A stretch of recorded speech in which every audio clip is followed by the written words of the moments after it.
What? Where am I? Where? What? Oh, there I am. Shit. I forgot I had different toggles for my face, and I forgot how to switch it off. I was like, what the? I fixed it. I fixed it. Yeah. Hello, it's been a while. So... Wait, is the music too loud? It's a little too loud on my end. It took me a little bit to start because I was trying to get my dog to come into my room, but she hates me, so, yeah. But yeah, hello. Oh, Tanix, are you the one that was the programmer? Or the new programmer? I'm really bad with names. Like, I remember people by their icon, so I think you were on our team, right? Thank you for joining at such a short notice. And also for Small E owning, I don't know how to say your name. Oh, I'm so bad with names. Saturnix guy sounds so familiar. I know you from somewhere. I'm blanking out. I've seen that name before. Yeah, thank you so much for helping us out. Also, is the music okay? Because I have it pretty low because it was kind of blasting my ears out. Yeah. Yeah, I'm kind of a little nervous. This is like my child in a way, this game. Like my first, like I've made prototypes before of games, but it's never really actually come to life like this, like to such a degree. Like during the process, I was like getting emotional listening to the voice acting because I'm like, like it's kind of like seeing your creations come to life. It's crazy. It's crazy. Crazy. And even though I'm playing this game, this ultimately will have some more updates, so this is a little bit of a demo, because I'm going to do more art for it.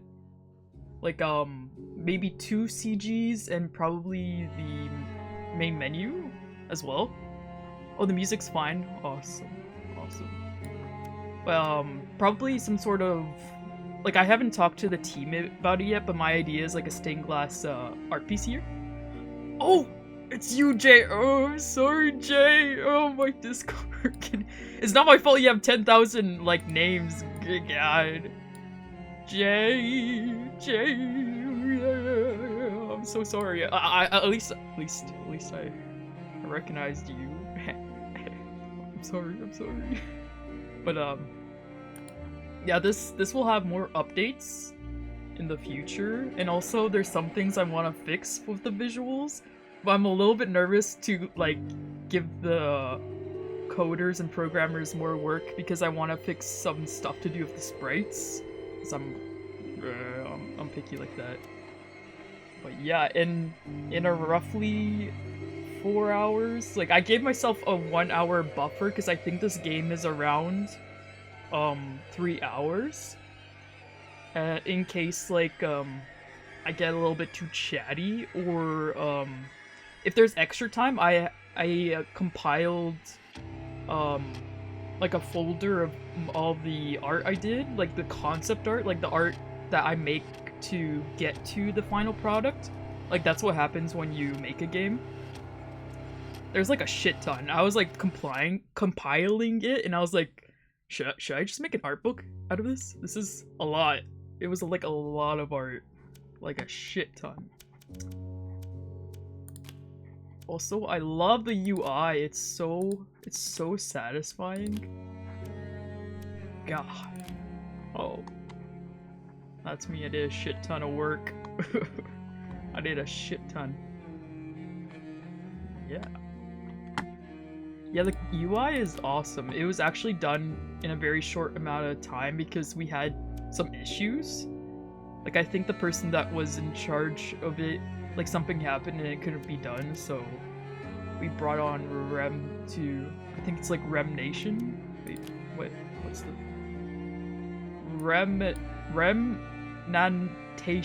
Remnantation to do the UI. And also, Remnantation was so awesome, and near the end when I was crunching, I was like, can you put in the flats for me? Wait, yeah, coloring assistant. Remnantation helped me just put in the flats for the final art pieces, because I was like running out of time. I was like, fuck. Shit. But, yeah.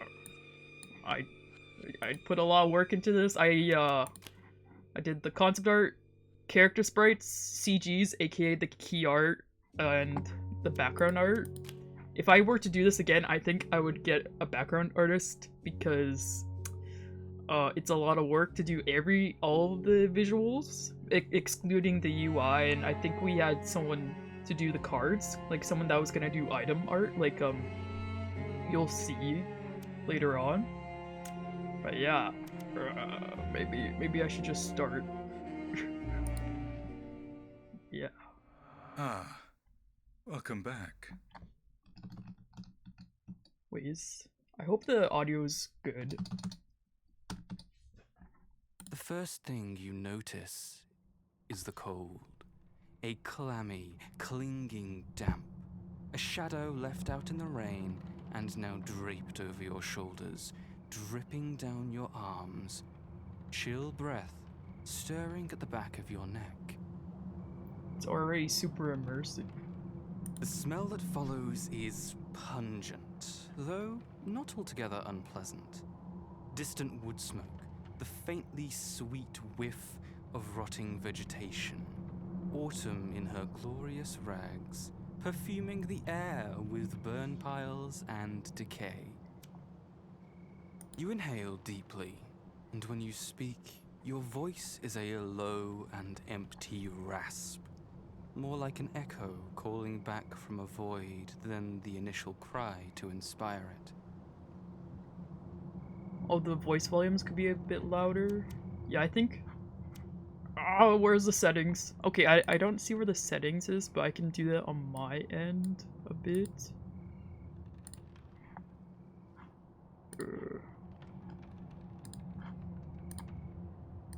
It should be a little... Properties... I think it's a tiny bit louder now. Like, there's usually a settings option here that I can... Oh, here we go. Here we go. Here it is.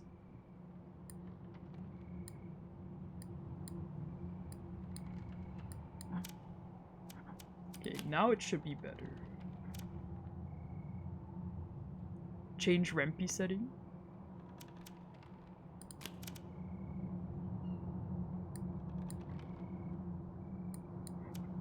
Oh, hopefully that's good.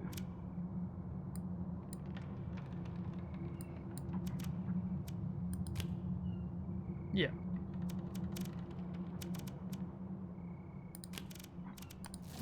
Aw, it looks so cool. I didn't need to save by just... Oh, it's so satisfying. Oh. Breathing, right? One mustn't forget to breathe. Yeah, it's so satisfying. Like, there's a huge, card motif throughout the whole game. It's pretty awesome. The damp tastes precisely as it smells. Smoky, sweet, and very faintly like... I think it should be better now, the audio. people. Civilization. Light and sound and color. Laughter and tears. Desire.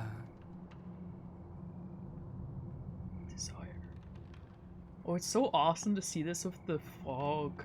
I kind of wish I had time to animate this a bit, like to have the grass so slowly sway. That would have been awesome, but this was made in a very short amount of time. Death.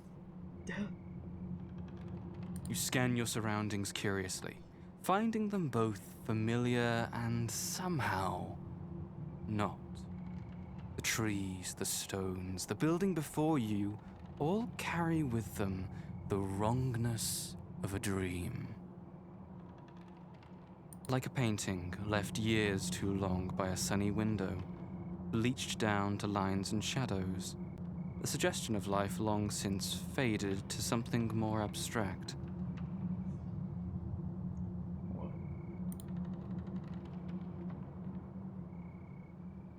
I didn't think we would see this BG so soon. I'm surprised. What is... Oh, I suppose that explains the smell. Poor creature, though. Referring to this. You're here. I had to do so many iterations on this part just to get it right. There's like a very particular reason why it has to be look very specific. This new face fits the environment. Yet another thing familiar, and somehow not. So purple. Yeah, I shouldn't put more work on the programmers. I'm like, I could adjust the lighting a bit, but I'm like, no. I'll put so much work on their shoulders. But I really like how the face turned out here with the purple lighting. Against the muddy shadows of your surroundings, the newcomer glows like a lamp, emitting warmth and life in the midst of a deserted wasteland.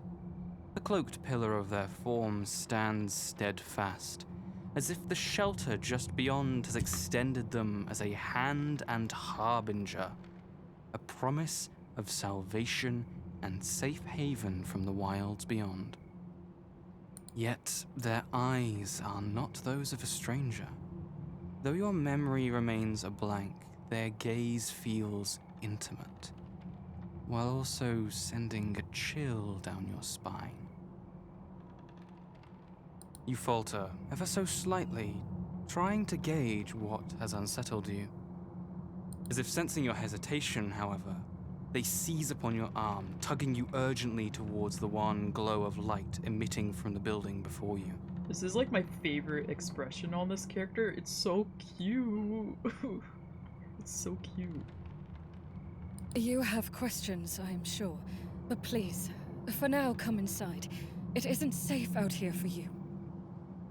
You squint into the gloom surrounding you, unable to identify any potential threats, but also unable to see much at all. There isn't a reason to resist their desperate pull towards the warmth and light, is there? No. The heavy wooden door swings open on rusted hinges, then collapses shut again with the manic jangling of a tuneless bell. Your companion throws closed the latch, breathing a heavy sigh of relief. Yeah, when I made this, I imagined, like, the entrance around this area. I probably should have mapped it out more. But, yeah, this background was a pain in the ass, and I'm still not super satisfied with it, but I kind of am like, I don't really care. Not care, it's more like I'm too burnt out to care to fix it to perfection, but I love these stairs right here, though, like the rendering of it. But, yeah. Wait, is it possible to cover the menu? Like, I want to see if it's possible to see this back-end area, but it's okay. You can still kind of see it through the UI, but every single background, the whole thing's filled out. What?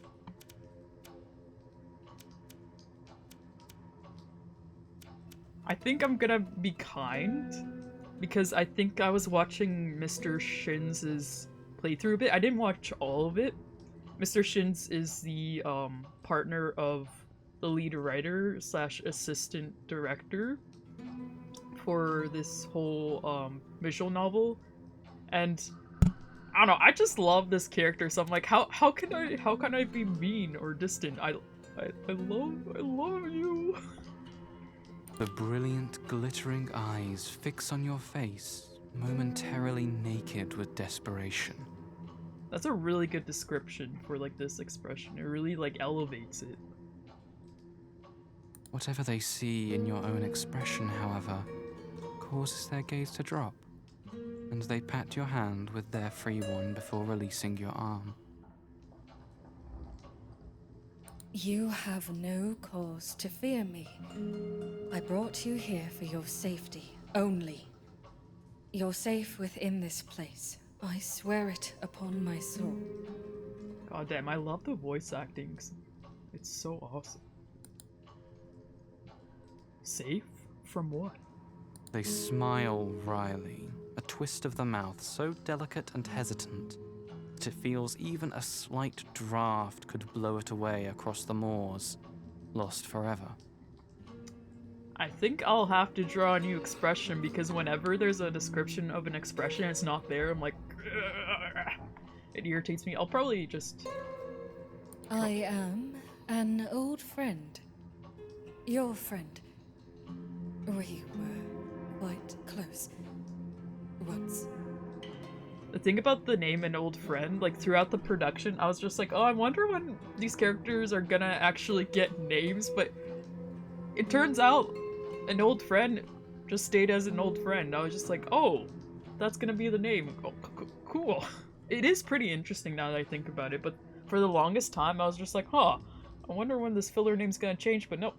This is the name for the whole game, I believe. The word once carries sufficient weight to sink to the bottomless depths of the sea. Still, their face, hopeful, sorrowful, somehow familiar, remains the face of a stranger to you. Not for me. This is Not for me. Reading doubt in your face, they back away, releasing your gaze and your hand with a palpable effort. An old friend, you say? You roll the words around your mouth, tasting them, testing their composition. An old friend. It stirs a deep ache within your chest, a longing for something lost. What name would you give to these thick, clouded feelings? Maybe desire feels too much. I'm going towards longing and grief?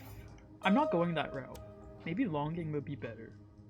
There is a deep and ferocious want that lodges in your chest and throat with the word friend. A delicious bite held just out of reach, or a riddle left unanswered. A holiday, only a day or two hence, but one which will never come. Not for you. Speaking of delicious, this writing's really delicious. Jesus. Friendship wasn't ever yours to own, for love or money. Yet this person is a friend? You're my friend? Truly? Try as you may, the want bleeds through and saturates the question. You only hope that the stranger doesn't hear it. By the light in their eyes and the curve of their lips, however, it is clear they did. I definitely want to draw an expression for this too. Yes, my dear. We're old friends. The best of old friends. And I am here for you and you alone. Their voice carries a fondness that cannot be faked, or at the very least, is well acted enough to be indistinguishable from sincerity to you. For me, is there something you wish me to do? Your old friend flashes another of their fleeting, brilliant smiles before turning with a flourish of their cloak, crossing past you and moving deeper into what you now dimly recognize to be the dilapidated common room of a tavern. Come. You shuffle after them, taking in your hodgepodge surroundings curiously. Where are we? Your old friend settles on one of the rough-hewn stools surrounding a small, crowded table, briskly setting about shuffling a deck of cards and gesturing for you to take a seat across from them. I guess we're sitting right here. Like in the description it says stool, but I'm like, oopsies, I drew a bench instead. Whoops. Or maybe here we're sitting? I think it's here because this is where all the items are. We are in the old inn at the crossroads, of course. It's an especially potent location, absolutely brimming with spiritual power. Your friend glances up, eyes glimmering beneath the shadow of their hood. It is also where we first met, you and I and our clandestine hideout. Ah, but it is all right if you have forgotten. The hands that were busily shuffling cards cease their activity, instead gripping them tightly. It would, like, we originally were going to do more than one body expression. Like, I imagine the friend would have like a pose with cards, but there wasn't enough time. I don't think this late into production, like, if I drew that expression, that, like, sort of pose, it would probably be really hard to program in it. We only need to make new memories together now. All will be well. I shall make sure of it. With this, they fan the cards out before you in a graceful, practiced gesture. Now, choose your card, carefully, mind, and let us see what lies in store. You reach out. What shall be your fate? Oh, I think it's probably the same for no You matter look what upon you the pick. card intently before laying it face up on the table. And I also, like, the artist behind the cards, like, I noticed, like, the eyes, I'm like, I'm not sure if that was something discussed, but I eventually put like a bunch of eye motifs throughout a couple of the backgrounds, and I was wondering like if that's what the inspiration was behind the cards. Like they basically look like your normal set of playing cards, but it has like eyes on it. Ah, a messenger, is it? There is new information for you to learn, my dear one. They tap the card in front of you with one elegant ringed finger. Any guesses as to who your messenger might be? You? Your friend leans forward, a wealth of curls spilling over their shoulder as they clasp and unclasp their hands restlessly. I love this like description of a wealth of curls spilling over the shoulder. Like, it really gives like a vivid imagery of like how I would imagine this character moving. It would be really hard to animate, but that's such a nice description. Are you the messenger? Their eyes glint, lips curling into a half smile. Yeah, I definitely need to draw that. I will gladly be the one to answer those questions you have, or at least those that I can. But I must ask something of you first. A hand rises from the table, suspended in the air between you. I know I am impatient, and ought to allow you more time to adjust. Yet, I cannot possibly wait any longer. This near distance between us is as unnatural to me as it is to you, but for altogether different reasons. So I must beg your indulgence and your mercy. The long column of their throat works as they swallow. You can nearly hear the enchanting thrum of their pulse beating, like the fairy drums of long ago, calling out to you and you alone. Please, may I touch you? Only for a moment. That would be enough. Sure. Sure. I feel like these ones, like I got spoiled. I was watching Mr. Shin's, and I think like all of these three, the friend is like, what the hell? Hopefully the friend will be happy from this. I just want to make the friend happy. That's it. No sooner do the words sound than their trembling hand closes the distance between you, cupping your cheek as if it is fragile and precious. They guide your hand to their face in turn, nestling in the hollow of your palm, eyes flitting closed with bliss. Well, that's kind of intimate. Whoa. Your thumb caresses the curve of their cheek, tracing the generous pout of their lips. You cannot help but notice that their skin is soft as new leaves or the moss that forms in the rainy season. Mouth lush as ripe fruit. God, I love seeing these beautiful descriptions. It really just elevates everything. You wonder if they too feel this urge to devour one another, to blaze and burn a path through the softness and leave nothing but bones and the memory of hunger well sated. Well, that's definitely some strong yearning. Holy shit. Studying the peaceful, defenseless lines of their countenance, you suspect not, and withdraw your hand. The eyes flicker open again, and they too pull back to their own sphere across the table from you. I guess that happened like right here. That would be cool to draw a CG of, but it might be difficult for like plot reasons. Can't explain yet. I know some spoilers, like this is a bit of a blind playthrough, but due to making the art assets, like there's certain things I do know. Yeah, I love the descriptions. Like I think yesterday in the after talk on Mr. Shin's channel, like our lead writer Brianna was kind of describing the process, and I really love that Brianna's background in writing prose really comes in clutch, or it really elevates like the writing in this game. It's incredible. All right. I shall now set aside my own concerns and address yours, as promised. We have already covered who, and also where. What other questions might you have for me? Your next query bubbles readily to the surface. Why are we here? I'll tell you why. I don't have any other BG assets, bro. Because I missed you.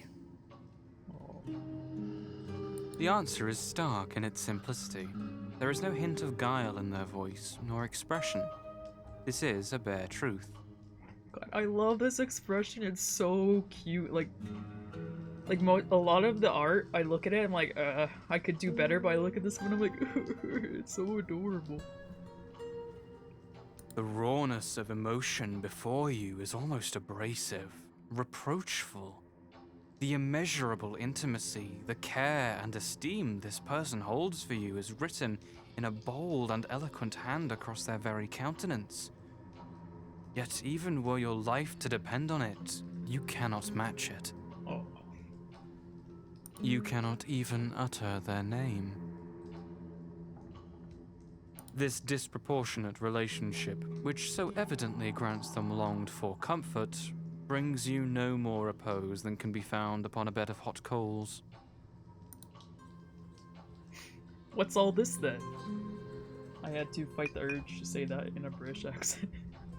Anxiously seeking a diversion, some path out of these turbulent waters, you gesture broadly at the oddments spread before you. Your friend's face dims somewhat as they scan the miscellany with ambivalence. Both affection and reluctance mix into their gaze, and while a hand strays to stroke over the arc of the crystal globe, it draws back again immediately, as if to reject that unthinking familiarity. So I'm guessing friend is sitting right here, based on where the globe is. Nothing much. These are mere tools, my dear. No more nor less than the cards. You need not mind them. Their reluctance and uncertainty feel to you like a lifeline. Perhaps here is where you might connect. Perhaps these objects which they deny, yet are evidently familiar with, might form a bridge between the intimacy they hold for you and the unease and strangeness with which you regard them. Tell me about them, please. I am curious, and it is clear you hold knowledge enough to share. As a friend, I would know you better through these items. Your words strike home, and after a moment of contemplation, their expression transforms. When they speak, their voice takes on a more rehearsed cadence, performative and elegant. Gestures shifting from anxious fretting to expansive and graceful flourishes. Oh, if you insist, I cannot refuse you. These are the implements of my practice. I am, I flatter myself to say, a gifted medium, unusually sensitive to the other world and fluent in reading its symbols and vagaries. Despite an assumed savoir-faire, you catch a glimpse of uncertainty. A missed cue smoothed over just a moment too late to dismiss. You are then some form of bridge between this world and the beyond? What is that you know of this other world? They will not meet your eyes. No.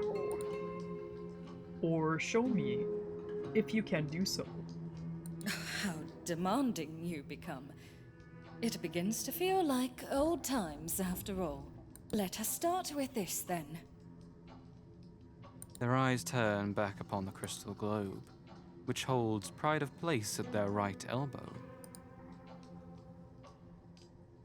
It's lovely, isn't it? I've heard it said that not even Lady Blessington's famed crystal can match it for clarity. It is a clear and perfect window to the Shadowlands. You gaze upon the ball doubtfully. I cannot see anything on it, or perhaps...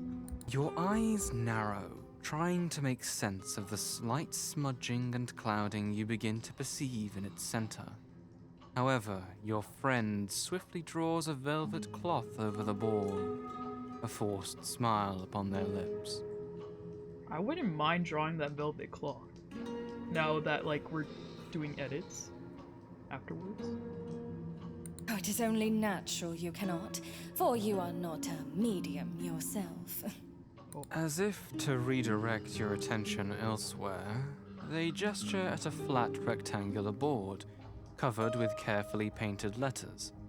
A raised item in the shape of a teardrop rests upon its center. That's the thing right here. I'm surprised that this was, mentioned, because it's so covered by the UI. This spirit board, on the other hand, is the sort of tool that anyone might use. Though I personally find its recent prevalence at mere social gatherings to be deplorable. I'm not sure if it's evident, but this story takes place in around the Victorian era. So I heard I think during the research phase, like the main writer was saying it was a bit of a craze amongst people to be interested in the occult and such like that. The generous mouth thins, obviously dwelling on this perceived desecration of the board's true purpose. One mustn't speak frivolously of spirits, nor to them. Whether the blessed dead visiting angels or hideous demons, nothing summoned is to be taken lightly. I also really like this expression too. This is the expression used for the icon art for the itch page. You list forward, intrigued.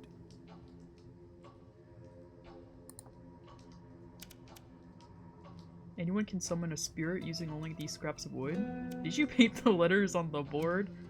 How does such a thing work? I want to be nice, so I'm just gonna ask about it. They hesitate but a moment before shaking their head. It would take too long to explain my theories on the subject, so I hope you will forgive me for excusing myself from answering. Yeah, I don't really think any of those answers were good. Anyone can summon a spirit using only these scraps of wood? Oh, so we get to... Wait, I should probably save. I haven't saved at all. Whoopsies. Oops. Anyone can summon a spirit using only these scraps of wood? Your friend lets out a scornful bark of laughter. In theory, though in practice, well, I'm sure many would like to think so. Their eyes narrow spitefully. And even in the absence of spirits, one afflicted with the occult variety of delirium tremens may move the planchette on their own and still think themselves a spiritualist of the very highest order. Damn, I love the vocabulary in this, like, of the characters. Like, sometimes I see words, I'm like, damn, I don't even know what that means, but it sounds awesome. They shoot you a roguish grin, shaking off their irritation with a shrug. Such fools also sneeze and believe themselves to have produced ectoplasm. It is by turns vexing and entertaining. Oh, but it is not truly summoning, no matter the equipment involved. Yeah, the VA is so good. Like, Vanessa, the VA, I think she'll be able to come for the after party. She told us that this is, like, one of her favorite roles. And I believe Vanessa's, like, voice acted for, like, Crunchyroll, and I was like, whoa, holy shit.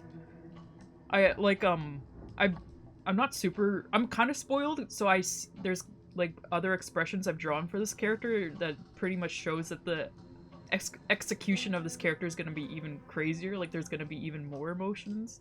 Like, I'm really looking forward to the later on performance in the climax.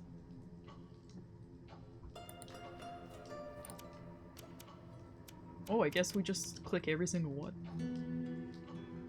Oh, Ebby! It's been a while! Hello! We're just, playing the game I made with my team for Spooktober. I did, like, all the art, except for the UI and cards. It's, like, fully voiced. The voice acting's, like, phenomenal. And also the writing, it's so lush and really elevates, like, any sort of, like, visuals in this art piece. Yeah, thank you. Like, I think afterwards I think I posted on Twitter the link to the itch, but, like, you can always play afterwards. This is, like, a bit of a beta. It'll have more updates later. Pride settles over them like a mantle. Oh, naturally. I find such implements are always more responsive to one who imbues them with their own energy and creation. I also hand-selected the fallen rowan from which the wood comes, as such trees confer protection and guidance. For paint... I also made it too. They stop themselves. But I should not boast. At the end of the day, I am no different from a blacksmith who casts his own hammer, or a woodsman fashioning the handle of his axe. This is but a tool, crafted to the best of my meager abilities, yes, but a mere tool all the same. God, I love the writing in this game. It's so amazing. Yeah, I had a feeling this would, like, precede the story, this option. May I? Your friend's mouth twitches, a dark shadow flitting over their eyes. I love this expression too. There will be no summonings. I have just told you that spirits are not to be trifled with, my dear. I wish you would trust me. Something. Their poorly veiled unease, your own curiosity, or perhaps merely a contrarian revolt against being told no, prompts you to continue pressing this point. I would have stopped personally. I would be respectful. The sullenness of your tone appears to amuse your friend, and whatever momentary gloom lurked behind their eyes is dispelled by your petulance. Yet you are disrespecting my wishes even now. Do be a good playmate, do, and let this rest. I shan't allow you to lark about with my spirit board, no matter how much you beg. It is not a toy. Their air of superiority provokes you into holding fast to this topic. I would have just given up by now, but I guess they have some sort of relationship coming through. Under what circumstances do you conduct summonings then? If I may not experience it, surely a medium like yourself must have many tales worth telling. And all good playmates know how to share, do they not? Your friend shifts restlessly upon their seat, laughing uncomfortably. Ever tactless, hmm? Well, I suppose it cannot hurt to share a little, only a little, mind, of my experience, if it will sate your curiosity. You feel yourself flush with satisfaction at this minor victory. Do you always use one of those boards when summoning then? Oh, goodness, no. By itself, it is remarkably imprecise when it comes to who, or often as not, what, answers one summons. I find it most useful as an ancillary practice during a properly conducted seance. Once a spirit has made itself known and is identified, then one might use this board to allow the spirit to communicate with words, should they wish to do so. You frown at the board, slightly puzzled. Can the spirits not speak? Your friend sighs, shaking their head. This is why I discouraged you from dwelling over much on this notion of summonings, my dear. You are such an innocent and know so little of strange dealings in the occult. It is better to keep it that way and leave the spirits for me to deal with. Okay. Can you hear them speak then?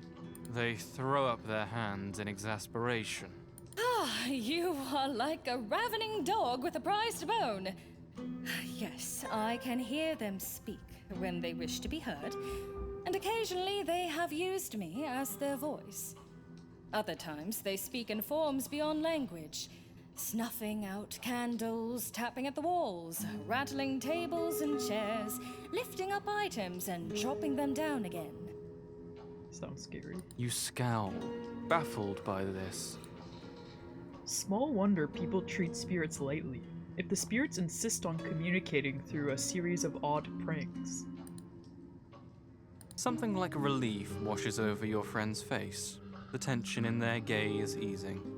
Ah, indeed. Though one ought not to say so in the presence of the spirits themselves. They cannot help being odd. They aren't human, after all. Some are closer to peace than thinking beings. That being the case, may we now consider the matter of spirits and summonings closed and move on to happier topics? Okay. You nod begrudgingly and are rewarded with a bright smile in return. Excellent, then. What would you like to speak of? Worldly matters? Poetry? Art? Culture? I want to talk about art. I can read to you, if you like. Okay. I think this is a good place to save, for sure. Ooh, cool. I didn't even know about that. I've never seen this UI before. That's pretty cool. Poetry appeals to you? No, it... I'm not really into poetry. There is little in the way of artwork you would know, save a handful of crude paintings and a collection of...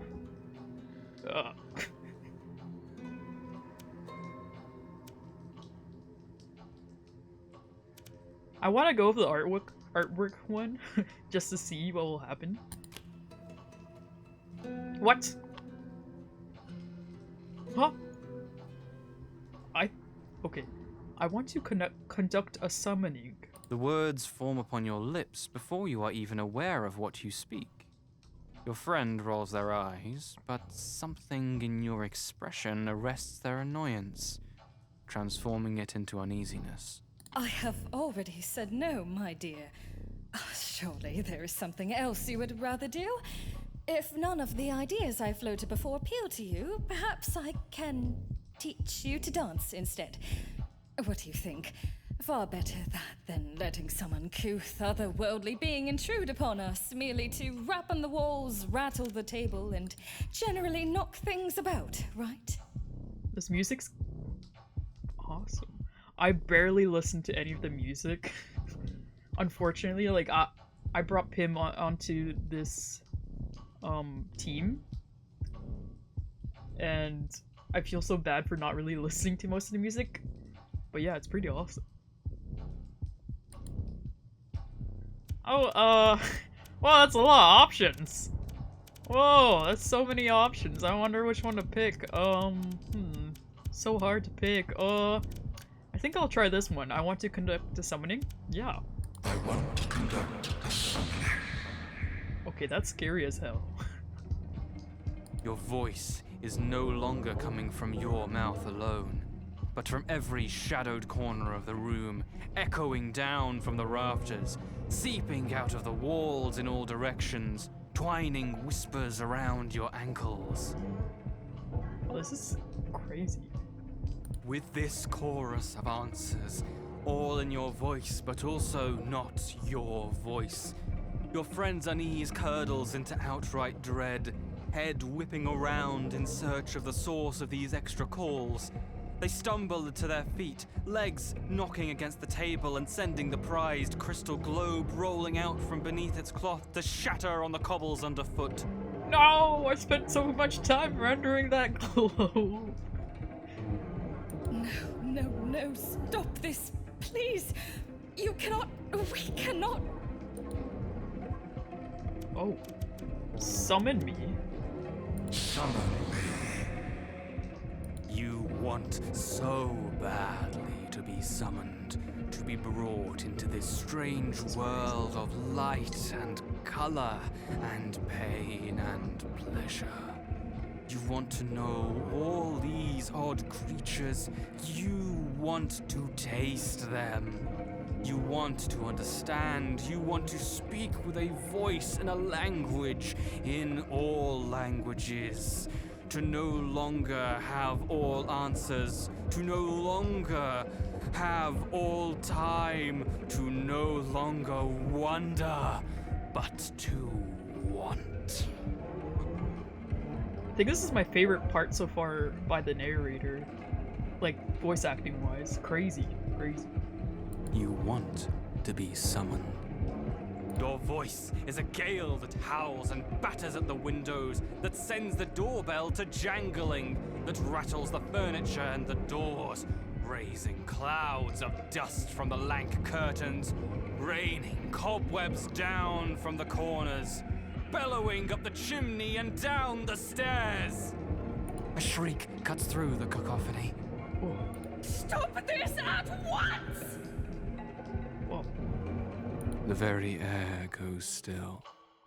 Only the clock continuing to tick away in the fraught silence, as your friend's chest heaves with ragged breaths. Neither of you speak, and abruptly, the clock begins to chime, and with it, the world goes dark. Whoa.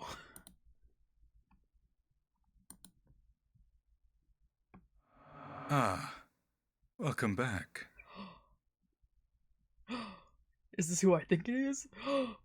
The first thing you notice is the cold. A clammy, clinging damp.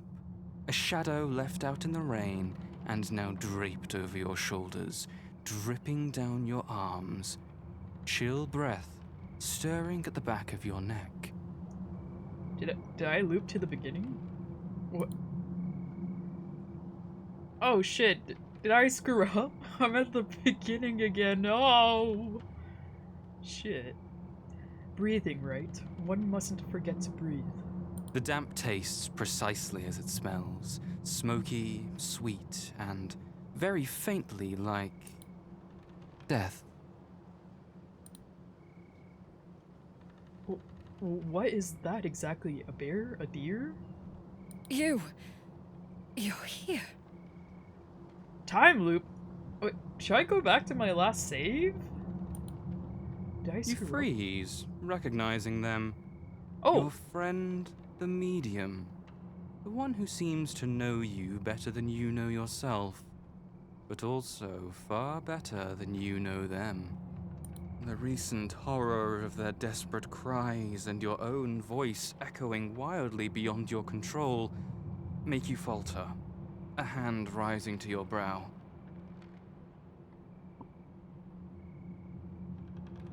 As if sensing your hesitation, however, they seize upon your arm, tugging you urgently towards the wan glow of light emitting from the building before you. You have questions, I'm sure. But please, for now, come inside. It isn't safe out here for you. Why not? There isn't a reason to resist their desperate pull towards the warmth and light. Is there? Is there? No. The heavy wooden door swings open on rusted hinges, then collapses shut again with the manic jangling of a tuneless bell. Your companion throws closed the latch, breathing a heavy sigh of relief. Oh, Suge, what's up?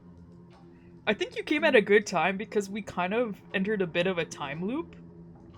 Oh, but something's different. Oh, whenever something's gonna change in the background, I'll notice it for sure because I freaking drew everything. Yeah, but thanks for coming by. Hello, gamers. It's been a while, man. I'm glad you're still around. It's been a while since I've like I basically took a year off to do school, and damn, so many people are gone. But I'm glad you're still around. Awesome to see you around. But yeah, I did the art for this game. It looks so epic. You're thinking of me? Wow. Wow. Thank you. Thank you. It's nice to see you too. I'll probably like stop by some of your streams sometime too. But yeah,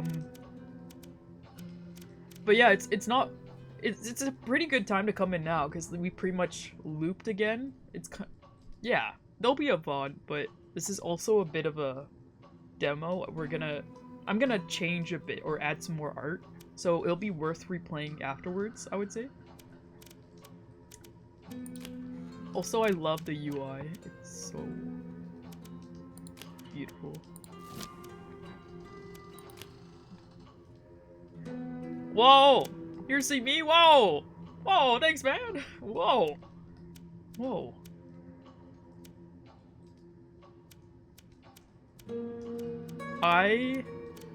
I'm personally going for the, like, there's a lot of doubt written, like, things that should make you question this character and not really fully trust them, but I'm really biased because I'm like, I see this character and I'm like, oh, my child, I love my child, so I'm honestly trying to go for the good route and get on the friend's good side. The brilliant, glittering eyes fix on your face, momentarily naked with desperation. I'm not sure if I should have picked the same option. Whatever they see in your own expression, however, causes their gaze to drop, and they pat your hand with their free one before releasing your arm. You have no cause to fear me. I brought you here for your safety only. You're safe within this place. I swear it upon my soul. I am an old friend. Your friend. We were quite close. Once. It has been more than once, however. Of this, if nothing else, you are sure. Reading doubt in your face, they back away, releasing your gaze and your hand with a palpable effort. An old friend, you say? You roll the words around your mouth, tasting them, testing their composition. An old friend. It stirs a deep ache within your chest, a longing for something lost. What name would you give to these thick, clouded feelings? Oh, doubt is a new one. I don't know. Sorry for save scumming, but I kind of. Friendship. Friendship. Yeah. The word feels like a very domesticated animal compared with the feral beast that lacerates you from within. Friend? Is that what you would call someone you wish desperately to gnaw to the bone? A friend? Yeah, I'm not sure. But it is not pretty words that you wish from them, nor is it civility. You wish to scratch and tear at that cloak draped over them. You wish to pin down that expressive, full mouth with your own lips. You want to peel back the layers that cover them, the cloth, the skin, the sinew, each thought and feeling, until you can taste the very marrow of their being. Damn. I know. Whoa. Until there are not even scraps left to be had, until you are each consumed whole. Would friendship appear thus? A lavish banquet spread before you, tantalizing, ready to be devoured by the force of your hunger. There's some intense yearning in this game, it seems. Wow! Yeah, it's kind of wild. Kind of wild. There's nothing really crazy actually shown, for sure. You wet your lips, but your throat is burning with thirst, and words do not come. As if to taunt you further, however, their eyes turn knowing, fixing on your mouth, gaze glossy with a want that mirrors your own. Yeah, I definitely want to draw an expression for that in particular. Yes, my dear. We're old friends. The best of old friends. And I am here for you and you alone. Their voice carries a fondness that cannot be faked, or at the very least, is well acted enough to be indistinguishable from sincerity to you. Come. You follow, eyeing the room you left only shortly before. Something has changed. You cannot yet pinpoint what, however. This right here. This right here. Your old friend settles on one of the rough-hewn stools surrounding a small, crowded table, briskly setting about shuffling a deck of cards and gesturing for you to take a seat across from them. We are in the old inn at the crossroads, of course. It's an especially potent location, absolutely brimming with spiritual power. Your friend glances up, eyes glimmering beneath the shadow of their hood. It is also where we first met, you and I and our clandestine hideout. But it is all right if you have forgotten. The hands that were busily shuffling cards cease their activity, instead gripping them tightly. We only need to make new memories together now. All will be well. I shall make sure of it. With this, they fan the cards out before you in a graceful, practiced gesture. Now, choose your card, carefully, mind, and let us see what lies in store. I hope it's a different one. You reach out. What shall be your fate? Yeah, it's different. You look upon the card intently before laying it face up on the table. The strife you are experiencing, my dear, you shall come out the other side of it with new views and new knowledge. They tap the card in front of you with one elegant, ringed finger. So do not take the struggle too much to heart. Your friend leans across the table, patting your hand reassuringly, a wealth of curls spilling forward over their shoulder. I love this description of the hair. A wealth of curls spilling over. It's such... You withdraw out of reach. What? What? But what of the Jack of Diamonds? Their eyes cloud over with confusion. That card would represent a messenger, likely a fair youth. They drum long fingers on the scarred tabletop, face pensive. It could also possibly indicate a traitor, I suppose. Oh, but why do you ask? Your card is this, the Five of Clubs. A struggle to be overcome and promised rewards on the horizon. Yeah. It is obvious that if your friend could pluck the word traitor from the air and tuck it back beneath their tongue, they would. Even as it leaves their mouth, their eyes widen, breath quickening. This is why I love visual novels. I love, like, visuals like this. Or, like, things described like this. But enough of this. One doesn't require the wisdom of cards to know that what lies before you can only ever be lovely, wonderful things. I shall ensure it. A tremulous smile plays upon their lips. I know I am impatient and ought to allow you more time to adjust. Yet I cannot possibly wait any longer. This has happened before. What? The long column of their throat works as they swallow. You can nearly hear the enchanting thrum of their pulse beating, like the fairy drums of long ago, calling out to you and you alone. All of this, I have been here before, with you. You asked to touch me then. Something behind their eyes is set ablaze with this, then rapidly doused by doubt. Do you remember? Before, I mean, back when we two were thick as thieves, like two a double cherry parted, but yet an union in partition. What? All is silence for a moment, but for the steady, rhythmic ticking of the clock on the wall. That I do not remember. But there is something else here which you do not recall. Something changed. Something different. Something beyond the card you drew, which before was the Jack of Diamonds. Was it not? Of course it was. But then it was a messenger, and now it may be a traitor. Your friend looks on with a concerned expression. I do not understand you, my dear. Are you quite well? As I said before, we have been here together many, many times in the past, so it is little wonder it appears familiar to you. Okay.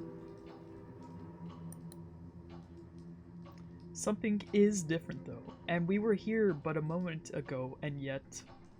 You cast around, raking the room with your eyes, desperate to pinpoint what that difference is. Could it be merely your imagination? Your friend does not seem to know what you are speaking of, only looking on with puzzlement and concern writ large across their countenance. Something in the background has changed. Look carefully before answering. Yippee! Is to spot the difference gameplay mechanic, which was supposed to be, there's supposed to be more. I think I was supposed to change the windows too, but I was like, that's too much work. It's such a short amount of time, so I was like, no. And also one other thing I wanted to point out. This character, and this character are like, characters from the concept art phase. So these were like initial iterations for, the friend that we did not end up going with. Or like it kind of evolved through the iteration process. But yeah, I was just like, ah shit, I need some portraits. Ah, yoink! Can I use some old assets? Yeah. But oh, you can see the full background! Yippee! I was so afraid that like, oh yeah, I put so much effort in the background you can't even see all of it. The crystal ball, obviously. That globe. The crystal that Lady Bess, or Bless, or whatever her name is, the one you are so proud of. You point at it, and as your friend follows your gaze, their face turns ashen. Swift as a falcon might fall upon its prey, they snatch up a velvet cloth, slamming it over the crystal ball. Yeah, I kind of want to draw that velvet cloth asset. That wouldn't be too hard. Did you see the face? Who is that? They roll their eyes upwards, glowering, a ferocity about them that you have not previously witnessed. That is not a who, but a what. And as for what it is abject filth you have no cause nor need to associate with. Forget you ever saw such an abominable thing, in fact. It is beneath you. How dare you? That's my child you're speaking about. What the hell? Their gaze seizes hold of yours, unadorned pleading writ large and speaking louder than any words. But what is it? Is it a spirit then? Your friend is now sweeping the table clear of all the items that litter it. The spirit board, the ball, everything but for the cards, which after a moment's hesitation they also bundle up and stash beneath the stool out of sight. Yeah, I wouldn't mind just making a variation of nothing on it. Spirits? What would you know of spirits, you silly thing? Gaslighting us. As if aware things have gone terribly awry, they lean forward with their elbows upon the table, exuding a desperate desire to draw your attention away from all that has come before, to fill your vision with nothing but their own visage.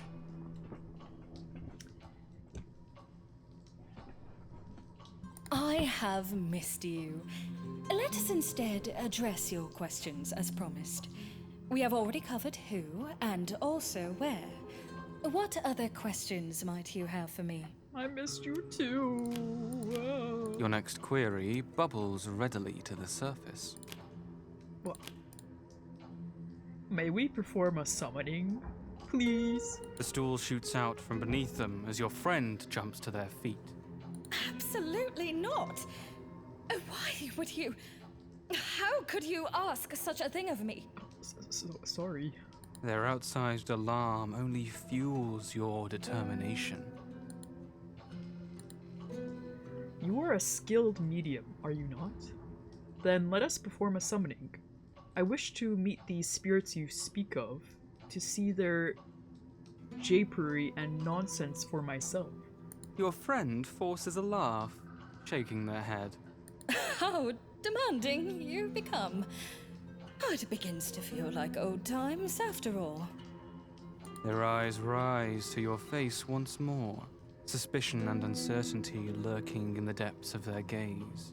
But I have not told you I'm a medium, have I? You did, just before this. You told me you were a medium, but you refused to conduct a summoning for me then either. Your friend flinches, now scanning the tawdry room with the same scarcely concealed alarm they had expressed upon first meeting in the courtyard. And what else do you recall? What happened afterward? Did you see or hear anything else? Anything of importance? You pause, considering what to say. I don't know.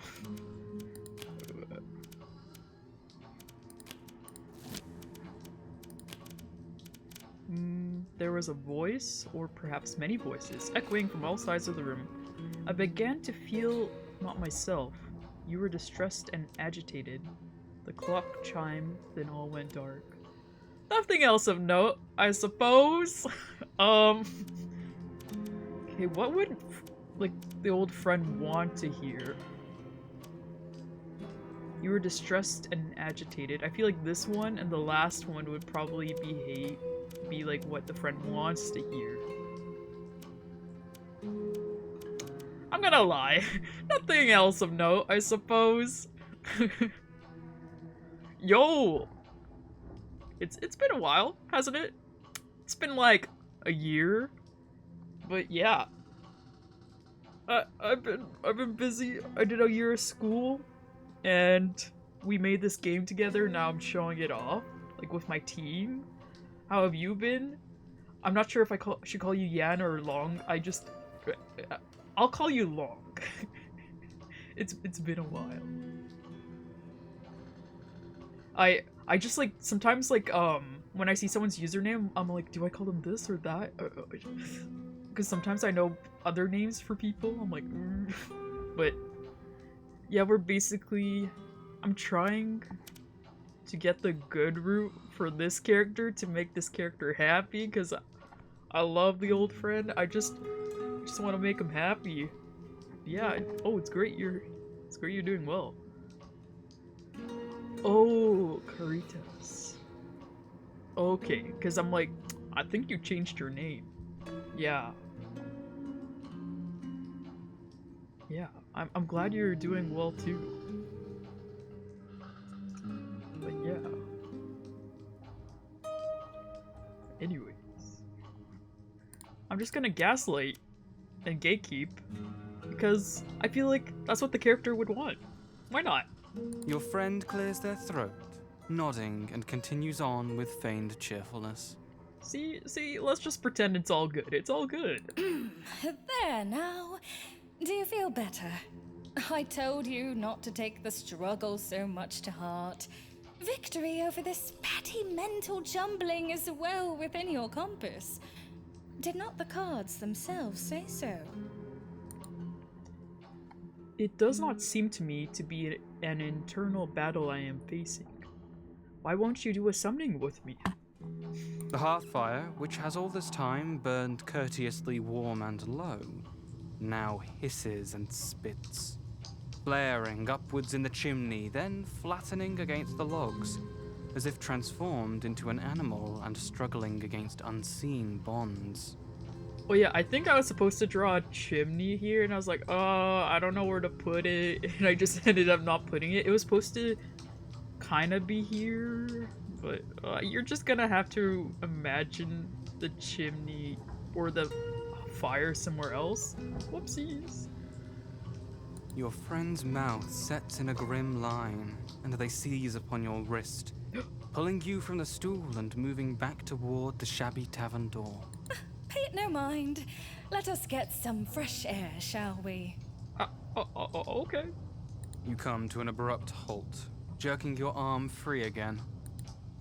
Only if you dispense with these secrets and tell me what it is you are so afraid of.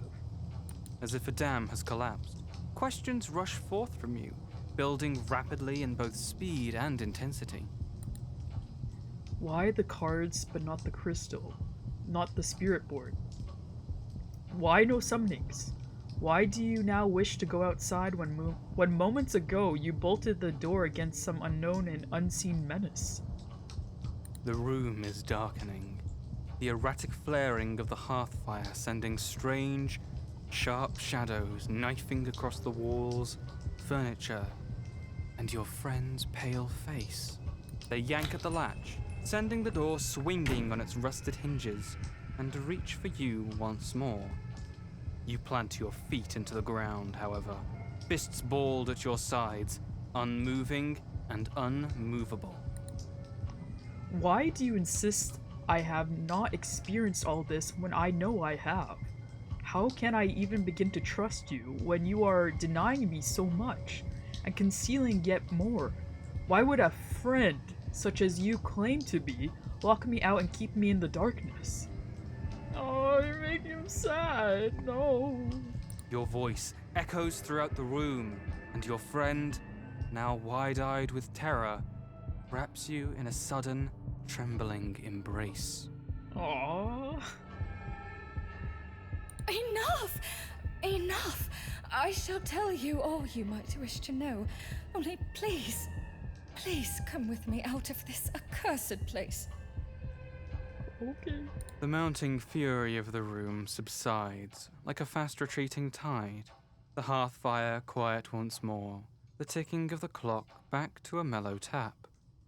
And when you speak, your voice comes only from yourself alone. All right, let us walk.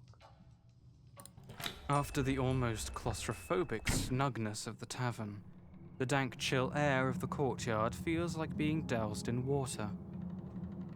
Yeah. Your friend continues trembling, though now it would be hard to say whether from fear or from the cold. You walk together in wordless silence, keeping pace with their ambling, shuffling steps. They are not touching you any longer, but hugging their arms close to themselves, as if they can seal up all the secrets you demanded they spill, and keep them entombed forever within their breast.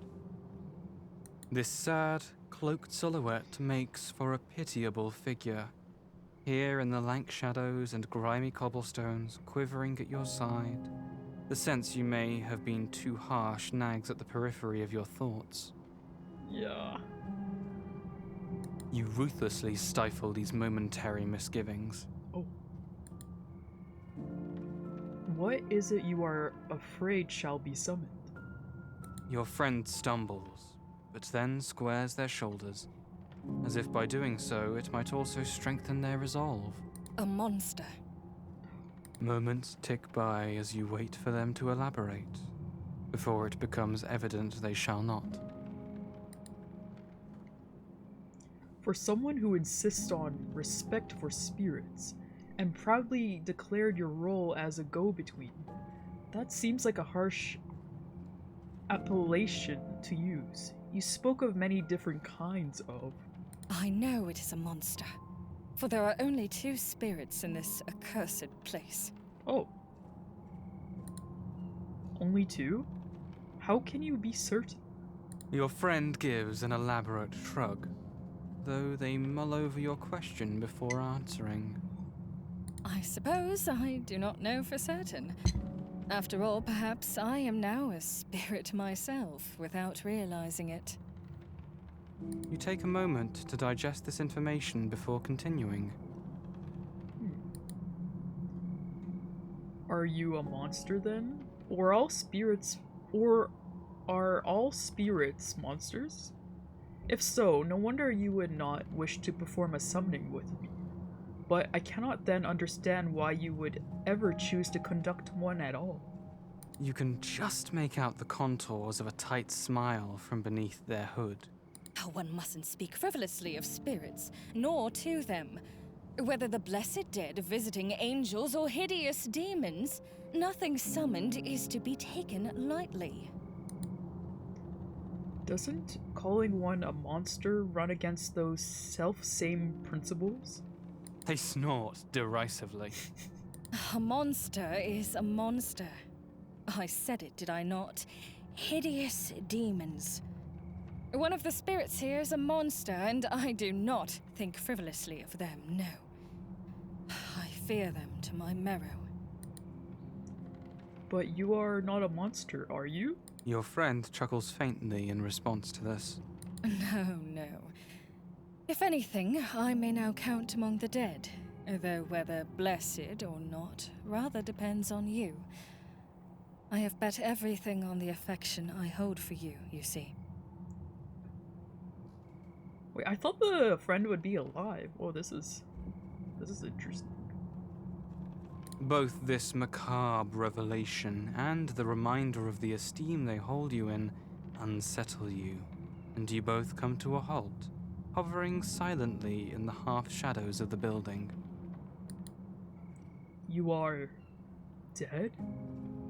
The notion confounds you. Dead relates to things like the carcass nearby, not to vibrant beings like the one beside you. This person, your friend, is the most vivid part of your environs, glowing as if from an inner fire. As if following the trajectory of your thoughts, they tip their face toward you, grinning brightly. Perhaps, perhaps not. I'm not altogether sure myself, though I rather think I am still alive. For now, anyway. The last words die out on a murmur. Am I dead? What? What nonsense are you about now? Do you think yourself dead? You give the matter careful consideration before deciding you are most likely not dead. I don't know about that. Are you the second spirit then? They give a quick shake of the head, but say nothing, worrying at a fingertip with pearly teeth which glint in the moonlight. Is the second spirit a monster as well then? Not at all. Quite the contrary. An angel. My own guardian angel. A celestial being worth trading all the world for, and... Your friend halts, as if recollecting themselves and choosing their next words more carefully. That is all. Unless I am dead and a spirit myself, there are only two spirits in this place, an angel and a monster. You can see why a summoning would be right out. The scent of decay wafts past you, and you wrinkle your nose at it, waving it away. If that is so, it is not also equally possible to summon this angel? I do not know what harm a monster might cause, but even if you cannot decide yourself which spirit shall come, surely the equal chance of summoning a being you speak of so fondly must be worth the risk. The lady or the tiger, is it? I ought not to have let you read that silly trash, even if it did seem better than those penny dreadfuls you so enjoy, with Sweeney Todd and Spring Hill Jack and all manner of absurdity. Sweetie Todd title drop. Whoa. I think yeah, I asked for that to be included. They laugh heartily at this reminiscence, clasping their sides and rocking with mirth that verges slightly on the hysterical.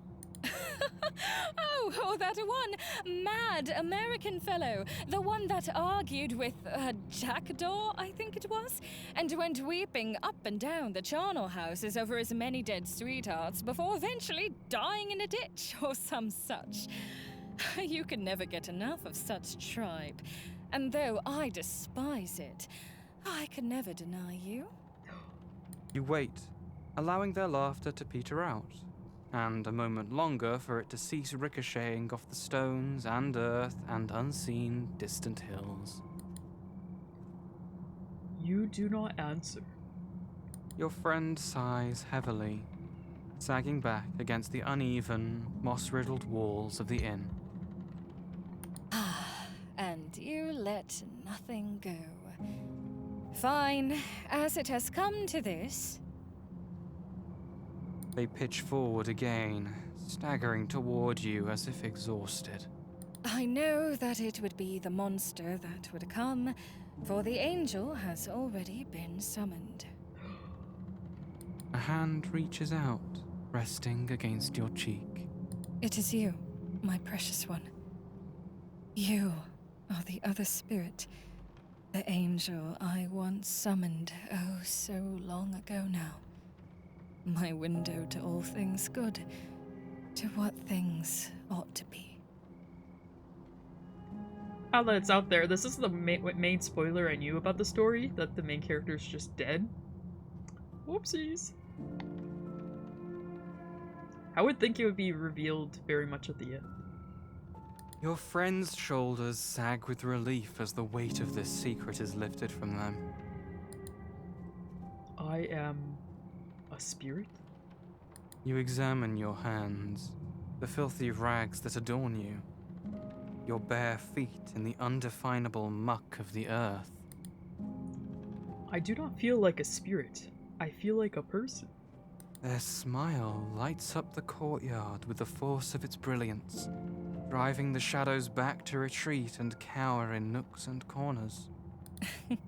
You loved mortals so much, you chose to become one yourself. It is why I can adore you as I do, rather than only admire and worship you from a distance. You are special, unique, and inestimably precious to me. Wow.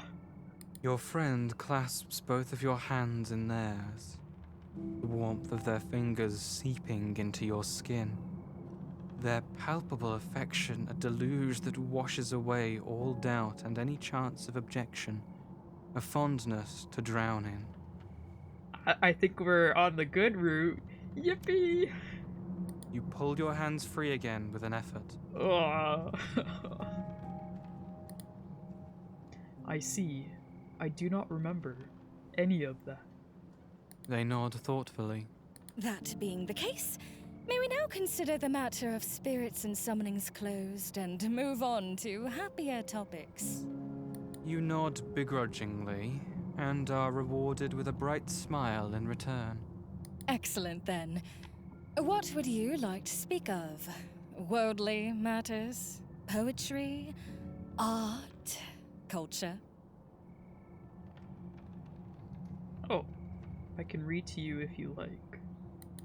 You frown, first in thought, then because you once more catch sight of the unidentifiable carcass alongside the entrance to the cellar.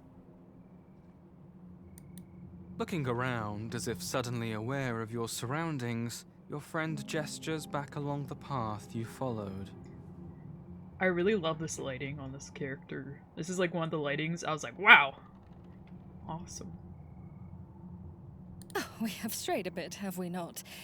Let us return to the warmth of the inn. Your gaze sweeps the corpse nearby and the cellar doors, weather-beaten and heavily barricaded. Can you tell me more of this place? What is kept in that cellar? Oh, nothing. Nothing of note. Likely only rot. Okay. By now, you are beginning to recognize your friend's tells. The tightening of their mouth, the slight shrillness that creeps into their musical voice, the monotonous containment of the words. They're lying again. I'm okay with it. That's What okay. shall it be then? Though let us get out of the damp and cold first. If they are unwilling to answer when asked directly, what good would come of insisting upon it? You decide to play along with them. Yeah. For now.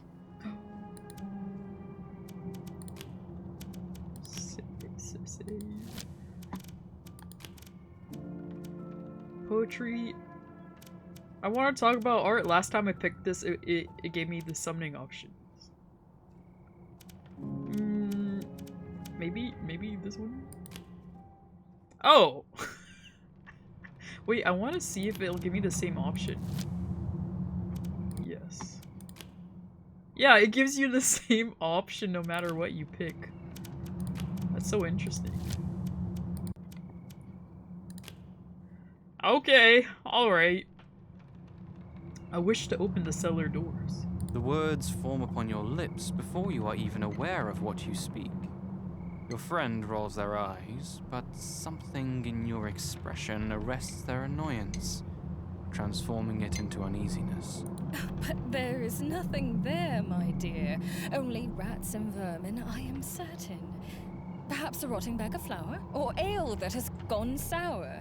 Surely you must be able to see that this inn has seen no use for many, many years, beyond our own haunting of it.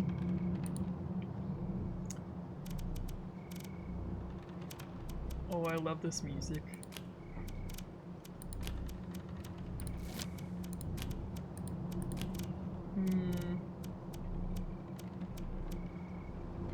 Maybe I'll open it. Open the cellar. Oh, that's kind of scary.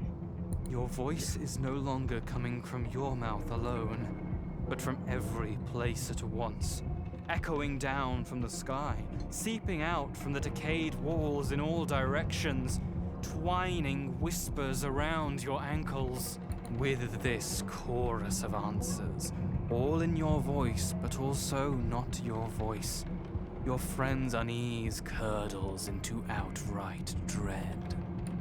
No, stop this, please. You cannot, we cannot. I'm gonna go with the let me out. But less angry. Less angry. Let me out. All is so dark. There is life in light and darkness, but in the cellar there is neither. There are no rats or vermin, not even mold. There is nothing, nothing at all, nothing but memories, nothing but a sense of loss, profound, aching loss. Your friend grabs your arm, forcibly dragging you back towards the light and warmth of the tavern, and you allow yourself to follow, resistless, to be thrown back into civilization, to let the door close upon you once more. The whole world is contained in the tinkling of the bell, the ticking of the clock, the moonlight that spills through the window, and the shadows cast by the hearth fire. No more. I shall never set it free, understand? Never! Not when... The very air goes still, only the clock continuing to tick away in the fraught silence as your friend's chest heaves with ragged breaths. Neither of you speak, and abruptly, the clock begins to chime, and with it, the world goes dark.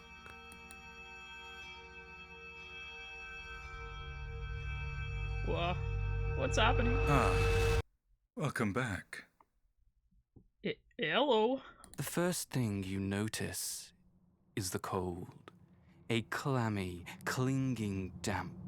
A shadow left out in the rain and now draped over your shoulders, dripping down your arms. Chill breath stirring at the back of your neck. Third loop? Breathing, right? One mustn't forget to breathe.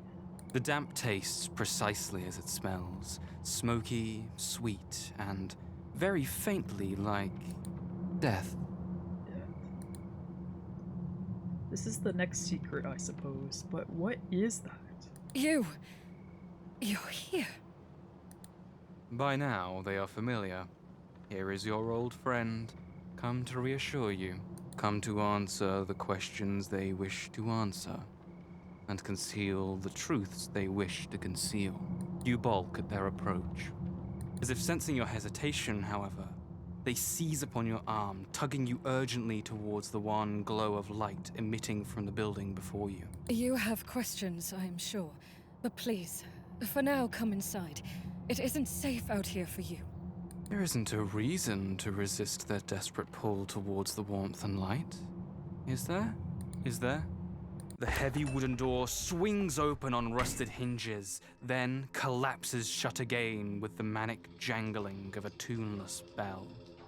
Your companion throws closed the latch, breathing a heavy sigh of relief.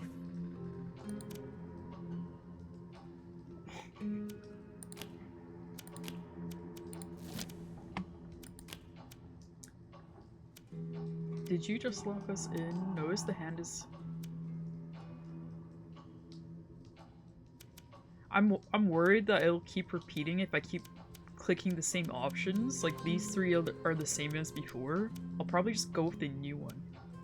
Let's skip over this whole charade, shall we? I know I am a spirit you have summoned. What I now wish to know is why you have summoned me. They gape at you, clearly caught off guard. How can... They stare at you blankly. As soon as you move as if to depart, however, they redouble their efforts to block the door. You have no cause to fear me. I brought you here for your safety only. You're safe within this place. I swear it upon my soul. I am an old friend. Your friend. We were quite close. Once. More than once. By your count, 3 times now. Or has there been more? Are there repetitions now lost to time, forgotten by you? I actually had no idea the whole... like, this would be a major part of the plot, this sort of repeating sequence. Pretty cool. Reading doubt in your face, they back away, releasing your gaze and your hand with a palpable effort. An old friend, you say? You roll the words around your mouth, tasting them, testing their composition. An old friend. It stirs a deep ache within your chest, a longing for something lost. What name would you give to these thick, clouded feelings? Disgust? No! No! Longing. I'm gonna go... Desire feels too naughty. Longing should be safe. There is a deep and ferocious want that lodges in your chest and throat with the word friend. A delicious bite held just out of reach, or a riddle left unanswered. A holiday, only a day or 2 hence, but one which will never come. Not for you. Friendship wasn't ever yours to own, for love or money. Yet this person is a friend? You're my friend, truly? Try as you may, the want bleeds through and saturates the question. You only hope that the stranger doesn't hear it. By the light in their eyes and the curve of their lips, however, it is clear they did. Yes, my dear. We're old friends. The best of old friends. And I am here for you and you alone. Their voice carries a fondness that cannot be faked. Or, at the very least, is well acted enough to be indistinguishable from sincerity to you. Come. You follow, eyeing the room you left only shortly before. Something has changed. You cannot yet pinpoint what, however. I know what changed. Your old friend settles on one of the rough-hewn stools surrounding a small, crowded table, briskly setting about shuffling a deck of cards and gesturing for you to take a seat across from them. We are in the old inn at the crossroads, of course. It's an especially potent location, absolutely brimming with spiritual power. Your friend glances up, eyes glimmering beneath the shadow of their hood.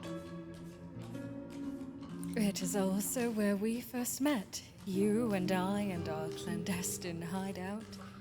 Ah, but it is all right if you have forgotten. The hands that were busily shuffling cards cease their activity, instead gripping them tightly. We only need to make new memories together now. All will be well. I shall make sure of it. With this, they fan the cards out before you in a graceful, practiced gesture.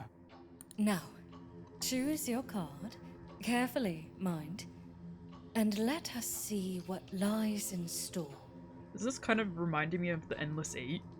Or it's like repeating, but it's like slightly different? If anyone knows. Like it's from like an anime called Haruhi Suzumiya. You reach out. What shall be your fate? And I just realized, because I made this clock bigger because it was too small earlier, and there's like a part in the stained glass that's covered now. I'm like, no! Like, this character here was holding a knife. Damn it.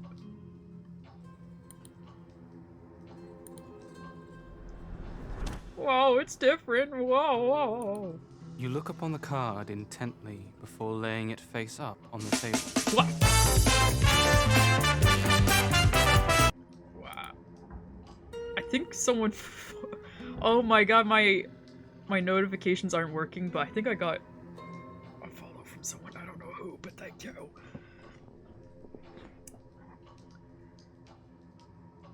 Whoa, it's the shins. The two shins. Yellow. In case you guys don't know, this is the... Oh, it was you, Mr. Shins. Yeah, I haven't streamed here in a while, so I don't know if the notification popped up because I wasn't looking at my OBS too intensely, but yeah, I hope it popped up. No worries. It's a me issue. I'm just, it's been so long. It's been like over a year since I streamed, so I'm like, ah shit, I don't even know how to use this anymore. Whoopsies. But yeah.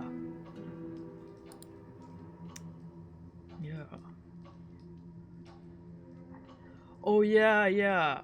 I wish the dagger could be shown. Now that I think about it, I think I could probably push the stained glass window to the side, and then we could see the dagger again. I could fix it. I think because we had such a short amount of time, I kind of totally forgot.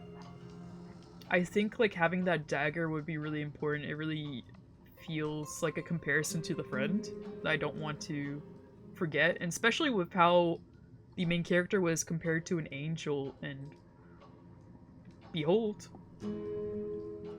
Yeah. Oh. Their expression undergoes a variety of shifts, glinting like light on water, before they look up again and meet your eyes. This is the wish card. Wish. They tap the card in front of you with one elegant, ringed finger. Now that I think about it and I'm revisiting, it's possible for me to just have a card, like whatever card is being mentioned in the story, like on the table here. I'm not sure if that'd be too much of a hassle on the programming side, but it'd be really easy for me to just put on the background. It's upside down. Yeah, usually when it's upside down, I think in readings it means like opposite meaning, right? I don't do readings myself, but my sister does a lot of those. Your friend nods solemnly. Indeed. I shan't sugarcoat it. I do not care for this reading. It indicates shattered hopes, dissatisfaction, a lack of self-regard.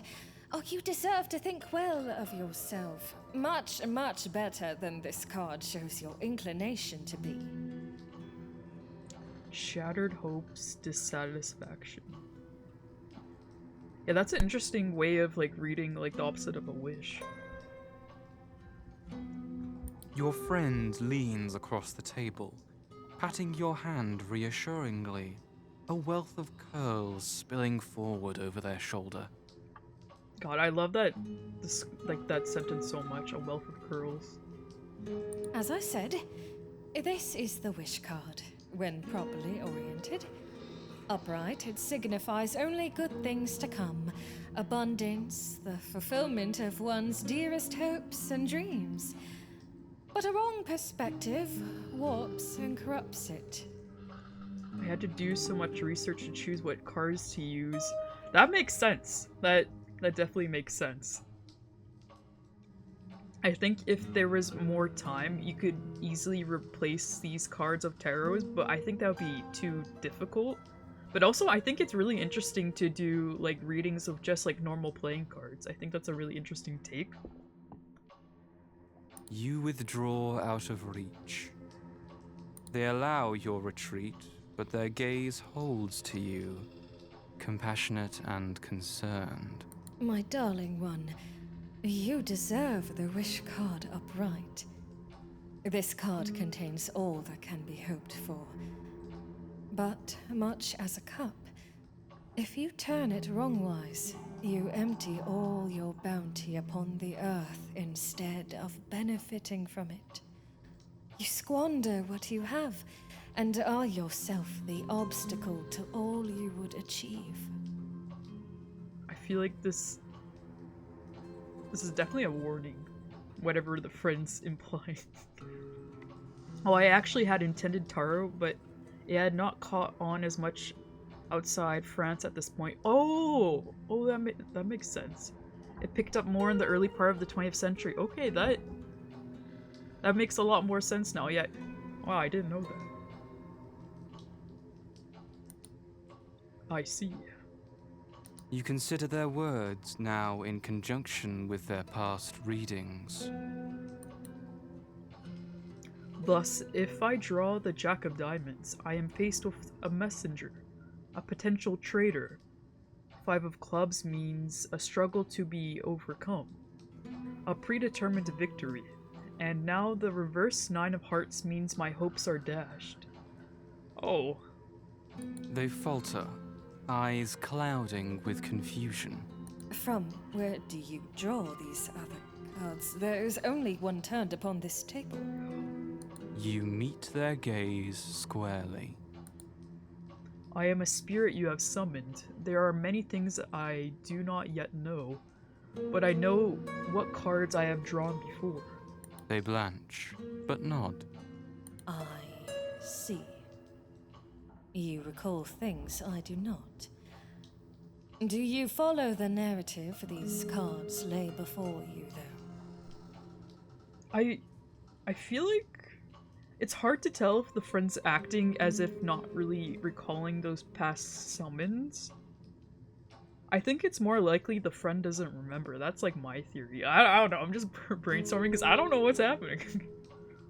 Reluctantly, you shake your head. You have been betrayed, given false information. You are faced with a struggle that you are destined to triumph over.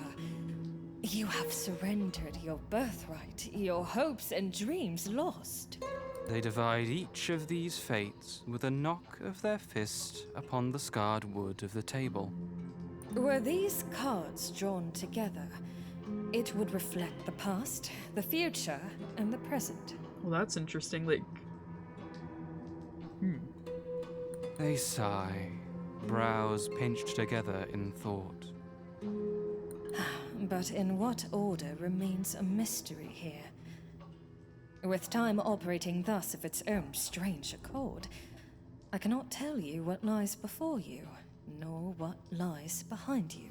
You look up sharply, scanning their countenance as if to find the answer to your questions written there. All I can say is this. This card you have drawn now would have you question yourself less and cherish yourself more. Question yourself less. A tremulous smile plays upon their lips. I would also have it so. You cannot respond with words. Words obstruct you, whether you care for this person or despise them. If you long for or loathe them, all seems to grow more entangled and confused with the repetition, not less. Yeah, I totally agree with that. You yearn to trust them, but cannot. You wish to know yourself, but feel thwarted at every turn in seeking information. I'm not sure if this, like, first part, you yearn to trust them, is due to me picking all the options that would make the friend happy. Because I could have easily just picked all the options where I don't trust friend, and this probably may have changed. To question yourself less and cherish yourself more, you must first know yourself. Your history feels like a book with all the pages torn out, and only 2 or 3 returned at random. The bulk of what you do not know outweighs what little you do, and is not compensated for by these piecemeal revelations. That's a really good way of describing it. There is one thing you're growing more certain of, however. As your friend, whether friend or not, knows enough to hide the missing pieces, it is likely they may also know their contents. I distrust you. I want to trust you. I need a reason to trust you. I personally want to trust the friend. I want to.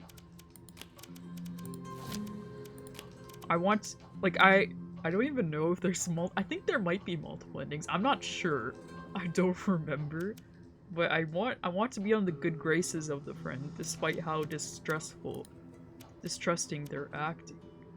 Hope seeps into their expression, and they nod solemnly. Then do so. The heart is a complex organ. It is best to let her have her way, else she may harden or break. The long column of their throat works as they swallow. You can nearly hear the enchanting thrum of their pulse beating, like the fairy drums of long ago, calling out to you and you alone. Believe me, I shall find a way to regain your trust. Even were I presented such trials as poor Psyche braved to win back her beloved Cupid, I would face them all for you. They laugh brightly. I wonder if people who weren't in the process of making the game, like, since I drew the assets, I know the story behind it. I wonder if they would connect that this is like Cupid and Psyche, because I actually wasn't aware of the story behind Cupid and Psyche before starting the project, so I'm wondering if people would make that connection. Oh, indeed. Little as I know of this place, I may be treading the underworld already. So it is not too far off the mark, is it? But you assured me that this was once our hideout, asking if I remembered it. Was that another falsehood then? Your friend's face grows serious at once, and they shake their head vehemently. Not at all. But I admit, it is true that it is rather more naughty a matter than that simple fact alone. We are indeed at the old inn by the crossroads, but it is not altogether the same. It is a memory of the place, arrested in some nebulous realm betwixt and between reality. I cannot tell you more, for I do not understand most of it. Only that it is a place where we may be together now. Now that, like, it's kind of more evident that this place is supposed to be, like, otherworldly, like, I think there's, like, a joke in the Discord server about, like, putting a fog in this scene, but it would be kind of unnatural, but in a way there kind of already is a fog happening in the back here, but it might be hard to actually get that to work. But now I'm like more receptive to welcoming that idea of adding a fog in here, because I think it would really suit the scene pretty well. They sketch a crisscross over their chest with one finger. Cross my heart, that is the truth. But it is my turn to ask a question. You tip your head to the side, still wary and uncertain. I don't know who followed, but thank you. I really need to see Where the heck did my notifications go? Is it here? Why is my sound alerts not working? Oh, maybe, okay, maybe if I open this up? I don't, yeah, I don't know who followed, but thank you a lot. I'll get the notifications to work in the future. It was working yesterday for some reason. I don't know why it's gone. It's really, I should have tested it beforehand, but for some reason it's gone. Sound alerts. Yeah, I don't know why it's gone. That's really weird, but thank you whoever that was. But would friend allow the fog in the tavern? Okay, I guess that makes... Okay, that's true. Yeah, maybe the friend wouldn't want the fog in the tavern, but we can figure it out. We can figure it out. You tip your head. You needn't give me that doubtful look, as if I might take something from you merely by asking a question. But I am curious to know. You have been here before this, you say? Yep. I have. Can you tell me what it is that sent you back again? Were we quite alone? Alone? Something like relief washes over your friend's face, the tension in their gaze easing. Alone. I don't know. Me personally, even though it's mentioned in the story, like, there's only, like, 2 spirits, these paintings look haunted to me, you know? Like, the way I drew them. Is there really only 2? Hard to say. I only wondered. There were others that would sometimes frequent the inn, vagabonds and ne'er-do-wells attracted by its neglected nature. I wondered if one of those might have appeared to interrupt our tete-a-tete in these past iterations I have now forgotten. Do you remember any other besides myself? An excellent question. Yeah. I've never heard this expression, a tete-a-tete. It sounds so adorable.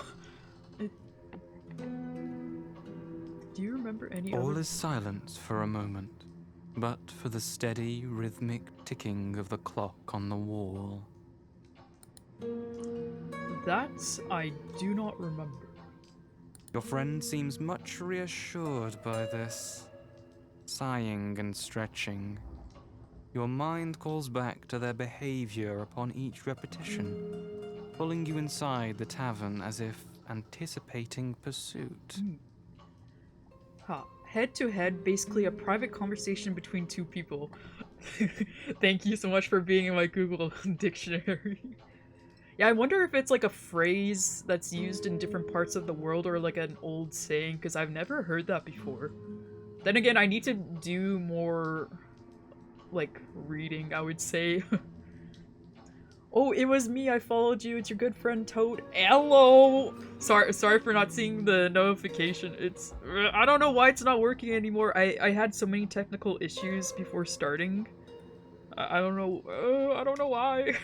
It makes me so sad when I don't see the notification, because it's just like a little gif of me dancing that I made hastily on Photoshop. But yeah. Thank you so much for joining the cult. Doubtless, the monster they so fear summoning is the source of their anxiety, the subject they now are careful to avoid any mention of. But thank you for making it, Toad. I appreciate it. Like, even if you couldn't make it, there'll always be a VOD, and also you can, like, play the game at your own leisure later, because the voice acting's phenomenal. It's, like, definitely worth playing. Like, maybe, I think afterwards I might revisit, or maybe ask, because there are some sprite expressions I kind of do want to add in. Like, only maybe 1. But, yeah, it's definitely a game I want to revisit. And I'm assuming it's one of those games that once you fully finish it, it will have a different meaning once you play it, but that may be for someone that's never really experienced the story before. Like, I have quite a lot of spoilers in my head, like, that I know about due to, like, taking part of the production of this game. yeah, it's definitely worth revisiting. But as yet, it has only been you two. Just curious to see which ending you get. I hope I get the friend ending, because I've been just picking the options that I feel like would appease friend, because it's so hard for me to accuse or be distrustful of the friend, despite how unreceptive they are to answering our questions and revealing the truth. I'm just like, pretty suspicious, but I don't care. I love the friend. I can't say no. But I haven't met anyone else so far, which is like curious. They remain, as they have been each time, a mercurial creature, moving from fear to affection to anger to cajoling, all with the blistering speed of a comet. Even as their moods change, however, they are just as you recall. But there is something else here which you do not recall. Something changed. Something different. Something beyond the card you drew, which before was the Jack of Diamonds, and then became the Five of Clubs. And now those traitors and struggles have become unfulfilled hopes, abandoned dreams, wasted potential, was it? Your friend looks on with a concerned expression. What troubles you, my angel? Oh, that's so cute. Like, the friend's calling you my angel. Like, it's definitely, like, I hope, like, first time, like, people experiencing the game can, like, make that connection to this figure. There's no one else I have seen, but all the same, something is different. It happened last time as well. You cast around, raking the room with your eyes, desperate to pinpoint what that difference is. Something in the background has changed. Look carefully before answering. I think if I didn't draw this asset, I wouldn't have noticed it, to be honest, because this one, to me, is a bit more subtle. It's like the book, I would say. I'm not sure if you guys can read the title, but the title also changed. It's like, I think it says, it's hard for me to read it. I think it says the Telltale Heart. I'm not sure if everyone can read cursive, but like the titles have changed. No, the stained glass window did not change. It's obviously the book.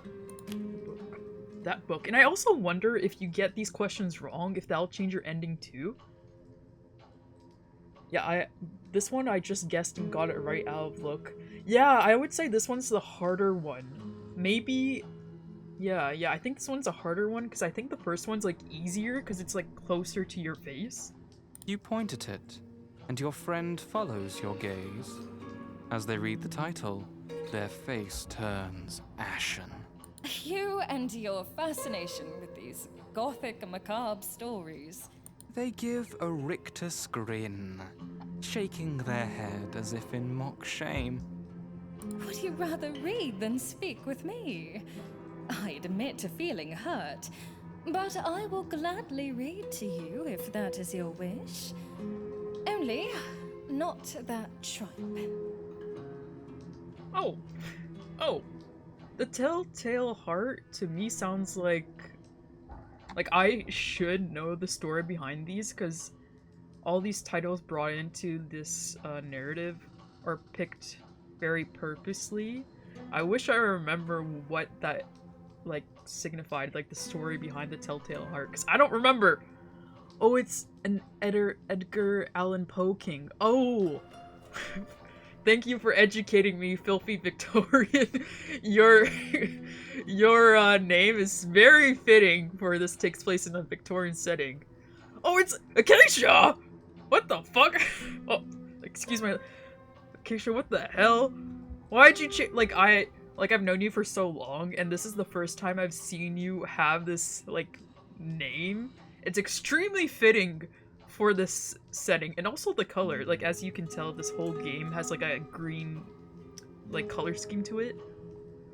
Thank you for the education. This is my Steam name too. Oh, but I don't have anyone on Steam though. I'm such a emo loner. Yeah. Yeah, thanks for joining. Yippee! I hope you're off work now, or maybe home? I don't know. Like, I hoped this time would be okay for a lot of people. Huge L, TBH, get friends. But the only thing I have on Steam is like VTube Studio and Yu-Gi-Oh! Because I'm mainly a PlayStation gamer because I prefer to keep my work like I usually use my computer for drawing. Like I don't want to overwhelm it with games. What about Undertale? Oh, Todd, Toad, oh wait, I actually own Undertale on the PS Vita. I don't have it on the computer. I straight up have it as a Vita game. I don't own it on the computer. Crazy, huh? Well, this visual novel and one other one, Slow Damage, are the only ones I actually own. What the fuck is wrong with you? Sorry, I'm more of a PlayStation gamer, and also the other reason why I like streaming so much is that, like, while drawing, I don't have time to play games, so I just watch other people play. Whoopsies! Whoopsies! Wow! Yeah, anyways. But maybe later I can add people on Steam. I don't know. I don't know what benefit that does. You stare at them, allowing the full measure of your disappointment to register clearly in your expression. No worries about derailing. It was a very educational derailing.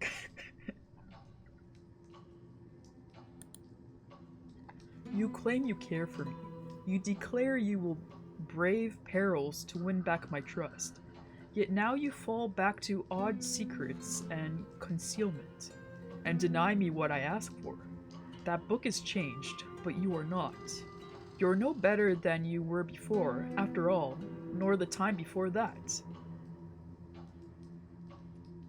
Damn, I'm so used to visual novels in which, like, the responses the main characters give are so self-inserty or so bare bones that people can really imagine them. But I really love how rich these responses are. This loser doesn't even know Edgar Allan Poe. I'm sorry, I only know visual novels and VTubers. I don't even know anime as much as I used to. Like, I haven't been up to date. I only know the popular ones. Admittedly, like, I do need to read more Edgar Allan Poe. I think Say really likes that author, right? As someone that loves gothic art, I feel like it's like an author I should read more of. Whoopsies. Their face crumples as you speak, gaze dropping to the table. I have no defense. Only it is such a stupid story, conceived by that mad American Poe, moreover. Oh, American Poe. Oh, now I know who you're talking about. Whoopsies. I feel so badly for how much I wrote friend smack-talking Poe. Well, personally, I think it's not awesome, but like it adds to the character. Plus, like, Poe's like dead. I don't think Poe's gonna be angry about the shit talk. It's all good. But if you absolutely insist, I shall read it to you. Yippee! ASMR. What is it about? I cannot remember. Yeah, I need that plot spoiler, because I don't remember either. Poe's gonna end up haunting me. No. I don't think Friend has any legs to stand on when they criticize Poe for being American, considering that they're British. British slander? Toad, you do know this game takes place in the Victorian era. Tut. Your friend gives an exaggerated shrug. Also, Toad, what if there's a British person in the chat? What? All British people are evil? even, I don't know any British celebrities, even, I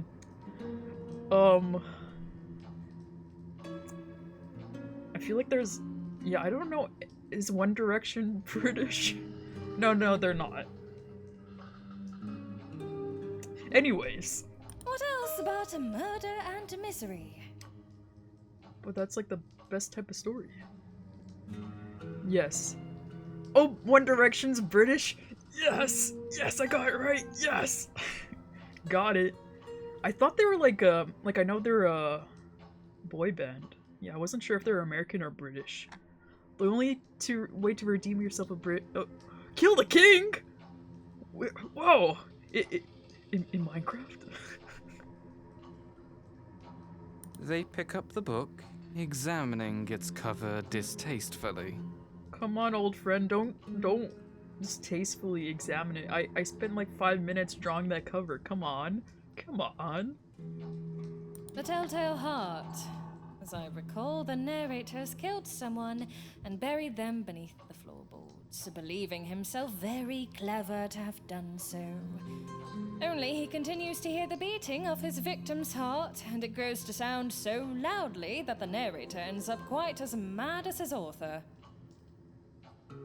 Well, that's a pretty cool story. But I wouldn't say I guess the friend's rude in a way, but I rather like a character be honest and slightly rude rather than like very. I like it. I'm a friend apologist, as you can tell. Any sort of character in the story, I'm like, yeah, awesome. You frown in response to this recitation. But now you have spoilt the ending for me. No, it's okay. It's okay. I personally like those sort of. Actually, no, that is a spoiler. Nah, it's fine. I too love Friend. They're my imaginary friend after all. I see what you did there. I don't know about you, but they feel like a bit of a child to me. Like a child we all created together. I'm sorry if that sounds weird. I love Friend. I love Friend. They throw up their hands in exasperation. You asked me what it is about, and I have told you. Now, do you... All at once they freeze, a fearful, arrested quality seizing hold of their features. Are you quite well? What? Okay. Puzzled, you oblige, watching as their breathing quickens, eyes darting back and forth as if in search of something. At length, they meet your concerned gaze. Can you not hear it? I don't think I can hear it. No. You listen closely, but there is nothing unusual to your ears. The settling of the aged building, the resonant ticking of the clock, the crackling of the fire and howling of the wind outside, all as they have been. There is no wild chiming, no echoing voices. I hear nothing out of the ordinary. What is it that has disturbed you? They laugh nervously. Morbid fancies, I suppose. Or brought on by your dreadful book. Since you claim the reading is now spoilt, shall we find some other occupation? Perhaps a walk? Sure. Your friend rises from their stool, moving swiftly towards the door. Now may be your best chance at inquiring about the cellar, if you can guide their steps thither. Thither. That's a really cool word. Like, there's so many like really rich and beautiful words in this whole story. It really, wow. All right, let us walk. After the almost claustrophobic snugness of the tavern, the dank, chill air of the courtyard feels like being doused in water. I really love that description in particular because like the whole tavern is like green, and then the purple being such a compliment to green probably does feel like such a splash in the face. Yeah, I love the descriptions. And I don't know how much the VAs had to work, but I imagine they would have to work quite a bit to master these words, because I haven't heard much of them. Your color palettes are amazing. Oh, thank you, thank you. I really wish we had more time for me to do more, because like, you know, there was that red and yellow version of this that I quite liked. It really suited Friend, but I think this one probably ties all the colors together way more, for sure. Oh, this is your favorite environment, Toad? Personally, I like the cellar exterior more, personally. But I think the colors in this one are probably much more, poppy. Like, really punchy. Your friend continues trembling, though now it would be hard to say whether from fear or from the cold. You walk together in wordless silence, keeping pace with their ambling, shuffling steps. Time to save scum. Wait, how many saves do I have? Oh, quite a lot. Quite a lot. Because I've played some games in the past. Like, since this game is quite small, I was assuming there wasn't going to be a lot of saves. The curse of it being a jam, always able to see much more you could do had there been more time. Well, there is some things I do want to add in. Like, I talked to EC a bit about it, and I'm like, oh, might as well, because like, I really love this game, so I kind of want it to feel finished, you know? RMP comes pre-packaged with a huge number of save slots. Oh, okay, that makes sense. That makes sense. Yeah. So, were you hearing the heartbeat of your victim beneath the tavern floor, or what? If I asked you what has unsettled you, what will you answer? Confess. You made up the story about hearing things to get... just to get out of reading that book to me. Okay, all of these feel very like I'm accusing the friend. Because like, currently, for the first route, I want to be on the friend's good side. Maybe this one's vague enough that the friend would like. The last one is jokey? Really? I guess it does feel more jokey. I'll pick this one, confess. Your friend gives a quick shout of laughter.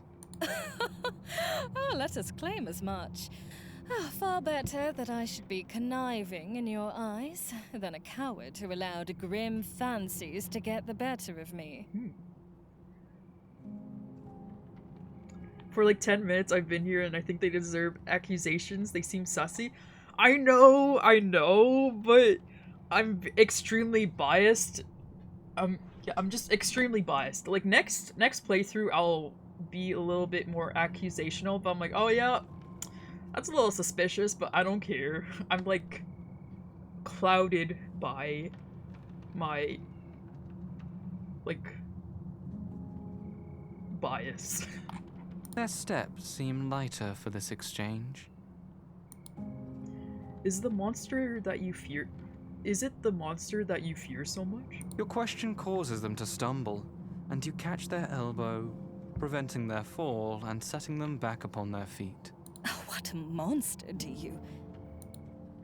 You cannot truly mean to ply me with yet another falsehood, can you?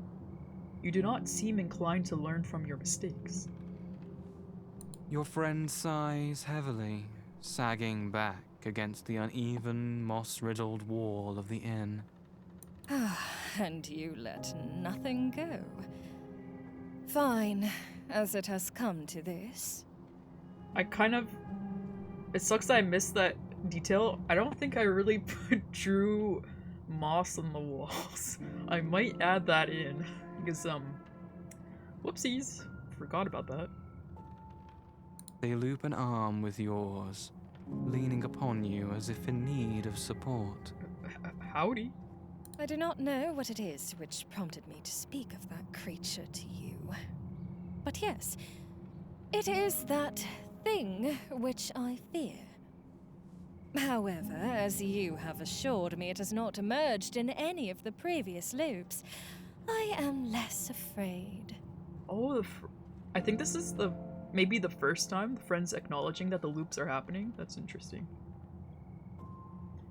If it's there if you're close up, just can't see it from a distance, I'm sure. Yeah, maybe. And also, I think the green moss would contrast really well with, like, the somewhat purple building, so I wouldn't mind personally adding it in. It would be really easy. And more likely, I would probably just take a picture of moss I've seen outside and photo bash it in. Whoopsies. Like, it might be hard to tell, but I did photo bash some textures, but I'm really paranoid. So I usually just only use, not usually, like I mainly use textures that I've made or taken myself. Yeah, that'll do. Why is it that you fear them, but not me? They seem taken aback by this question. Why would I fear you? You are as near to angelic as I have ever encountered. A creature of childlike wonder and fondness, so determined to understand us lowly mortals as to... Whoa. Your friend cuts themselves off, as if overcome by emotion. But that abomination has no place in this world. Oh, it is so entirely other. It cannot possibly coexist alongside humans. It has power enough to raise mountains to the ground, to shake the heavens and bring the moon crashing down into the sea, to consume all life and leave only desolation in its wake. Worse, if it did so, it should feel nothing at all, for it is entirely estranged from emotion. It is a more rabid beast than a thinking creature, and I can conceive of nothing more dangerous. I wonder if, like, this monster, like the old friend's talking about, also has the same sort of distaste for the old friend. But has it done those things? They shake their head condescendingly. If someone were to set up an arsenal outside the front door of your home, you would not need to wait for a cannonade to know it to be dangerous, and the stranger at the fuse to be a complete villain. Sounds like friends jumping to conclusions. What-row? Still, it seems odd to me to warmly embrace a spirit such as I am, while shunning another, solely based on perceived strength and the potential to do ill. Am I such a weakling by comparison? They squeeze your arm reassuringly. There are many forms of strength, my sweet. I know I may rely on your gentle nature, for you set aside your own abominable strength in order to know what it is to be mortal. You feel much as we humans do, and think and act on the basis of reason and compassion. You surrendered your terrible power and gained a soul instead.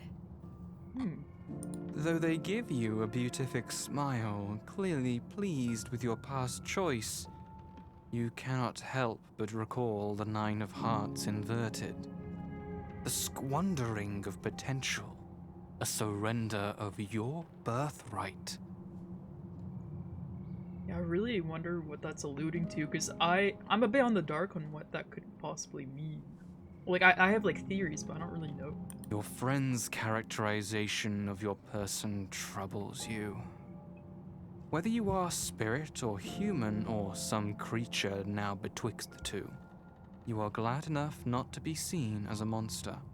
But the only viewpoint you have access to is your friend's evaluation, and it is clearly not without bias, nor is it likely to contain whole truths. You cannot be sure of what you are on the basis of their words, nor do you feel certain their characterization of the monster is correct. You still cannot be certain even if your friend is in truth a friend, as friendship, to your mind, must require some measure of earnest trust and loyalty you cannot claim to see in their changeable narratives and wavering veracity. Yet, neither have they abandoned you, nor can you wholly deny them. True. Wait, we have strayed rather far now, surely. Perhaps we should... Their attempt at an about-face is thwarted as you pull tight the arm they have looped their own around. No, if you are indeed my friend, you will not run. If it means teaching me to trust you, you have promised to fulfill even such dreadful trials as Psyche underwent, did you not? They groan. I suppose I did. Though I hope you will not confuse willingness to do so for enthusiasm necessarily. In truth, I find this place especially uncomfortable. I should 10 times rather collect water from the Styx than linger here. Why is that? Yeah, why is that? I put so much love and care into this background. Why do... Come on, come on. Not to break the fourth wall, but... They give a breathless laugh. Is it not enough for you that I say I dislike it? Surely my unease cannot be the only reason you have for tarrying in the cold and damp, rather than returning once more to the warmth of the inn. Your gaze sweeps the corpse nearby and the cellar doors, weather-beaten and heavily barricaded. Can you tell me more of this place? What is kept in that cellar? Nothing of note. Likely only rot. Okay. Lies again. You release their arm, moving toward the steps purposefully. If it is nothing, then you shan't care if I open it to see for myself. They reach after you, but let their hand drop back to their side. I had rather you didn't. It is locked besides. Is it? 'Cause I forgot to draw the lock. Whoops. I didn't know it was locked. Whoopsies. But maybe the UI covering part of the door might let people believe it's locked. But I was like, whoopsies. Oops. You halt, observing the series of heavy iron locks upon the doors. Whoops. You attempt to lift one to try and pull it off by main force, but it burns your skin upon contact. Oh. I wish to open the cellar doors. Your voice is frustrated, but it seems to have a heartening effect on your friend's demeanor. And I cannot stop you if you are so determined. Please, please, please open it. But it is locked. Where is the key? They give an elaborate shrug. I do not have it, nor do I know where it is kept. You cast about in search of a likely rock or cudgel with which to smash these petty obstacles, but no likely tool is visible in the Stygian darkness. Finally, you give up, sitting down upon the top of the cellar steps despondently. Quitter. Are you truly intending to throw a childish tantrum over some locks out here in the chill air? At least come back to the inn where you may sulk in greater comfort. Wow, really chiding the main character, huh? I'll be getting off. It's bedtime. But congrats on this game project. You did a fantastic job. Thank you. Thank you. Like, the whole team did an amazing job, I would say. Bye-bye. But yeah. Sucks about time differences, but if you ever want to, like, see the whole thing, you can download it and play it yourself, or there'll be a VOD, but yeah, I hope to add more visuals afterwards, so maybe it'll be worth, like, playing again when there's more added to it. Who knows? You rise again to your feet, stomping over to more closely examine the carcass half buried in the weeds nearby. What was this? They squint in your direction, but do not move from the path. You sink to your haunches, examining it more closely. I have no idea, my dear. It is all I can do to make out your silhouette in this gloom. I may have the sight to aid me in many ways, but it cannot compare with that of a... They suck in a breath sharply. No. What is... Why is... Not to spoil it, but I know what this is. I cannot tell what sort of animal it was. The size could be a deer, perhaps? But it is difficult to tell in the current state. Just scattered bones and strings of sinew. I hope I said that right. You eye the carcass sadly. Whatever creature it may have been, it does not look to have met a peaceful end. Oh! Here are some rocks. Perhaps now I can... Your focus is drawn back to your friend as they drop limply to their knees upon the muddy pathway. You rush toward them, attempting to pull them back to their feet, but they only shake their head, letting out a great, resounding sob. Oh. Why? Why still? I ought to have seen to. I ought never have. They continue to stutter and weep incomprehensibly, and all you can do is kneel beside them on the path, waiting for the violence of their emotion to subside. When their convulsive sobbing gives way instead to hiccuping, ragged breaths, you pat their shoulder awkwardly.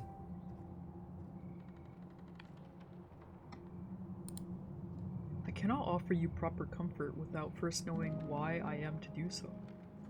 What has caused your distress? Why is it you dislike this place? Is it the cellar? Or is it the creature who died a pitiful death so nearby? I personally wouldn't bother to ask, but...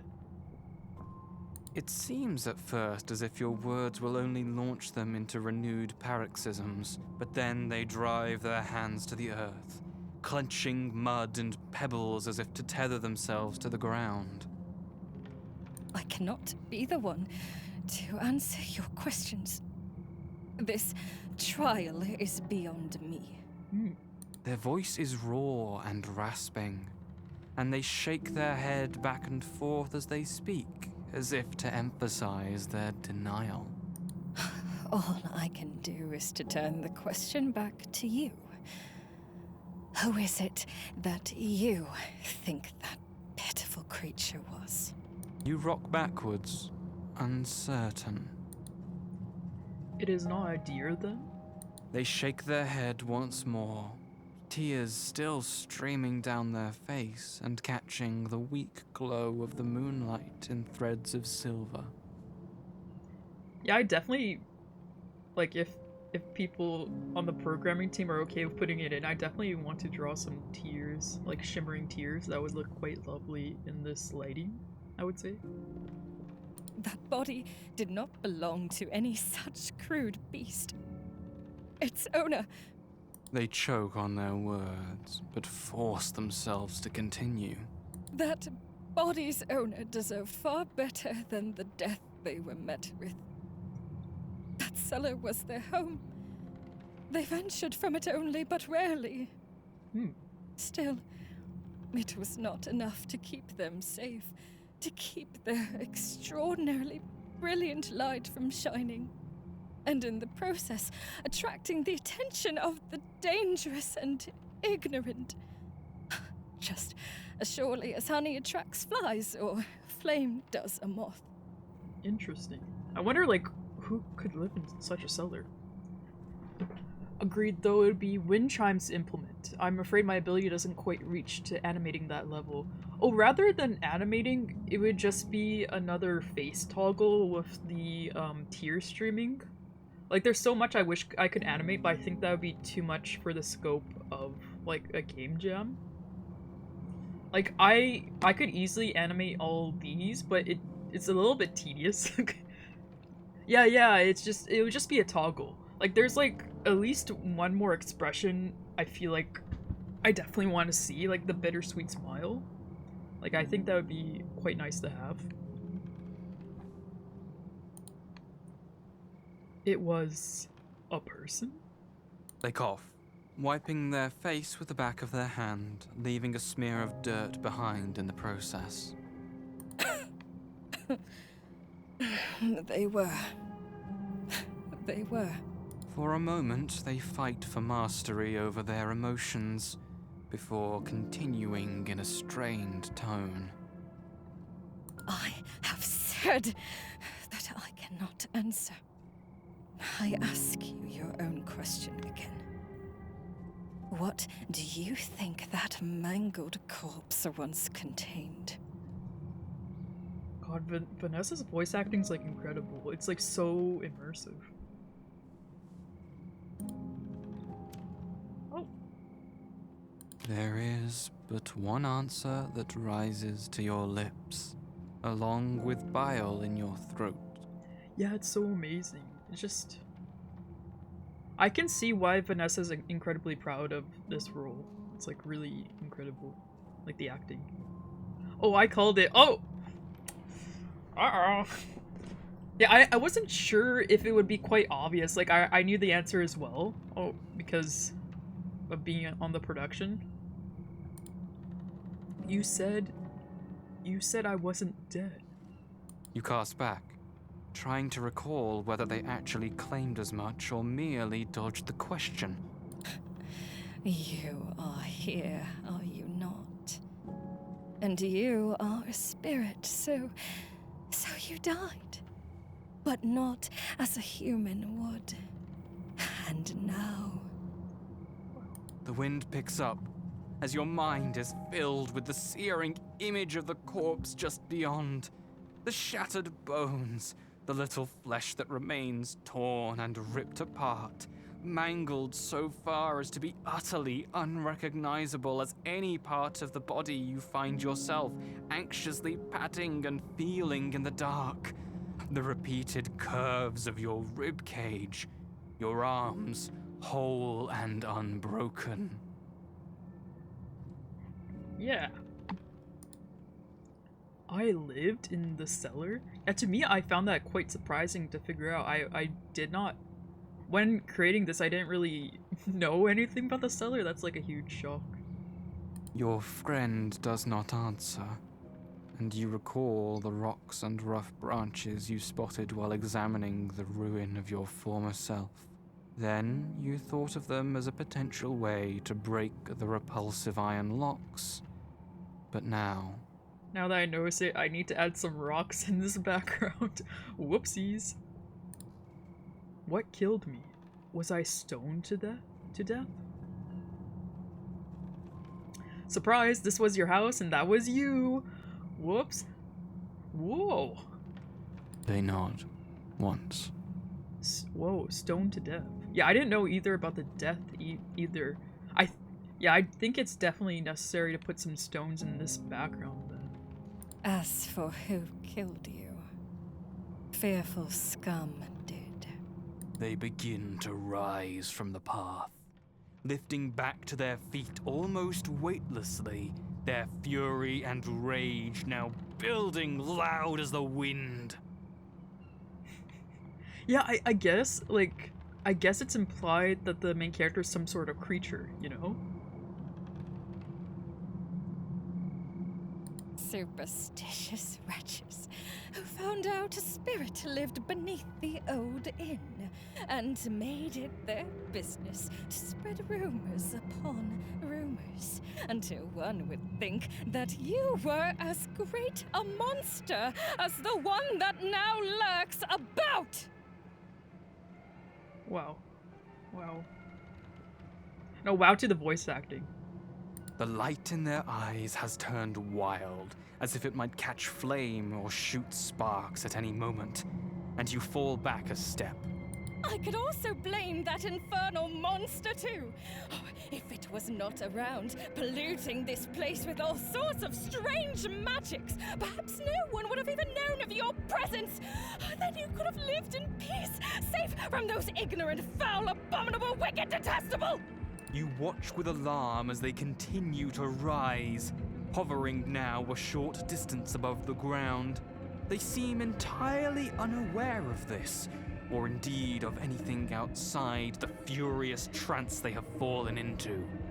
The corpse you once were catches flame. Everything glows, lit by that strange light.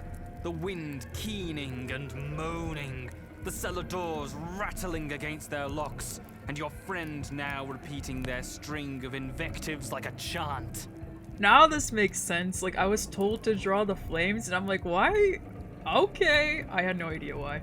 Yeah, it would pop off, like, for real. Like, I'm totally entranced by this performance.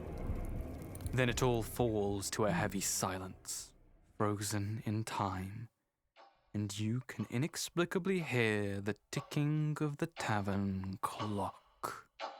And with a single phantom chime, all goes dark once more. Ah, welcome back. Whoa. Maybe this is the last loop.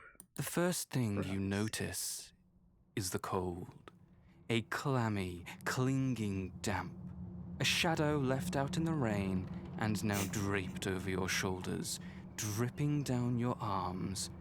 Chill breath stirring at the back of your neck. Get looped, idiot. I don't think I can do anything about the loops. Breathing, right? One mustn't forget to breathe. The damp tastes precisely as it smells, smoky, sweet, and very faintly like death. Was that truly once my body? I wish it had remained burning, so I would not have to face it again. To your great surprise, it bursts into flame once again, as if in answer to your wishes. A weird art, like, I actually wish I spent more time on this, but I was so crunchy. I think I'll revisit this flamed scene once more as well. You're here. Oh, new character? Oh. The words themselves are familiar, but the speaker has changed beyond all recognition. The creature before you is massive in stature, towering well over where your friend would stand. They are also quite clearly a different sort of being than you have previously encountered. There's another character? Yeah, I really wonder who voiced this character. I really wonder if the person who voiced this character is in chat right now, and I really wonder if, like, you know, their name is, like, Chase. Anyways. Ta-da! Finally we get to see the other character. Like, there's more I wish I had more time. Just everything I wish I had more time, but personally, I like both designs, but when it comes to the awards for this visual novel jam, I hope this one might be one of the contenders for the character design prize. Yeah. Yeah. That would be, oh, fancy meeting you here. That would be very improbable. Yes. Against the muddy shadows of your surroundings, the newcomer glows like a lamp. But they do not emit warmth, nor life, but seem instead an extension of all that surrounds you. As if the world you inhabit has been distilled and taken sentient form before you. And I gotta say, like, for this character, this sprite, I think this lighting scenario is my favorite for this character. Like, I just love the purple on purple. It's so enchanting.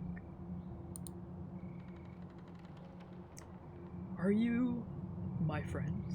You falter, trying to gauge whether beneath the wild form the now familiar friend still speaks, or if this is someone or something entirely other.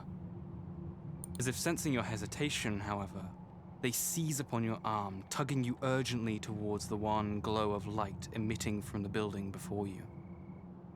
You have questions, I'm sure. But please, for now, come inside. It isn't safe out here for you. Whoa. There isn't a reason to resist their desperate pull towards the warmth and light, is there? Is there? No. The heavy wooden door swings open on rusted hinges, then collapses shut again with the manic jangling of a tuneless bell. Your companion throws closed the latch, breathing a heavy sigh of relief. I will ask again, are you my friend? The way they tilt their head to consider this serves for an answer on its own.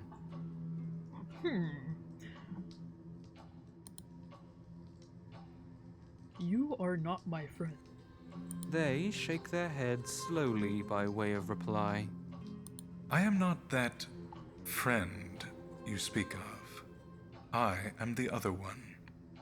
Oh, which is your favorite expression? Is it like the confused one?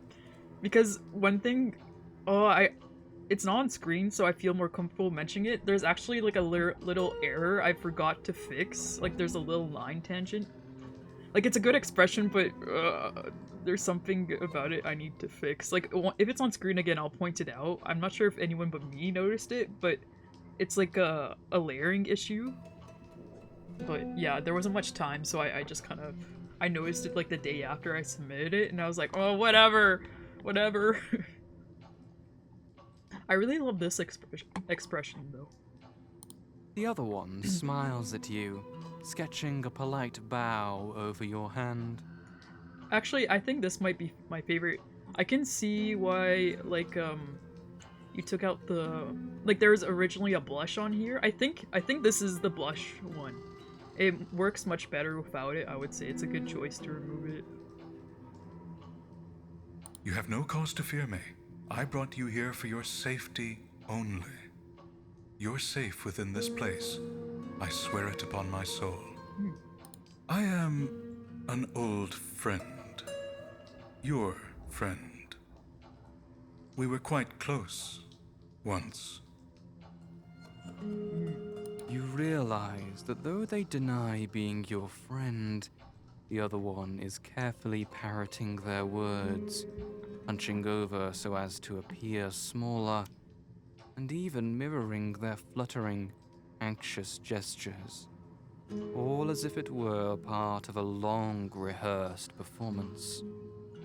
Yeah, it's okay. Like, if it doesn't work, then, like, for the blush, like, I would rather you remove it and have the whole thing work better than keep it, and it not work that well, you know? Reading doubt in your face, they back away, releasing your gaze and your hand with a palpable effort. An old friend, you say? You roll the words around your mouth, tasting them, testing their composition. An old friend. It stirs a deep ache within your chest, a longing for something lost. What name would you give to these thick, clouded feelings? What? I can desire both characters? Isn't that... What? That's crazy. Oh, no, wait. Save.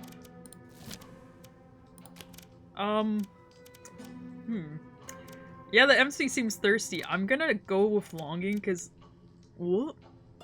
I'm curious about desire. But I haven't been picking fear, confusion, or grief, because I'm like, oh, if I pick longing, I must get the good ending, right? Right? There is a deep and ferocious want that lodges in your chest and throat with the word friend. A delicious bite held just out of reach, or a riddle left unanswered. A holiday, only a day or two hence, but one which will never come. Not for you. Claire! Hello, Claire! I was only able to pop in now, but your art for the game looks so good, but I have absolutely no clue what's happening here. Oh, no worries. Like, I think... Yeah, it's okay if you don't know what's happening, because in the future, like, I'll add more art, so it might be worth playing afterwards, once there's, like, things added to it. So this is a little bit of a beta. Like, it's pretty close to completion, but there's still some things I want to add, so I think it's worth playing in the future. But yeah, thank you. I was focusing on the close-up nipple. Whoop, ruh-roh. Yeah, don't spoil me too much. Yeah, awesome. Like, I think the game in total is around 3 hours-ish. So it's not super long. It's like a movie length, ultimately. Friendship wasn't ever yours to own, for love or money. Yet this person is a friend? You're my friend? Truly? Try as you may, the want bleeds through and saturates the question. You only hope that the stranger doesn't hear it. By the light in their eyes and the curve of their lips, however, it is clear they did. I feel... I feel so... I'm not sure if I picked the right option for saying that for both of them. I wonder if I'll get, like, in trouble for doing that. Whoopsies. Yes, my dear. We're old friends. The best of old friends. And I am here for you, and you alone. Their voice carries a fondness that cannot be faked. Or, at the very least, is well acted enough to be indistinguishable from sincerity to you.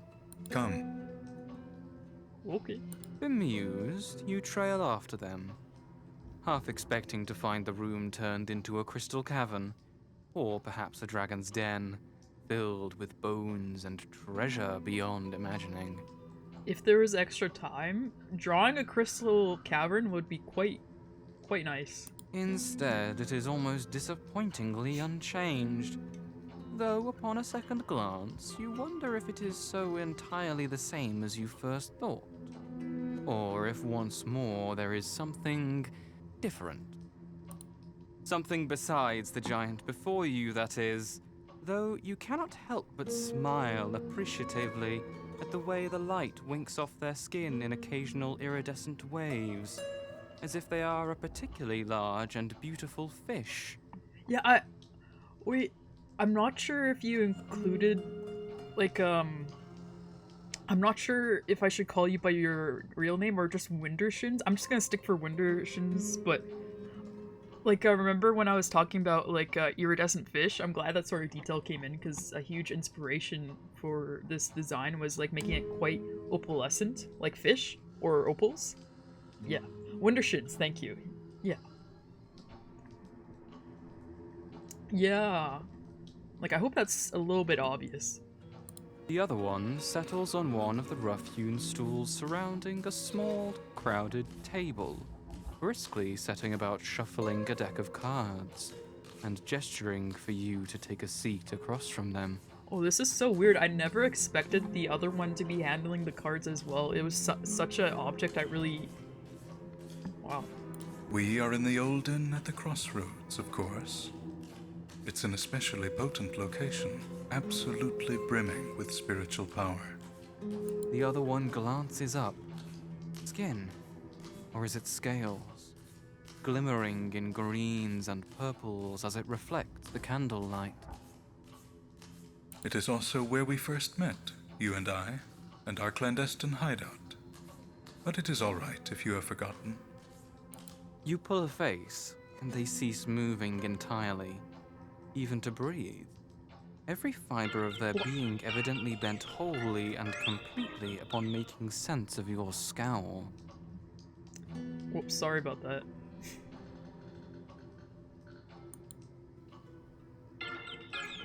Give me 1 second. My apologies. My apologies. I'm receiving a phone call. Whoops.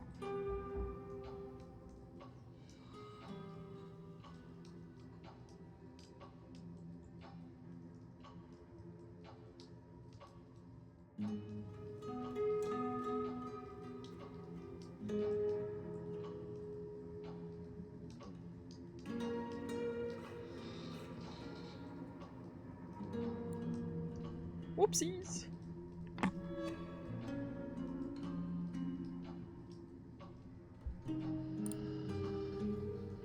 I do not understand why you make that expression. You did not do so for them. Yeah, there's a little line popping up here that I need to fix. Whoopsies. You bite back a sigh. It is because I am hearing their words in your voice. Did you and I truly meet in this place? The question seems to confound them. After a long pause, they reply very heavily. I do not know what you mean. I have always known you. It might as well be here that we met. Isn't that so? Must it be only one place, and not all places at once? It is your turn to be nonplussed. I am not sure. The hands that were busily shuffling cards cease their activity, instead gripping them tightly. We only need to make new memories together now. All will be well. I shall make sure of it. With this, they fan the cards out before you in a graceful, practiced gesture. Now, choose your card. Carefully, mind. And let us see what lies in store. You reach out. What shall be your fate? This is my favorite card out of the cards designed. I really love this design. You look upon the card intently before laying it face up on the table. This is a good card. Agreed! It looks awesome! I'm glad the other one has good taste too. Well, they're all good. It just, for some reason, it's so striking, that one design. Your mouth twists into a wry smile at their words. Can you even read the cards, I wonder? They look up, perplexed. Of course. This is a good card, did I not say? It is known as the Death card.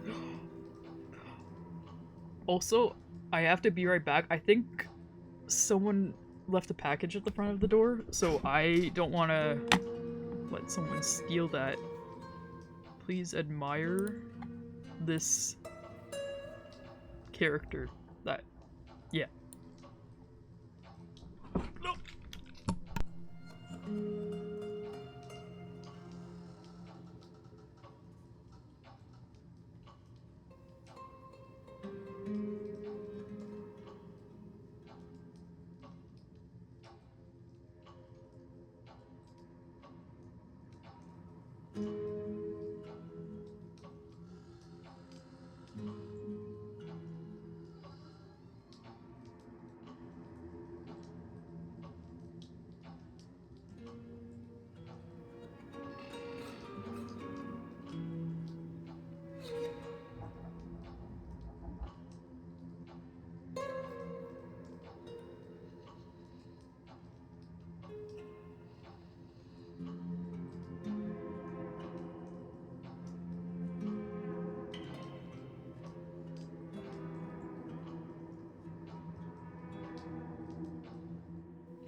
Oh.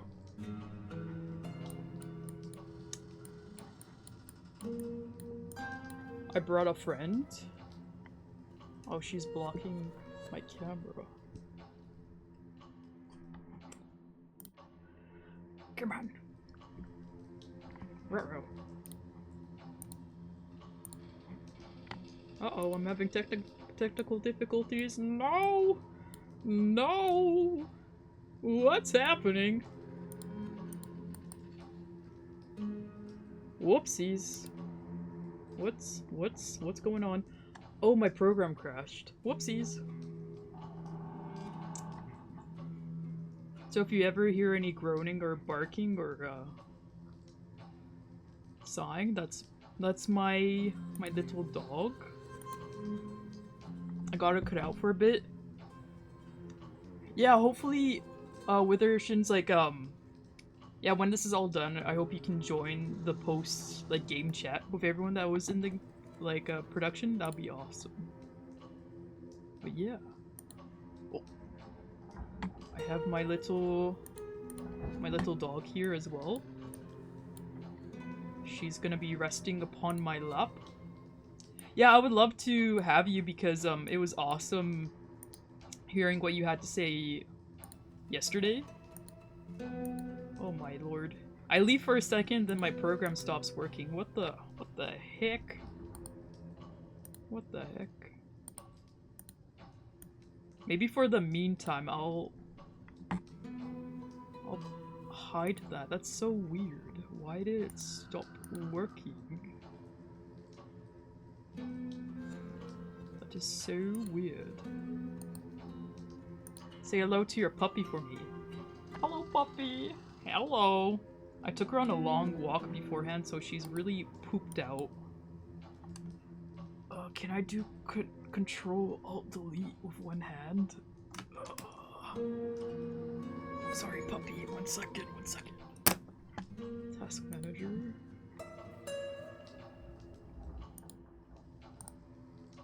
And task. That's so weird. I've never had issues with that program before.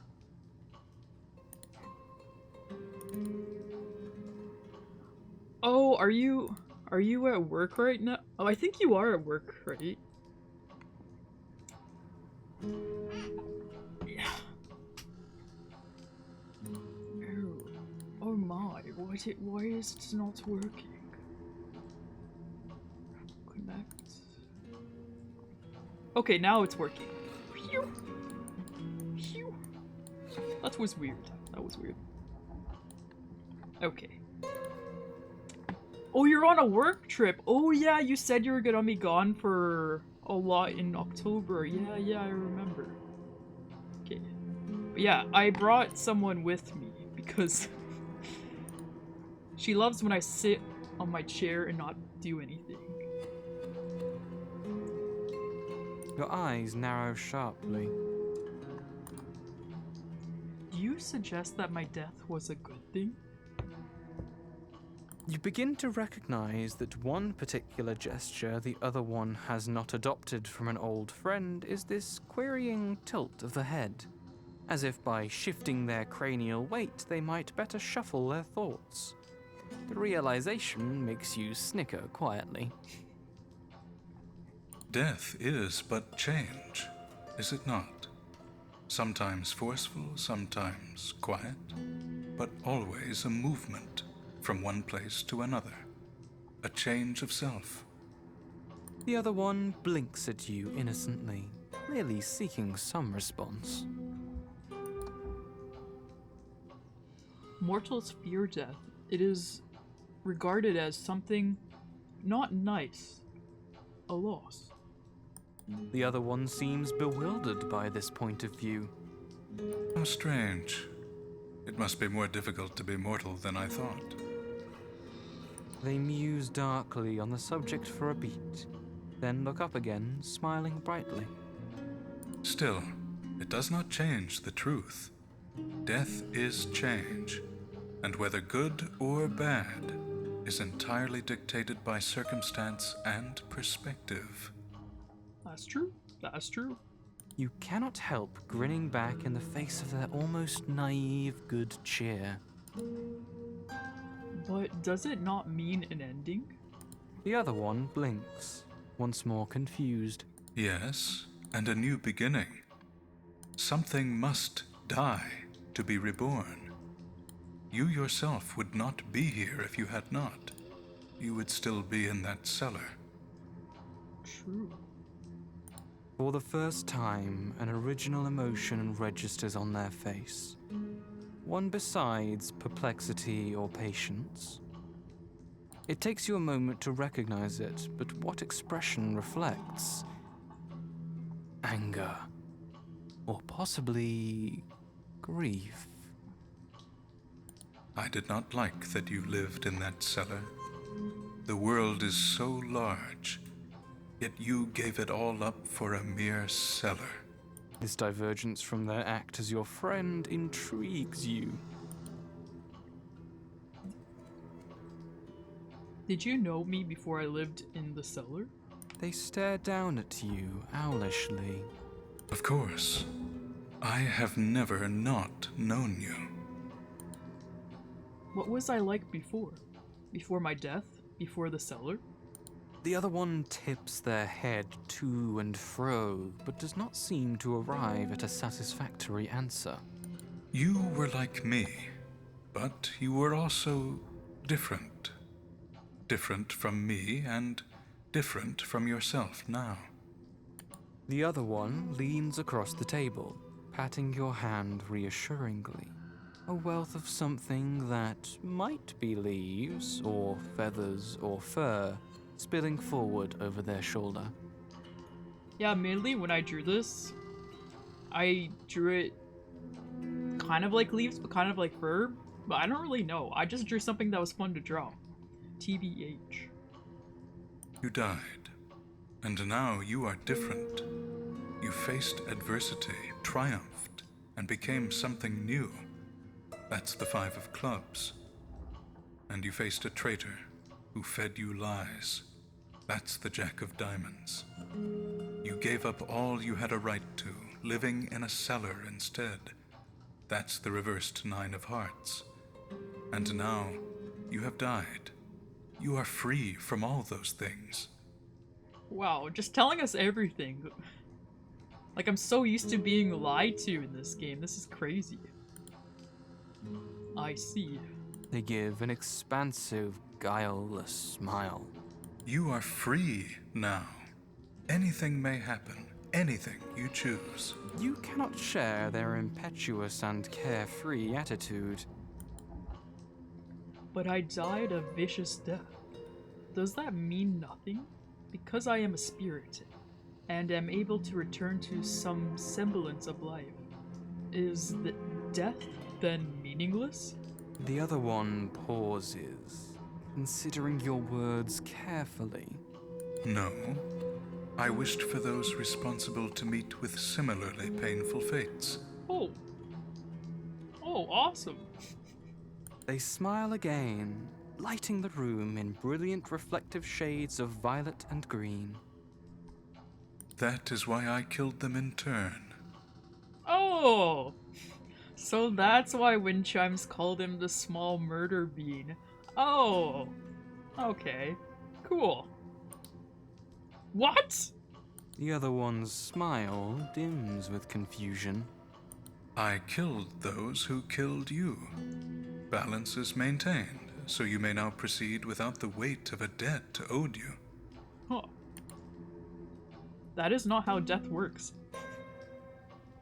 Thank you for avenging me. Thanks, bestie. Oh, wow. Like, yeah. They frown petulantly. By whose measure? It is for me to decide the proportions of life and death in this stretch of earth, from yonder mountains to the distant sea, and your life was worth far more to me than dozens, hundreds of theirs. I consider the justice I exacted to be most modest in number. I have not killed your friend, after all. Oh, I can't relate to MC. My immediate reaction was, yay, thanks, bestie. Me too. Me too. I was just like, you know what? Well, I can't hate this character. It's like impossible for me to dislike. So I'm just like, oh, okay, all right.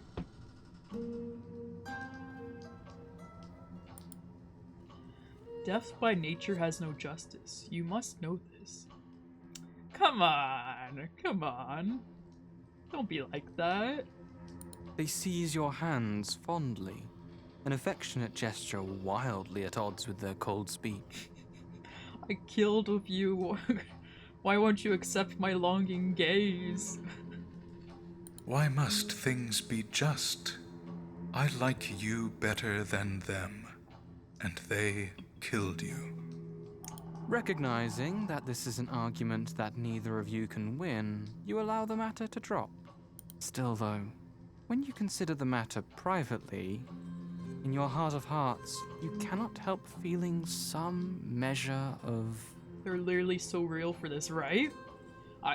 Right? Can I just get both roots? I can't hate either of the characters.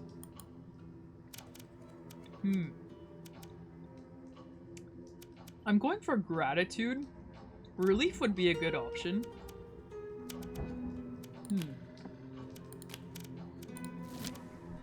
I feel like the most realistic option would be emptiness. But I'm gonna go with gratitude. You feel a warmth blooming from the center of your chest. Your death has been avenged. No, more than that. You were valued enough to be avenged.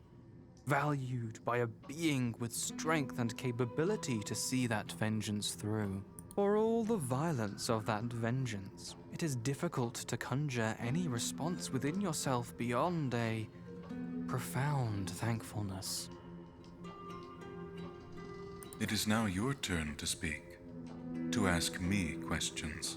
You jump slightly at the sound of their voice, jerked out of your momentary reverie. The other one is perfectly motionless, giving the appearance of an especially fantastical automaton, waiting in patient stillness for the next turning of their key. Excuse me, other one. I was monologuing. Come on. I do not understand. The other one furrows their brow with thought. It is as I said. I greeted you. I have shut us into the old inn. I have read your cards. It is now time for you to question me, or make demands. In each of the past repetitions with your old friend, you did so. Have I forgotten something? They appear troubled by this possibility. I have enough to do in undergoing these repetitions without attempting to perfectly recollect my own words and behaviors. Besides, you are not my friend. But I am a friend. Your friend. Just... Yes, yes. You cut them off with a wave of your hand, and they return to their posture of uncanny anticipation. What happened to my friend? The first friend. You said that you are not the same as them. This fulfillment of your assigned role, that of asking questions, appears to please them. They are elsewhere now. Where I was. I put them there. What? What? Their tone implies no more concern than if the subject under discussion were a wheelbarrow to be relocated, rather than a whole person. Did they agree to that? No. They do not like it down there, and did not want me up here either.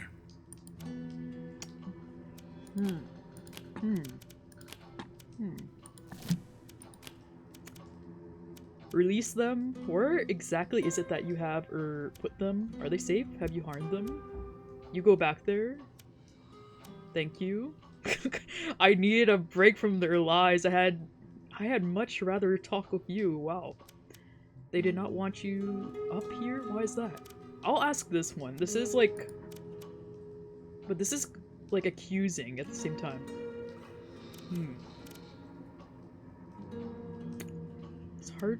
It's hard to pick which one. There's so many options. I have like choice paralysis right now. They did not want you up here. Why is that? That is not a who, but a what. And as for what it is abject filth you have no cause nor need to associate with. Forget you ever saw such an abominable thing, in fact. It is beneath you. For a second, I thought it was like a problem with the scripting. But clearly it's purposeful. You swallow, suddenly feeling nauseous. Please do not repeat such terrible words, and do not use their voice either. You are here now, and I dislike hearing such insults toward my present company. The other one sits up, slightly straighter, apparently pleased by this. That is good, then. I'm glad I put them in the cellar for this turn. Oh. You... what? You gape at them for a moment. First, your friend persuaded you to live locked away in the cellar, and now they have insisted that I do so instead. I therefore assumed that the cellar is simply where one stores inconveniences. Hi, I forgot when the stream started, but I'm glad you're still going. Your art for the game looks so good, and I downloaded it to play myself. Oh, thank you! Thank you. Yeah, thank you so much for checking it out. Like, I'm probably gonna add more art for the game, so I can let you know once that's updated. But yeah, it's a really... Oh yeah, I know it's you. I know it's you, Chris. I know. But yeah, thank you for telling me, because sometimes, like, some people change their names, and I'm like, who? Huh? Yeah, don't worry.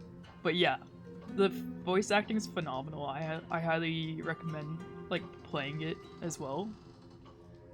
Yeah. Like, I think we're near the tail end of the story anyways. I believe there's, like, 2 endings, though. Yeah. I'm not sure if I'll do both, because I want to finish this in, like, 40 minutes. Yeah. What do you mean? My friend persuaded me to live locked away in the cellar. The other one regards you woodenly. Wooden? I mean that your friend persuaded you to live locked away in the cellar. That is, they spoke with you, and in so doing convinced you to be locked in the cellar because, being a spirit, you were an inconvenience to them. And as I have already shared, the cellar is where one stores inconveniences, away and out of sight. Interesting. Little of this explanation, painstaking as it is, registers with you. I did not know. Did I agree to it? Now I feel bad for taking the friend's side, because it clearly seems this character regards, or like, treats the main character much better. The other one nods stiffly. Of course. They could not else have locked you away. Even without the greater part of your power, you are still far stronger than they are, or ever shall be. Why would I do that, though? The question feels critical in untangling the riddle of what has brought you here, and you are keenly aware that this is not the correct companion to ask. Still, after a long pause, the other one replies. You always held a fondness for the lights that shine the brightest, even if they burn out the fastest. You ever had your own steady glow, but it was not enough for your ambitions.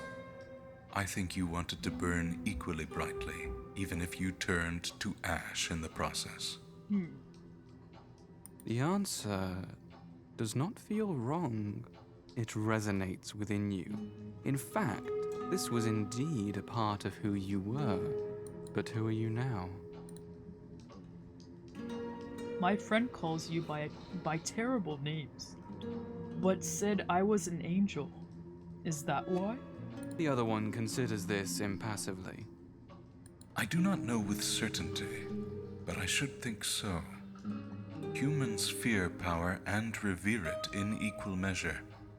The idea that a powerful being, such as you were, would set aside the mantle of your strength to walk among them, well... They tent their fingertips on the table, mulling over their next words carefully. Also, I do not perfectly understand the concept of possession. Anything I wish for, I could easily take. But what should I want with the responsibility that entails? No. But your friend is mortal, and a human, moreover. I believe that they recognize just enough of your value to see that you were a greater treasure than any shining stone or bauble could be. I guess the friend's human. It still doesn't quite make sense. Are you a different kind of spirit from me, or are you a monster indeed? They smile gently at this. At first, we were both you, if I was anything at all. But when you cast away the better part of your power, it took root and life of its own. And now, I am me, and you are you. Not to be a freak, but this sort of plotline sounds very familiar to Dramatical Murder, if anyone knows that game, with the Ren root. Sorry I made that connection, but it really reminds me of that. Right? Right? I'm glad there's people here that recognize that. Or like I knew a bit of this plotline, and when I heard it, I was just like, do I say the forbidden? It's oddly familiar, and I don't think the lead writer.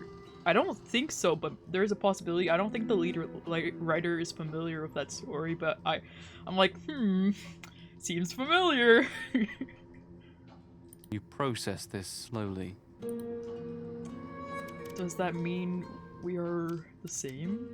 Then, are you still a child then? I am not clicking that. You are my other half? Are they gonna, Okay, Claire, I didn't draw it, so I don't think so.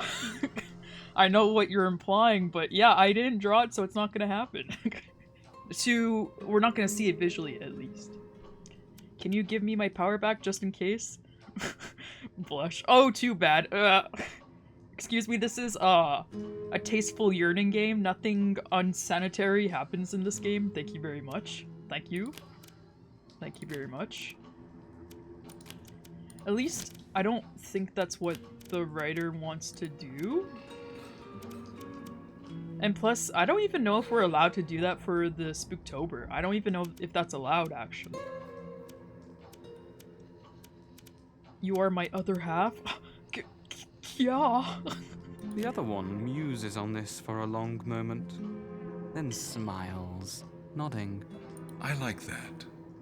Yes, I am your other half. Whoa, yippee! I do not know how to best characterize it, except to say that I am the spirit of the power you cast away, and you, in turn, are the spirit of my lost feeling and emotion.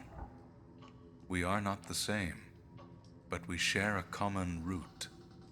You struggle with your thoughts, attempting to figure out how to piece in this new information you have gleaned with what you have previously learned from your friend. Your friend. Your mind casts back to their fear over the disastrous potential the other one represents. Your friend had just cause to fear what the other one could do, you admit. But was that truly reason enough to so thoroughly despise them? If you had not shed your power, would they have likewise reviled you? I thought they were my old friend. Even when they lied, even through my anger and frustration, some part of me still believed. The other one watches your face with interest, their unsympathetic, too clinical observation drying any tears you might otherwise have shed. It's really interesting how opposite the two characters are, the ones that are in this game. I am also your friend, just not your friend. And your friend was in some measure your friend as well. They helped in bringing you back after you were killed. This news intrigues you. That's not a spoiler for me. Yeah. They locked me in the cellar, but brought me back. With my help, they assisted in preparing the sacrifices too. And together we created this world, where you can be alive once more. Oh, thanks guys. Wow. It's so awesome to have friends like that that would be willing to, like, get sacrifices to bring you back. Man, I need homies like... Just kidding. You are still attempting to comprehend the meaning of this when they speak again, fully destroying coherent thought. It is why I did not kill them alongside the others who murdered you. I intended to kill all those who harmed you, but they wished to atone by bringing you back, so I did not. Ride or die, homies, baby. That's right. That's right. I guess it's really heavily implied that the old friend killed, like, the main character in some way. Whoopsies. What? What does that mean? My friend also... The other one folds their arms across their chest, appearing unreasonably pleased with himself. You seem to like the diversions I created while I was trapped in the cellar, so I have created another one for you.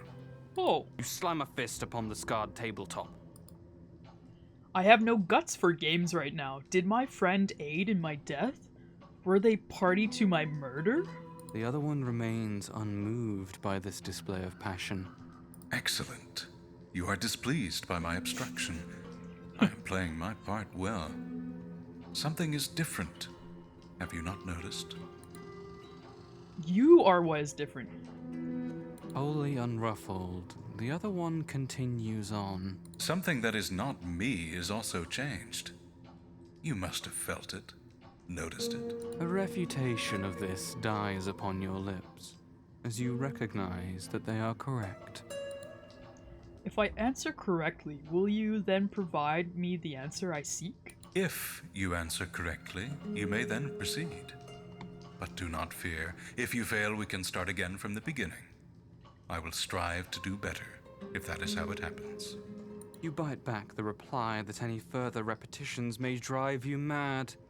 Instead, bending your mind to the task at hand, you cast around, raking the room with your eyes, desperate to pinpoint what that difference is. Something in the background has changed. Look carefully before answering. I got like a cheat sheet because I'm like, yeah, I drew this. I know, I know what changed. Right here. Right here. The clock. The clock? The other one applauds happily. Yippee! The clock indeed. Do you see what I have changed? Oh, the other one's changing it. Narrowing your eyes, you note a change in the imagery. You have added a lady and a tiger. The lady or the tiger? I enjoy that story as well. One does not know how it ends. As you wait for them to continue, the clock grows louder and begins to chime, then chime again, then chime yet again, sound layering upon itself over and over in a cacophony. And now my turn is up. So I ask, which door shall you choose? The mad chiming echoes back upon itself and then finally grows still as all goes black. You're here. You've made it to the end. So my guess is that rather than replaying the game from the beginning, there's gonna be a part here where I can pick one character or the other. That's what it seems like to me, at least. The first thing you notice is the cold. A clammy, clinging damp. A shadow left out in the rain and now draped over your shoulders, dripping down your arms. Chill breath stirring at the back of your neck. The smell that follows is pungent, though not altogether unpleasant. Distant wood smoke, the faintly sweet whiff of rotting vegetation. Autumn in her glorious rags, perfuming the air with burn piles and decay. Breathing, right? One mustn't forget to breathe. You inhale deeply, and when you speak, your voice is a low and empty rasp, more like an echo calling back from a void than the initial cry to inspire it. The damp tastes precisely as it smells, smoky, sweet, and very faintly like absence. Oh, absence. There is no one in the courtyard. What? You scan your surroundings curiously, finding them both familiar and somehow not. The trees, the stones, the building before you all carry with them the wrongness of a dream. Like a painting of a painting, a facsimile void of intent. I am still burning, I see. And thank goodness those dreadful iron locks are gone, but is anyone there? I think I gotta draw some iron locks on because I never frickin' drew that asset. Whoopsies. Hello? There is no one to answer your call. No friend, no other. You have questions, but for now you ought to go inside. It isn't safe out here for you. There remains the question, however, of where you shall go and whom you shall seek. Oh, I guess you just pick here. Wow. What?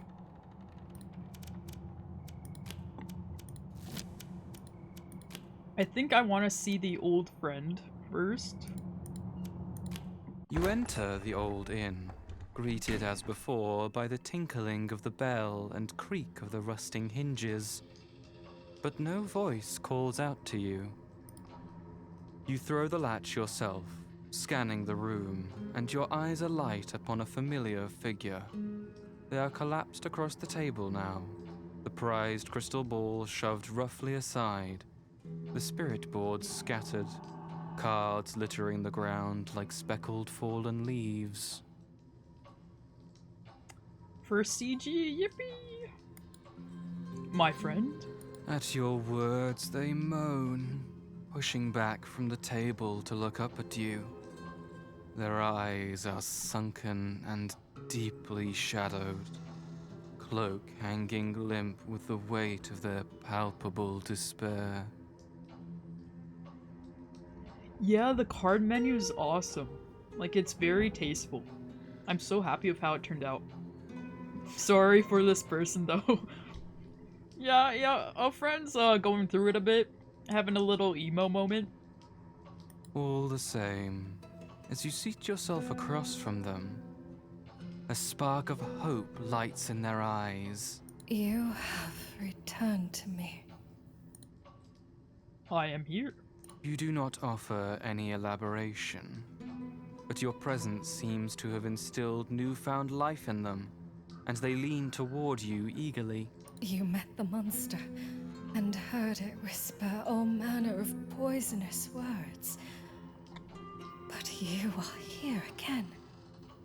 Not with them, but with me. Yup. You feel the urge to check their unfettered joy at this fact. Damn, I've never looked this good and ethereal in my emo moments. Yeah, friend's got a certain, you know, je ne sais quoi. I am here, but it does not follow that I disbelieve all that I was told. They flinch, staring down at their clasped hands once more.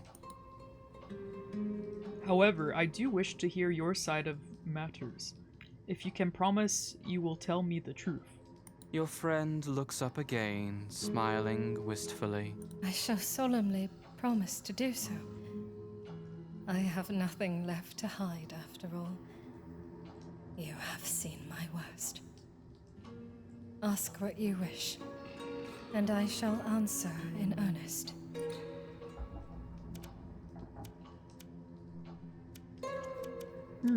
I hope we'll get all of these answered rather than just picking one. Why do you hate the other one so?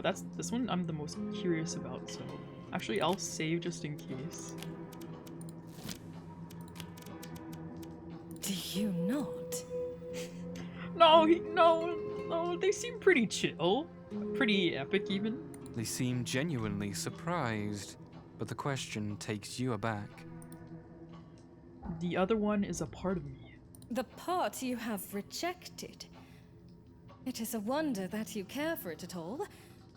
If I could excise all the more terrible parts of myself, I should happily do so, and forget them entirely as swiftly as possible. Why would you wish to remember that which you have discarded? Why would you then join hands with them to bring me back? Their lips curl into a fierce smile. I should have joined hands with Mephistopheles himself, if that was what it took to bring about your return.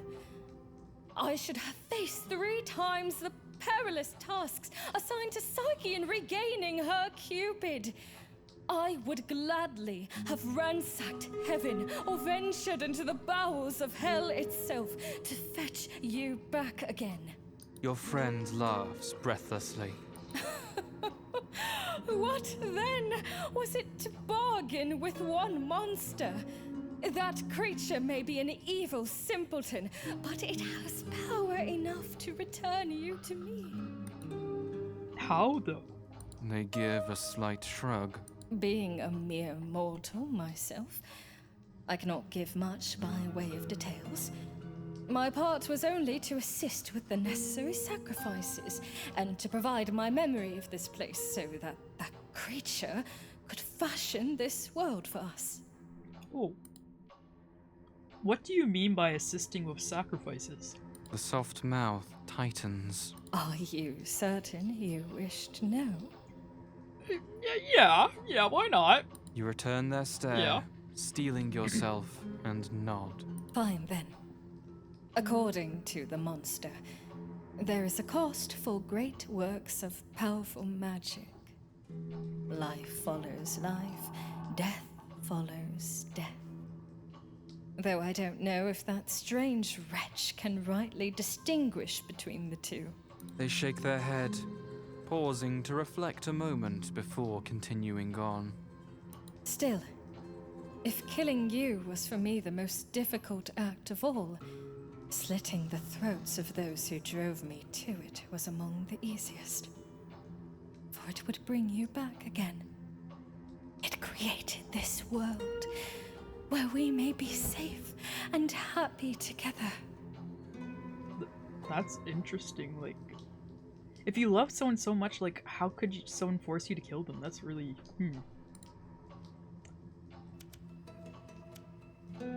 Are you the one who locked me in the cellar? They meet your eyes squarely.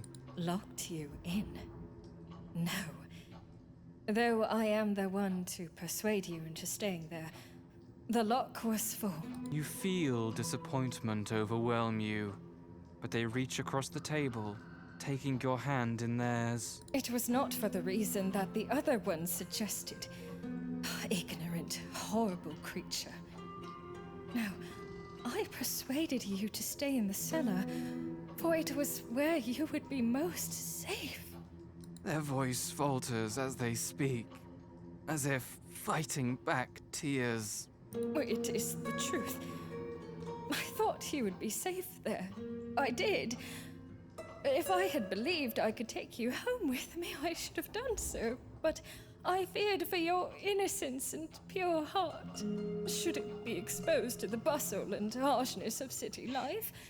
Or I thought... The friend's like, I gotta protect my Pookie Bear. I think Pookie Bear can take it. It's okay. But I could not at least be allowed to remain above ground in this lonesome place? They become downcast. I did not want to risk your discovery by any I did not myself trust and approve. Even among those few I allowed to know of your existence, I did not wish to permit them unfettered access to you. Okay. That's, okay. The friend raises their eyes, once more passionate and defiant. Pookie Bear got killed, so maybe that theory's out of the window, actually? Oh, yeah, probably. Yeah, probably. You are my own precious friend, my summoned spirit. You were mine to protect, and I did my best. But... Their confidence dissolves as rapidly as it was rebuilt. Though despite this show of vulnerability, their grip upon your hand as they cling to you is powerfully strong. When I was killed, did you... You expect these words to reduce them to tears once more, but are met with an unexpectedly stony expression instead. You wish to know if I participated in your murder. If I raised a stone alongside those worthless wretches. You do not answer, only wait, holding their gaze as steadily as you can. Well, I did. Oh! Uh-oh. Uh-oh. Whatever reply you expected, it was not this bold statement. You suck in your breath, staring at them with mounting horror. Yeah, what the fuck indeed? I would... Like, why? Why? Before you can formulate any manner of reaction, however, they shout at you, abruptly shifting from apathy to a towering rage. I have said I did it! Now retaliate! Oh. What?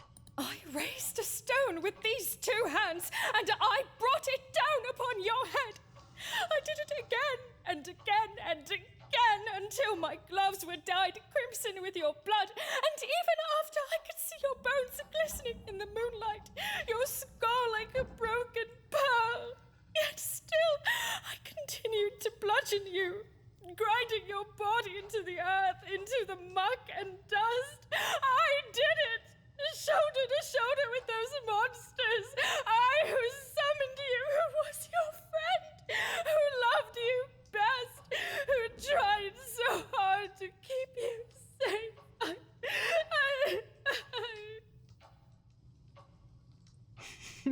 Bruh, the hell you stink.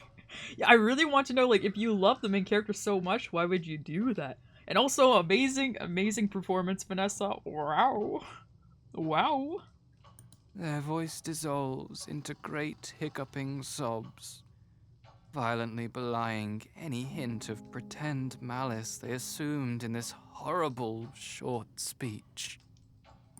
Why? Your unwilling sympathy is stirred, but it is a question that needs answering.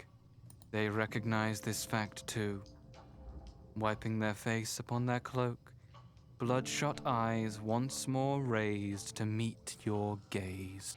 There can be no excuse for my actions. And yet, I loved you. I love you still. That only adds more questions rather than answers. Why would you do that? They swallow the air in great, thirsty gulps before composing themselves enough to continue.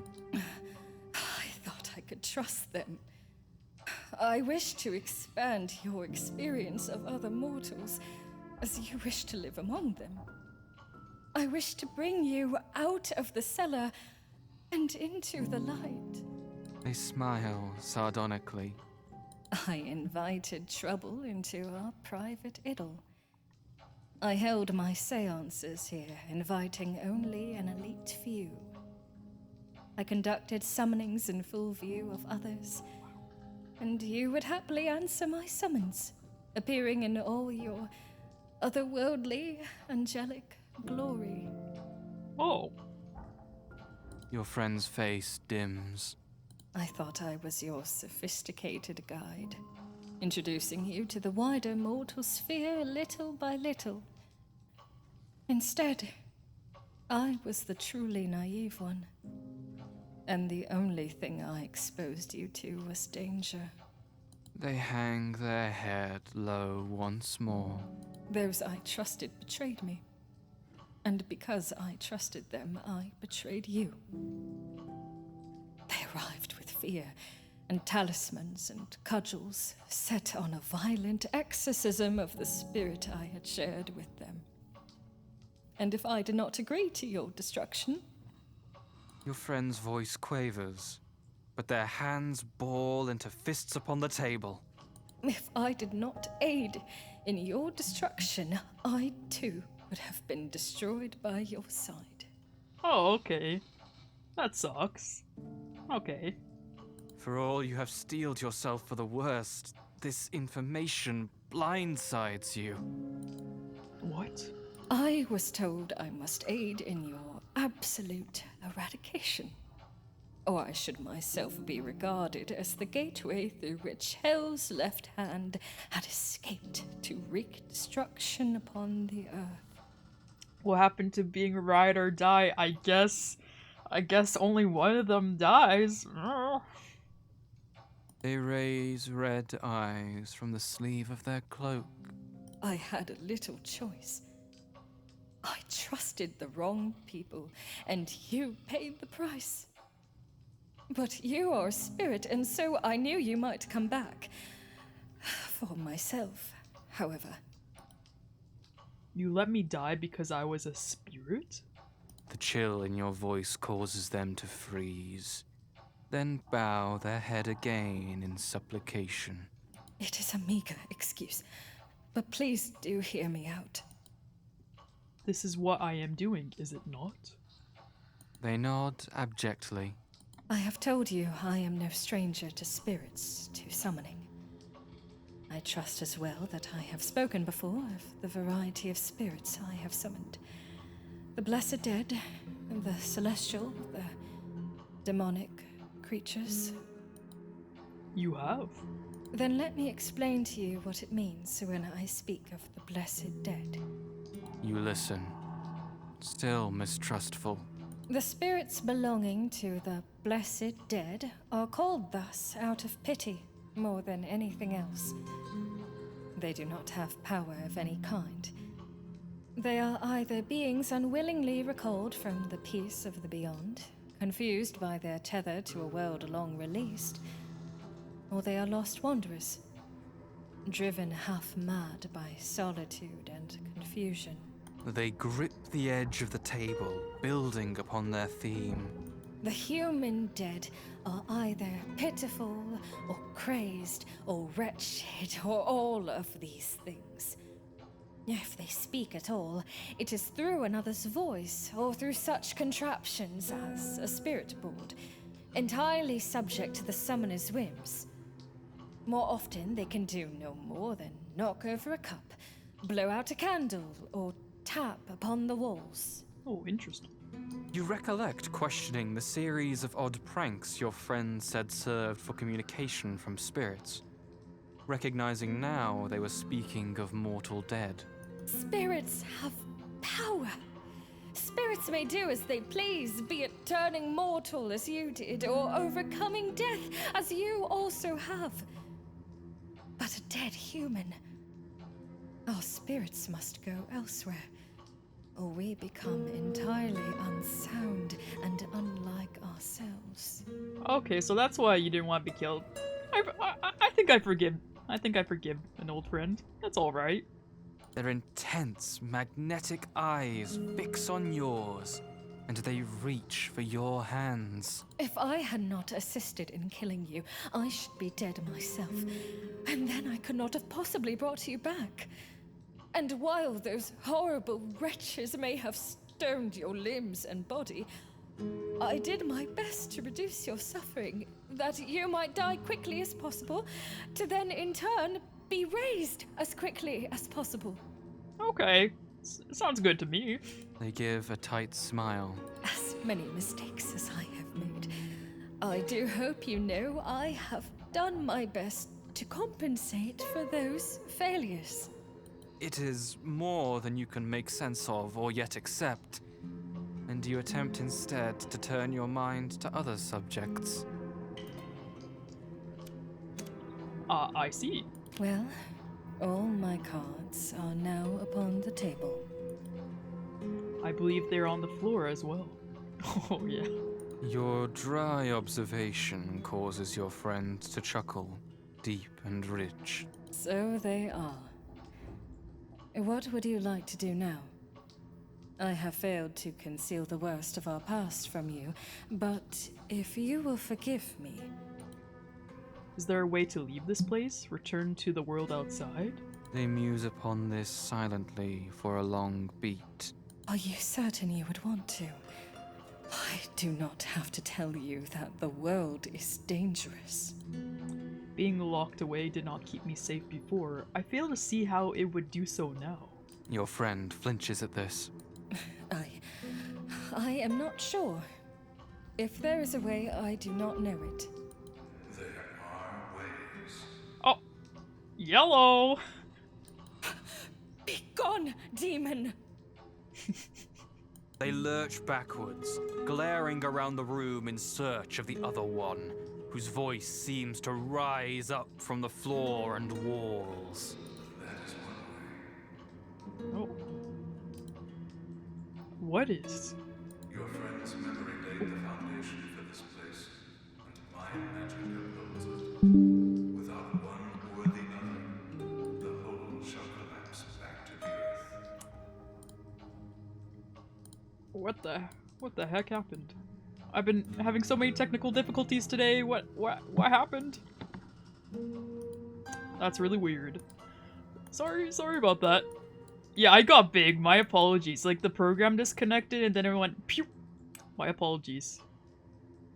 Whoopsies. The whole...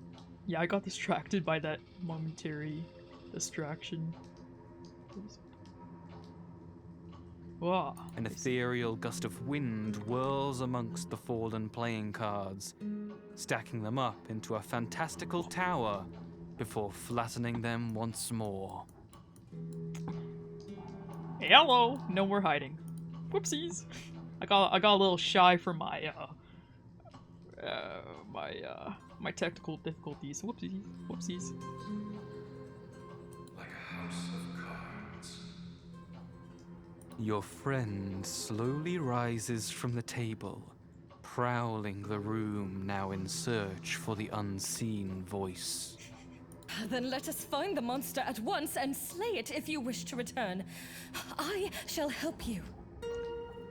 I cannot be slain. I am not immortal. Your friend snarls, gritting their teeth angrily, still unsure where to direct their fury as the voice seems to come from everywhere and nowhere. Shut up! There must be some way to destroy you. Oh, come on. Why can't we just all live in peace? Come on. I am my power. Were that power to return to its original source, I should cease to be. Oh. A fanatical light has dawned in your friend's eyes, but before they can speak, the voice of the other one continues. They should then cease to be mortal, however, and return fully to the spirit they once were. This dims your friend's fire somewhat, as they turn to observe you uncertainly. If you wish to remain in human form, you might instead choose to consume the soul of that one, your friend. What? Then you might return to the world completely human yourself, just as they are. No. What do you mean, just as I am? What does that mean? What I said.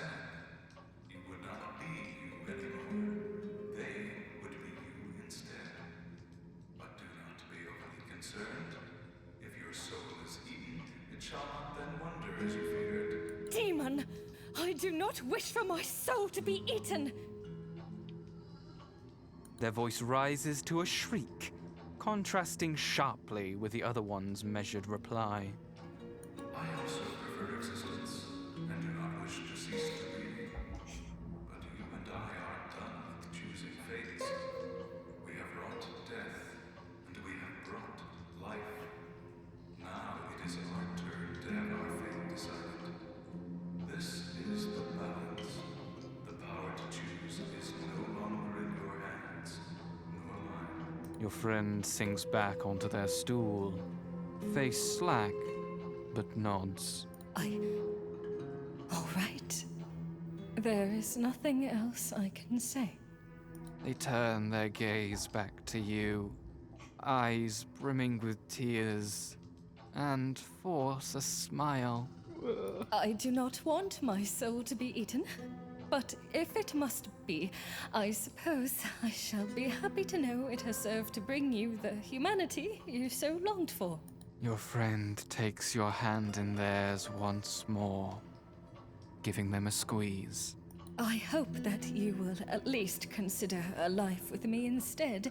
However, after all I have done, I cannot imagine rejecting you, even if you are a danger. What?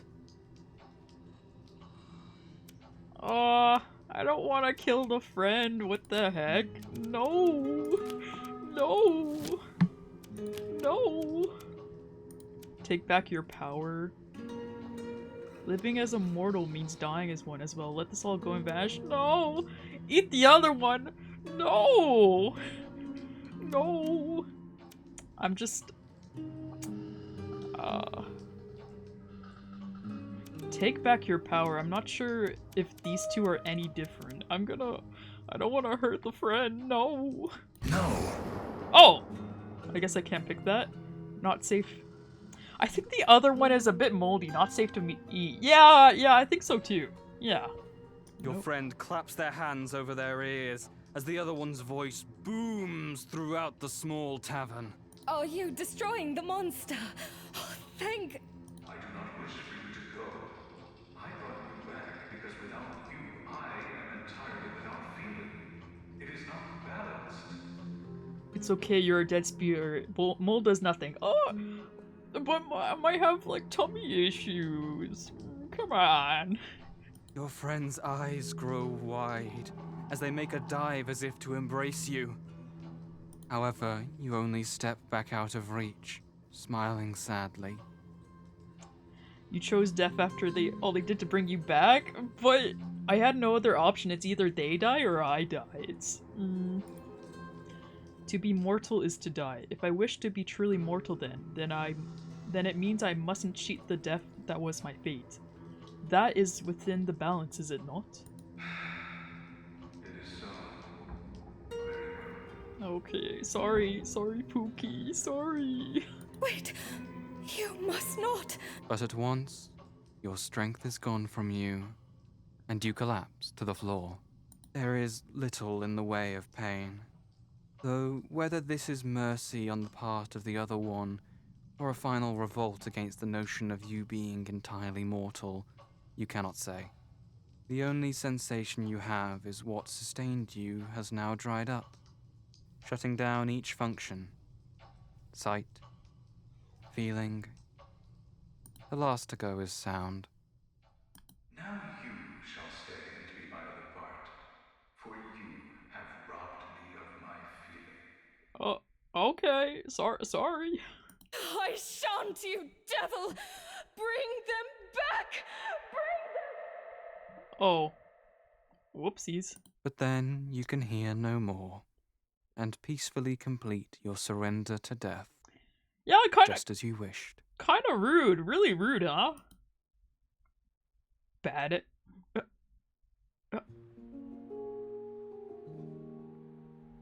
Oh. Oh. Oh. I think I got a bad end. Whoopsies. Oopsies. I'm so used to visual novels telling you like, oh yeah, you got a good end or you got the bad end. I guess it's like ambiguous. I think there's at least 1 or 2 more endings and it's pretty easy to just go back through. Yeah. I wonder who that is. Yeah. I hope the other endings are a bit more satisfactory because I don't know. The self-sacrifice ending doesn't really sit well with me right now, at least. Doesn't really feel that fulfilling. This music's awesome.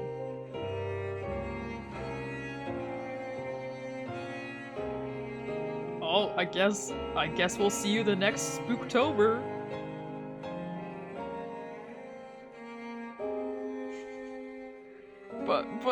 But But I'm not hungry. I'm not hungry. I don't want to eat the other guy if I'm not hungry.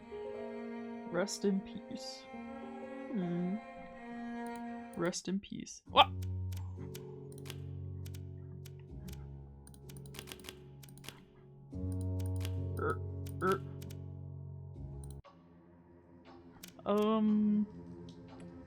I'm not sure if these two are any different. I'm feeling a little bit hungry. I think I'll have a little snack. Yum yum yum.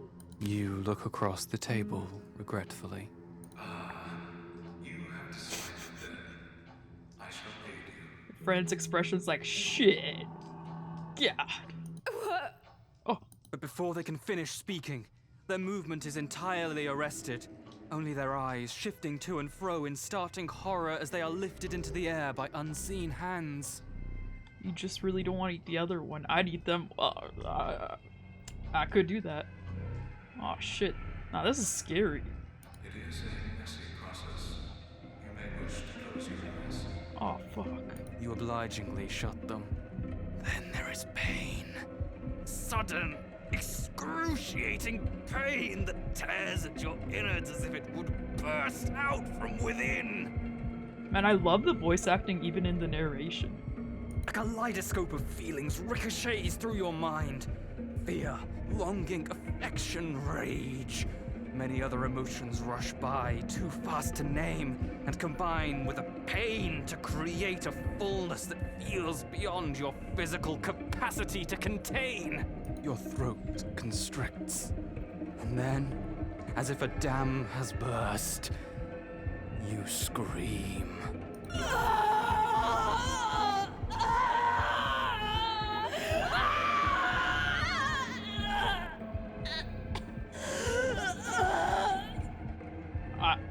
I don't like this ending at all. The first thing you notice is the cold. A clammy, clinging damp. A shadow left out in the rain and now draped over your shoulders, dripping down your arms. Chill breath stirring at the back of your neck. The smell that follows is pungent, though not altogether unpleasant. Distant wood smoke, the faintly sweet whiff of rotting vegetation. Autumn in her glorious rags, perfuming the air with burn piles and decay. I am breathing. So this is what it is to truly breathe. To think I had it all wrong before. Oh. You look around, noting that your surroundings have lost much of their blurred edges.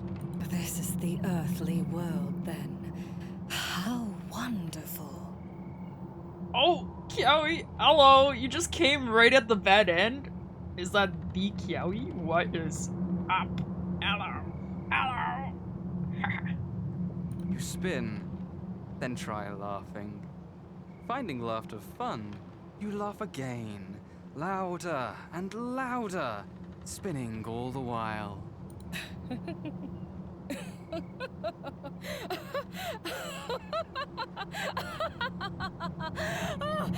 I am mortal. Truly mortal. I am breathing. I am laughing. I am cold and damp and hungry. Your spinning comes to an abrupt halt, and you bend double with your hands upon your knees, panting. I do not know, but not where you are. Don't bother looking for me either. I am a human now, and humans do not like spirits. What the hell? Pausing a moment, you pat your new form fondly. You were a good friend after all, my friend. Now, which path shall we take to find other humans? Looking up and down the crossroads, you choose a direction that appears to lead toward distant lights, and begin to follow it, skipping as you go. Yippee! Oh, I don't like that ending either. I don't like it. Sorry, I already sat through the credits.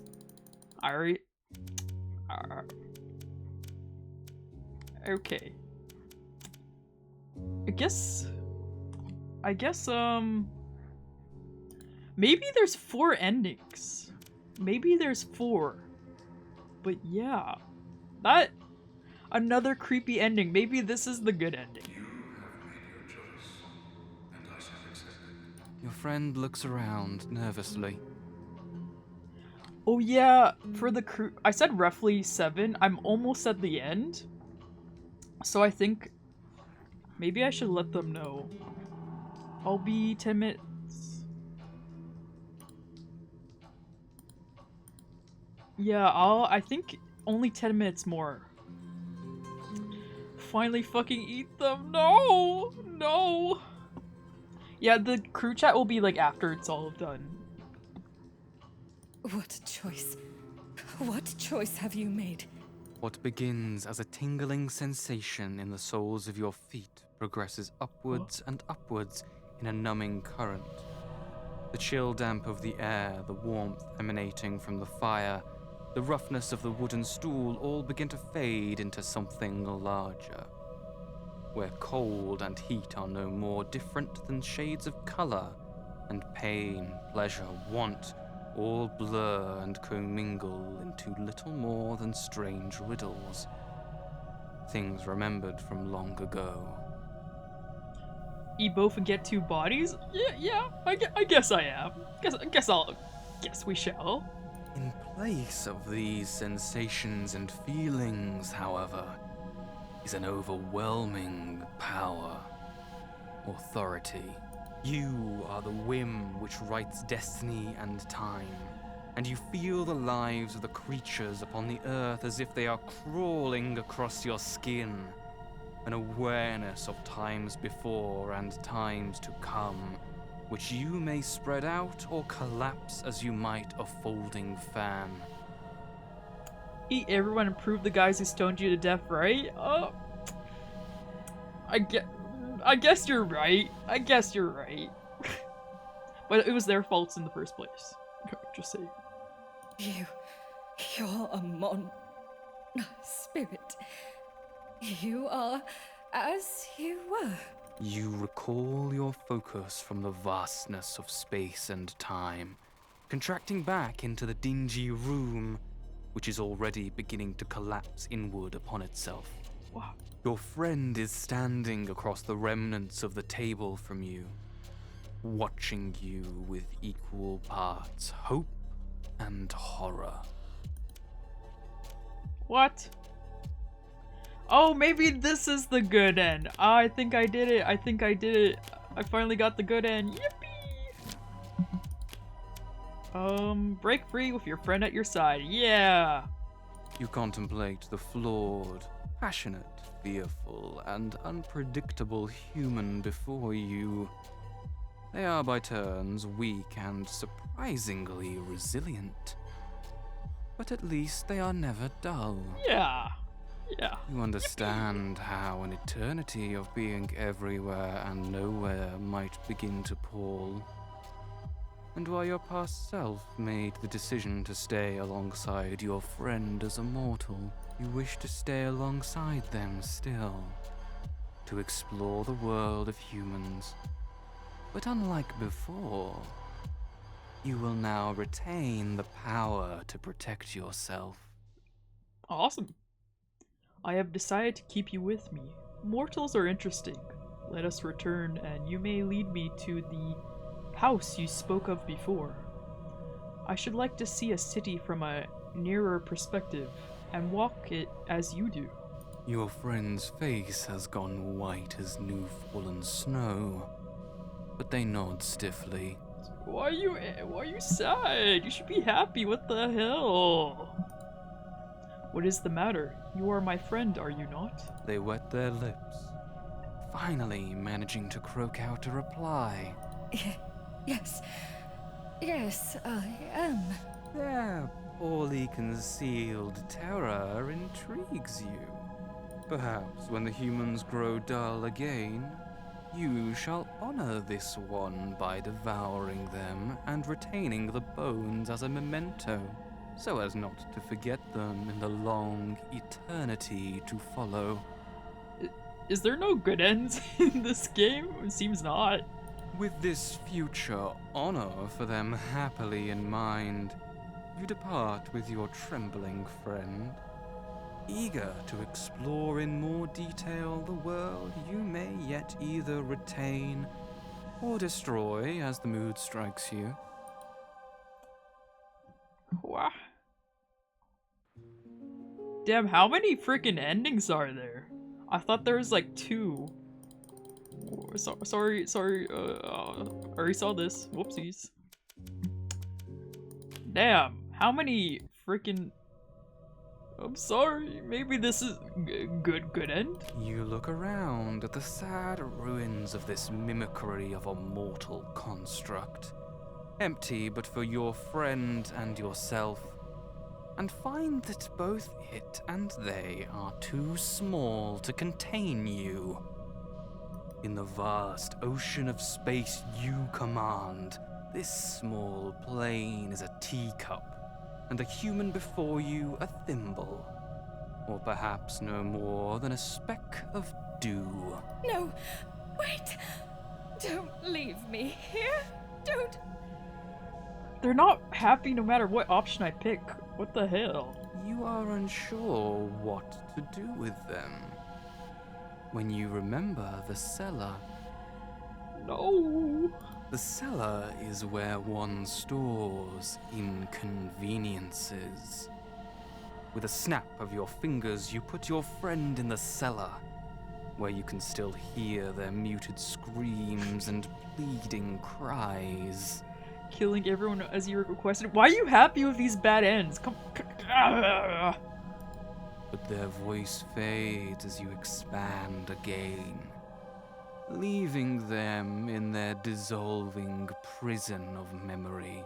Very distantly, you feel the moment when their life is snuffed out.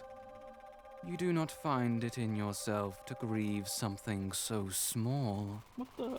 However, at the same moment, you do notice that it rains.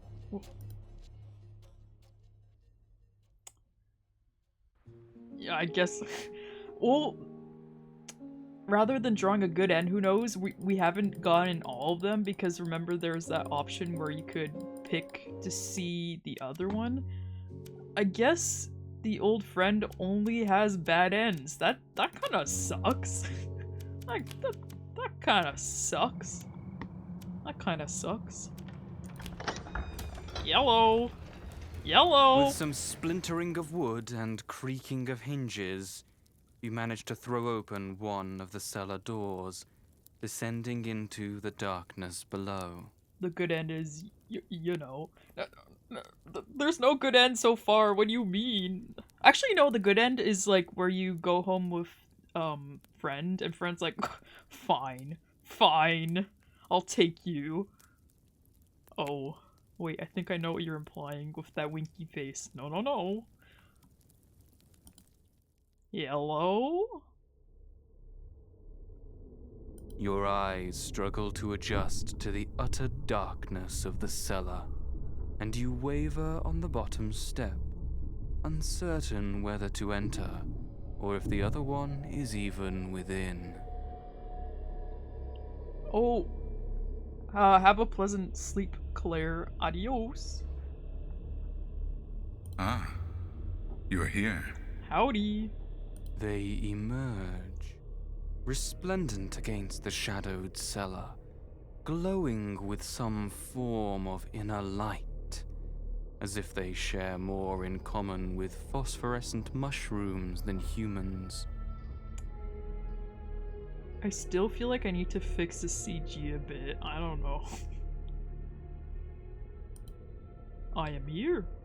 I am here as well. I'm glad we are together at the end of things.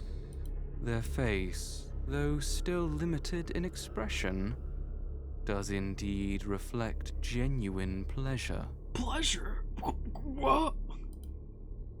Is it finally the end of things? Is this the true end? There is little finality in endings. Recall, if you will, our previous discussion of the death card. You laugh softly, and, just making out the contours of a chair nearby, seat yourself. It proves surprisingly comfortable. Was I really once as you are? The other one ponders this. Somewhat. I am as you were, but minus yourself. Okay, I'm a little lost by that. My brain may be a little bit too small.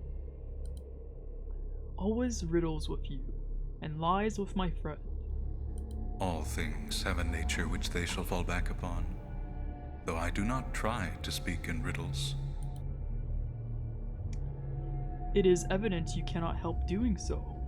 However, but I am here because I prefer the riddles to the lies. Can you answer some things for me? The other one inclines their head. What did you mean when you said my friend helped in killing me? Exactly that. It was their blow, in fact, which put an end to you. Thankfully, it did not need to be a final end, but it was an ending, nevertheless. You turn this over, still unable to make sense of it. Why? The other one appears puzzled by the question. They did so, for they felt there was sufficient reason to do so. What kind of reason could that possibly be? I'm glad we know the answer to this before doing this ending. I think I picked the right option first. The other one gives a slight shrug, uninterested. Enough of a reason for them. I do not know details, nor care. The majority of mortal things will bite if they feel there is cause to. But what proves cause enough for one might prove insufficient for another. It is not terribly relevant, therefore, except to say your friend felt they had reason enough to kill you, and then did so. They crouch before you, bringing their face level with yours. I am not mortal, so I cannot answer as a mortal would. I am sorry if that disappoints you. I know you prefer mortal things, or else I would not exist to begin with. Oh, that's a lot of options. That is a lot.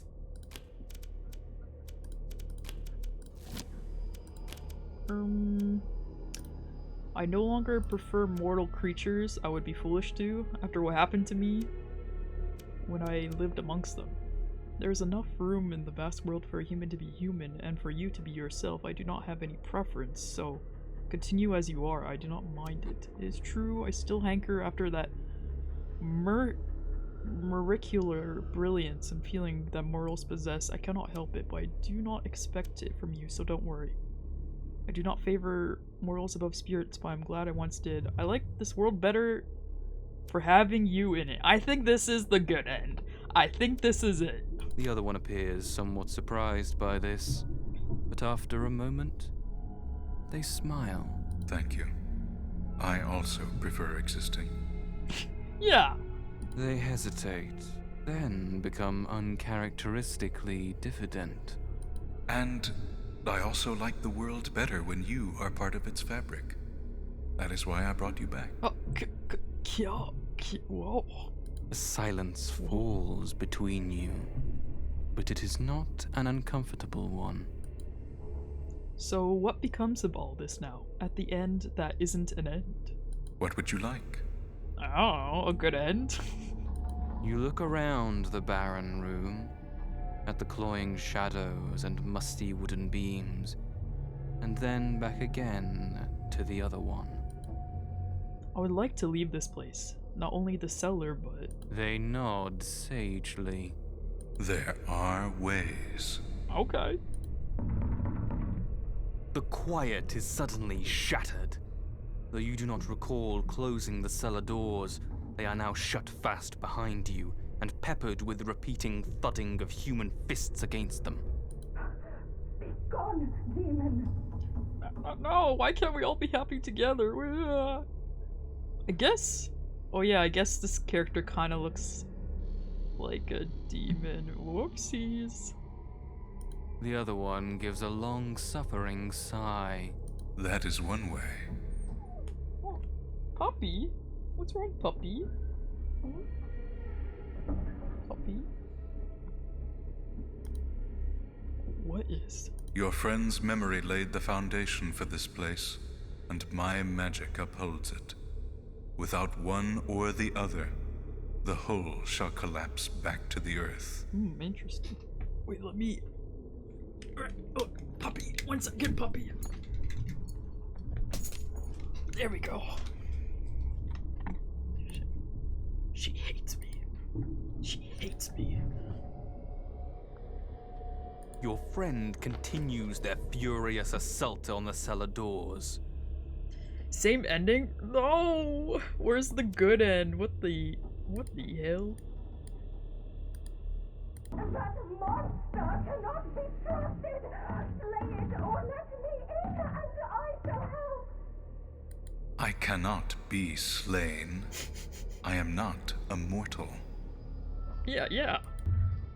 Your friend snarls, slamming the full weight of the body against the heavy doors. Shut up! There must be some way to destroy you. No. I am my power. Were that power to return to its original source, I should cease to be. You look up sharply, meeting their eyes. You should then cease to be mortal, however, and return to the spirit you once were. Your friend has ceased in their futile battering at the doors, presumably focused on listening. If you wish to remain in human form, you might instead choose to consume the soul of that one, your friend. Then you might return to the world completely human yourself, just as they are. Oh, sorry. What do you mean, just as I am? What does that mean? The other one shifts their attention to the door, addressing it directly as if your friend were in the cellar as well. What I said. You would not be you anymore. They would be you instead. But do not be overly concerned. If your soul is eaten, it shall not then wander as you feared. Demon, I do not wish for my soul to be eaten. Oh, I guess it's Their the voice same. rises to a shriek, contrasting sharply with the other one's measured reply. I also prefer existence, and do not wish to cease to be. But you and I are done with choosing fates. We have wrought death, and we have brought life. Now it is our turn to have our fate decided. This is the balance. The power to choose is no longer in your hands, nor mine. Your friend is silent for a long moment before answering. All right. There is nothing else I can say. The other one appears nonplussed by their capitulation. I do not want my soul to be eaten, but if it must be, I suppose I shall be happy to know it has served to bring you the humanity you so longed for. You surprise me, human. You have the capacity for selflessness, but it is so rarely seen. I guess it's a little bit different. A loud, indignant knock sounds against the closed doors. I have no desire to please you, monster. Come on. But the other one has now turned their attention wholly back to you. What fate is it you choose? Oh, I guess this all is the same? Huh? I thought it would be different. I really... Oh, alright. You have made your choice, and I shall accept it. What choice? What choice have you made? What begins as a tingling sensation in the soles of your feet progresses upwards and upwards in a numbing current. The chill damp of the air, the warmth emanating from the fire, the roughness of the wooden stool all begin to fade into something larger, where cold and heat are no more different than shades of color, and pain, pleasure, want all blur and commingle into little more than strange riddles. Things remembered from long ago. In place of these sensations and feelings, however, is an overwhelming power, authority. You are the whim which writes destiny and time, and you feel the lives of the creatures upon the earth as if they are crawling across your skin. An awareness of times before and times to come, which you may spread out or collapse as you might a folding fan. Goodbye. It was nice to be. I thank you for it. Is there no good endings? You recall your focus from the vastness of space and time, contracting back into the dingy room, which is already beginning to collapse inward upon itself. The other one is flickering and fading, but appears otherwise as serene as ever. As the doors fall, your friend rushes in, only to halt upon the threshold, blank with terror. Oh, this is different. This is different. This is different. Oh.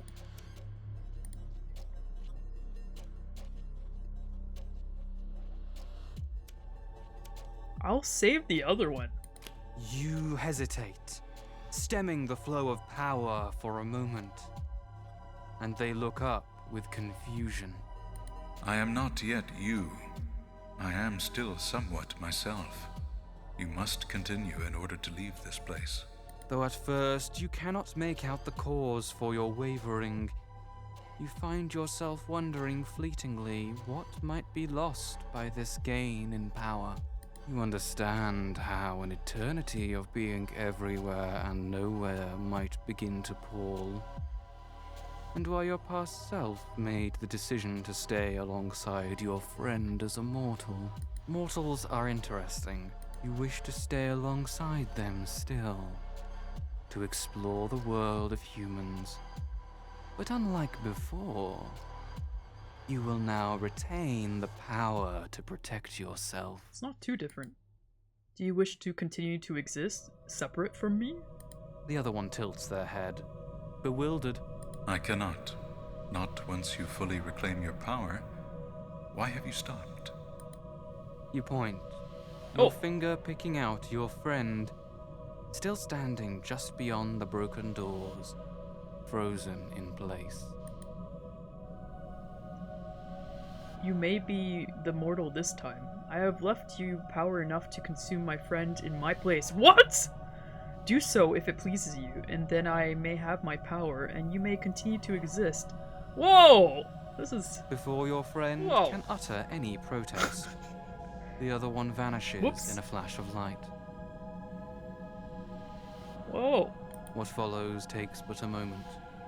Your friend gives a strangled shriek before going slack and lifeless. Then, abruptly, they begin to writhe and twist, limbs convulsing, eyes flaring. I really don't want to draw that. Like, the director asked me for more CGs, and I'm like, I really hope it's not that one. And then, quickly as it began, it stops. Are you now my friend? The other one struggles to rise, testing out their newfound earthly weight with wonder and uncertainty. They wet their lips, finally managing to croak out a reply. Yes. Yes, I am your friend. Oh, that's so interesting. It sounds like a mixture in between the two voices. They look around themselves, testing out different expressions, and then laugh. I did not know. A mortal form is so heavy, but... Whoa. They cough, spluttering and gasping for a moment before continuing. Yeah, it's clever, like the uses of the lines in this game.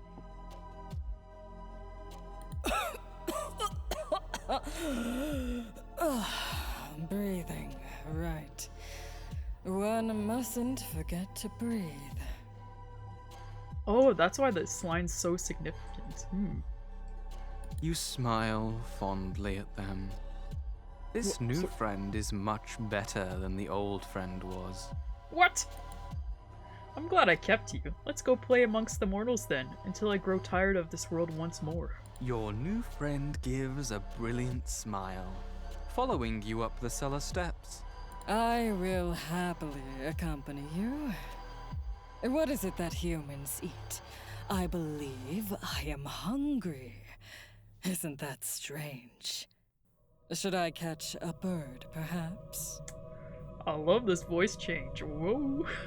Gently, you guide them toward the track you sense leads back to a nearby town. I do not know, but given my experience, perhaps they consume one another like snakes or spiders. What? Your new friend nods thoughtfully. Maybe this is the good end. That would make sense, given their vicious nature.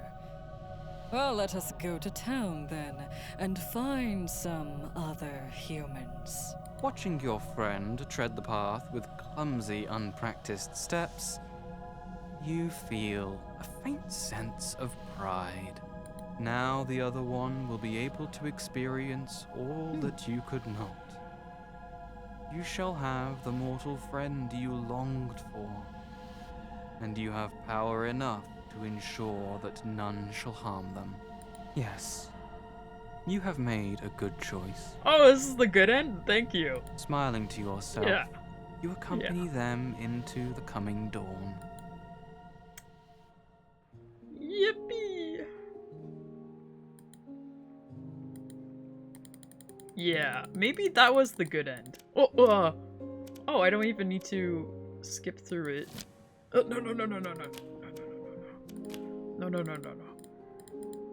I think that was a good end. I think that was a great end. I'm not sure if it's worth, like, scrubbing through these, but I don't really want to miss, like, a really awesome ending, because that ending was pretty epic. Pretty epic. You reach out, touching one fingertip to the other one's brow. You are now a part of me again. At your words, which rumble across the sky like thunder, the other one's existence winks out. No, wait! Don't leave me here! Don't! You can no longer fit within the confines of this small space. Your power may have brought it into being, but its design was limited by the human mind that conceived it. Dimly, you notice that your friend is still screaming, so you consume their essence as well, watching as their form falls like a puppet with cut strings, rotting and dissolving into earth. I think the previous ending was the good end. I personally think so. Gods and other all-powerful beings do not suck, and I like this exploration of that. No good ends because these aren't good creatures. That's true. Yeah, that is true. You are unsure why being mortal ever seemed appealing, but perhaps in a few centuries, you shall think so again. With the two small worlds collapse, you grow, continuing to expand until once more, everything and nothing falls within your compass. Before your consciousness sleeps to dream of worlds yet to come, you think back, reflecting that if you still experienced feeling, you are certain you would feel that this vastness and enormity is better by far than the pettiness of mortality. This is for the best. Yeah. I think that's all the endings. I'll probably ask... Yeah, I think I'm gonna, like, stop scrubbing through here. I think that's the main endings. I don't want to go past 7. I don't want to make people wait. So I'm gonna wait in the Discord for the team to join, for whoever can join. I think at least 2 people can come. See you next Spooktober. I think I'll keep the music here, at least. Because I'm too lazy to get a different music going. Bot going. But yeah, I'm gonna take... I'll wait in the Discord and take a small break. Mainly the break is to let my dog pee. Because when I went to go get that package, I tried to make her pee, but she wouldn't pee. It's not good. She needs to pee pee.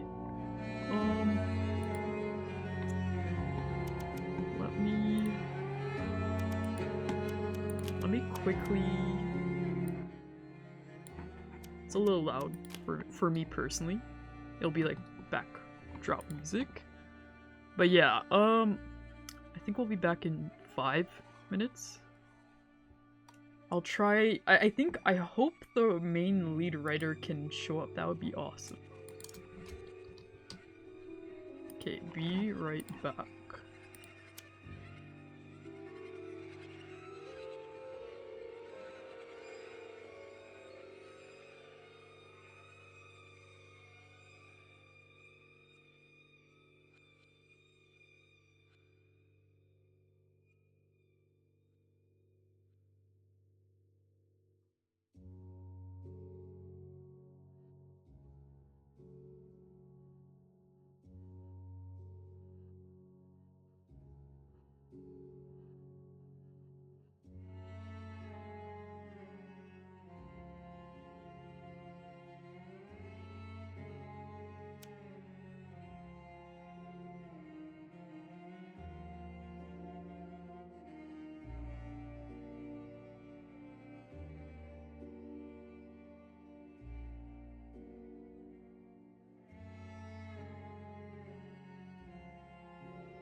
Whoopsies. I have the reacts up. 1 second. That is huge. What's going on? Why is your icon so big? What the? I haven't used Discord in so long. My bad. My apologies. Thank you for your performance. It was awesome. Thank you for, art to give life to. I think that the visuals of this game are the most immediately confronting thing the viewers get. So I'm in awe of your work. Oh, thank you. It's I feel like I could have done better, but at the same time, I think it was alright. I think it was pretty alright for the time I had to work on it. Yeah. But how was your experience with the game? Like, do you have any thoughts? Or, like, have you played through the game at all? Seen the endings? I had my girlfriend play through it, and the both of us, I watched as she did. I was very interested to see how someone who wasn't exposed to the project would see it, and I saw it for the first time that way, and I was just stunned because until that point, I had tried not to peek at Vanessa's voice acting, Kobold's voice acting. I hadn't really heard any of it, and then I got the full force of it, and it seems, this is a game you could sell, really. It really could. The art and the voice acting and the UI, yeah. I think you could, but it's a little bit short. Like, most games I would say that I would buy, it would be, like, rather long. Like, this is, like, 3 hours, right? I think most visual novels that are for profit are at least 10 hours. But, who knows? Like, we might do something else in the future. I think, EC mentioned this is more so a project that can show that our team can make something awesome. That sort of thing. Very true. I just mean to say that the quality, the length, yeah, it's a jam game, and there were limitations by that, but I was just amazed at the quality that could be pulled together in such a short time. Yeah, I was also really amazed by the writing. Like, I don't know about you, but like when it comes to visual novels, I'm really picky with how everything is like put together, and I was like very, very delighted by how rich and delicious the writing was. Right. Yeah, I could not imagine. I know that Witterson's talked about the script being quite incomplete for a lot of the month. I cannot believe that, given how much writing there was to do. The quality is incredible. You want to hang on to every line almost. It makes it fun to read too, plainly. Yeah, was it hard to voice act the script? Because there were some words I was just like, I don't know what that is. What? I think that probably Cobalt got the worst end of that. Absolutely. I know Yeah, I would say so. I could not imagine. He said that there was more than 20 hours of recording to do, and that one of the hardest words to do was expression. And I think that, yeah, at that amount of recording, almost any word could give you trouble, much less redound or Stygian or something like that, Was it 20 hours, like, for one role? Like, Cobalt had to do 20 hours? Yeah, more than 20 hours of live recording. Oh, yeah. Shit, that's crazy. For the narrative. I got off way easier. I think it was maybe 5 hours, maybe. Yeah. I think you got, like, less lines. Like, I noticed, like, the old friend was one of the more yappy ones.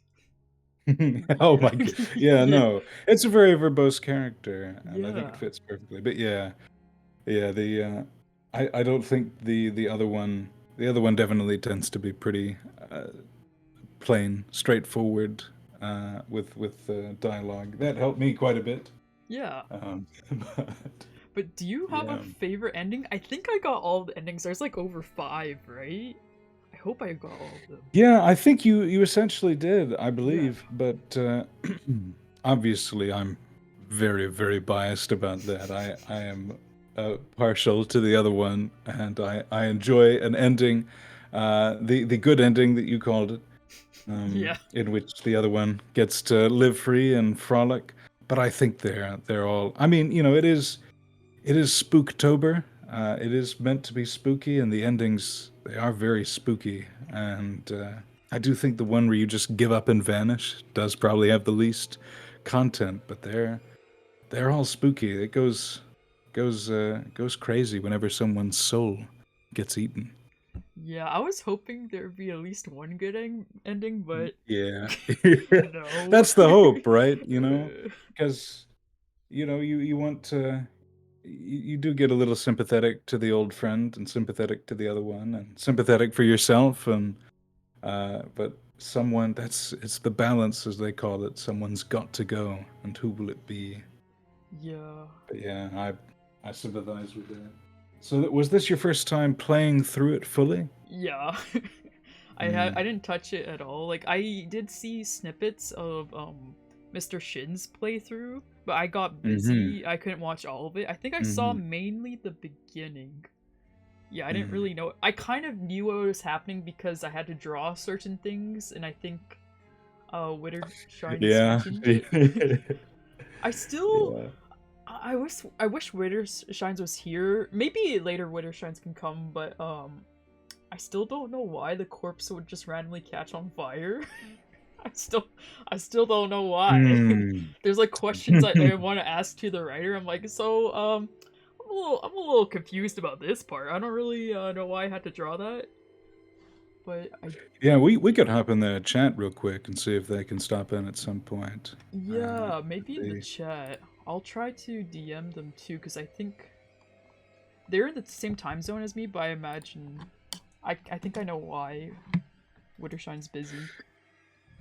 Well, that's a good question though. I think the systems of magic, I think the vagueness is one of the frightening bits. Is that there's the other one is incomprehensibly powerful, and there's strange mystic things going on all the time, and the friend is levitating, and that there's so much unpredictable power to it. It adds I think to the I don't know. There's a bit of helplessness, isn't there? Yeah.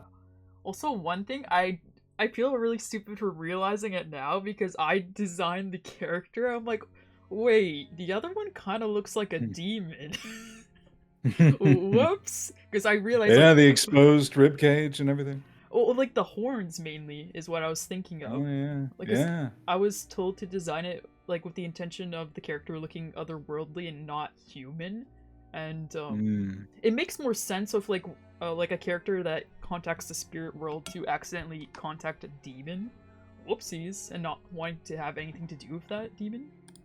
Very, very true. Very, very true. But you are right. Yeah, there are aspects to the character, and the kind of skin draped over the rib cage, and the growths, and the feathers maybe, and it's an air of complete supernaturality.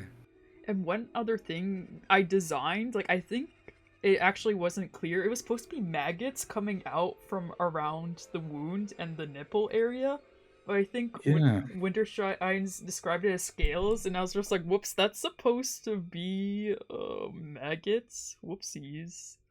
Oops. Yeah, I was going to ask how much direction you had with the character design. How much of it was your creative vision or your realization of a creative vision?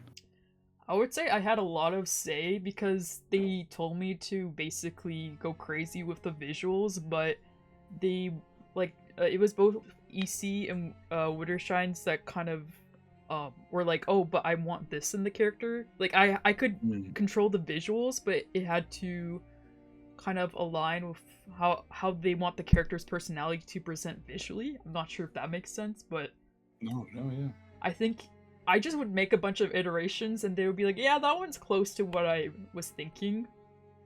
And I think for the other friend, like I came up with a bunch of variations, and then at the end, after I did all the variants, they were like, oh, but I really want a hood. I'm like, you could have mentioned that earlier.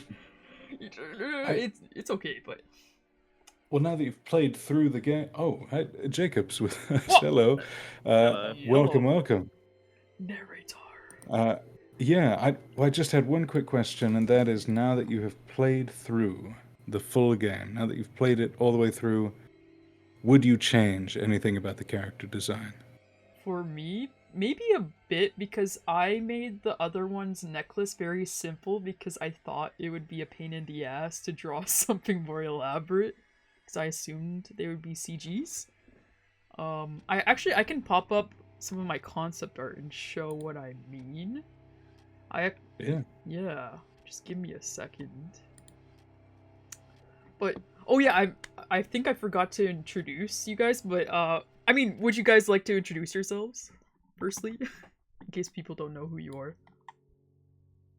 Sure. Sure. I'm Chase Via. I did the voice for the other one in Tell It Slant. And yeah, that's my claim to fame. Yippee! Yeah, I'm CobaltKobold. I did the voice for the narrator. Yeah. Our resident Jude Law. Yeah. Apparently. This Indeed. this may be a weird question. Are you both British? Am I allowed to ask that, or is It's that a sensitive weird? subject. Sorry. How dare you? Yeah. No, nay? Or Yeah. oh, I am I'm from the southern United States. oh, okay. And I yes, sorry. I was just gonna say that I am unfortunately British. Diagnosed since birth. Oh, my condolences. That's a difficult charge. But Tis yeah. my cross to bear. Because Well, I mean, oh yeah, go ahead. Go ahead. no, I mean it's again, I'm curious to know, Cobalt, if you have played or if you took any inspiration, because EC certainly did, from Slay the Princess, because your narration has a similar feel to it, where it's it's a little detached, but it's also emotionally invested, and there's a similar sound and all. I was curious if you had played that or had taken any inspiration from that. I have not. Because when I originally kind of went for the narrator, at least the audition, I was kind of under the impression that the narrator would be like the impartial referee of sorts. But like Yeah. when we were going through the live sessions, it's kind of that you should be reflecting the character's emotion. Whichever the story is focusing on the moment, you should be reflecting their emotions. Like there were points when I was reflecting the other one, or the old friend, or the main character, or like and have to shift your perspective based on theirs. But I've never played Slay the Princess. Yeah, I think you gave the narrator of that game a run for his money, because you did a great job with it. Because I think that if at times your delivery is matter of fact, but pretty much always it is in tune with the feeling. And I think that given how emotionally charged, especially the scenes with the friend was, if there was a really stoic, unmoved narrator, it would probably break up the feeling of the scene. And I think you did a good job keeping the feelings going. Well, as always, like a good portion of that is good direction. From Very true. EC. Shout out to EC. Yes. Yeah. Absolutely. Yeah, EC was awesome. Oh, I wasn't part of the voicing department, but I could tell EC knew like what to do. Yeah. But Yeah. He had a great ability to pretty effortlessly give you just hand to you what the character is feeling at any given moment. He it was a little strange for me again, because the other one is emotionally out of touch, just kind of floating along and it's a bit of an unusual thing to have to perform. But yeah, he was a great director every step of the way. I was actually surprised by how emotionless the other one was, because I was doing the sprites and I was like, why does this one not have many expressions? Like, I don't mind doing like 9 expressions for each, but less work for me, I guess. Oh. Yeah, the other one's just kind of bored or or dissatisfied. Occasionally, kind of naively upbeat, but not really a huge range of emotion there. And it's reflected very well in the art because most of the time the other one is just looking very unamused. Yeah. Also, we have a filthy Victorian saying you both ate, and and was asking about how much voice acting you guys have done beforehand, if you don't mind sharing. Well, I think Cobalt is probably more experienced in character acting in this regard, and it definitely shows. Has a YouTube channel and everything. Not to speak for you. Oh, no, yeah. Basically, I got started with voice acting originally. But basically, I made a YouTube channel where I make audio role plays. So I'm playing as one character, speaking to the listener who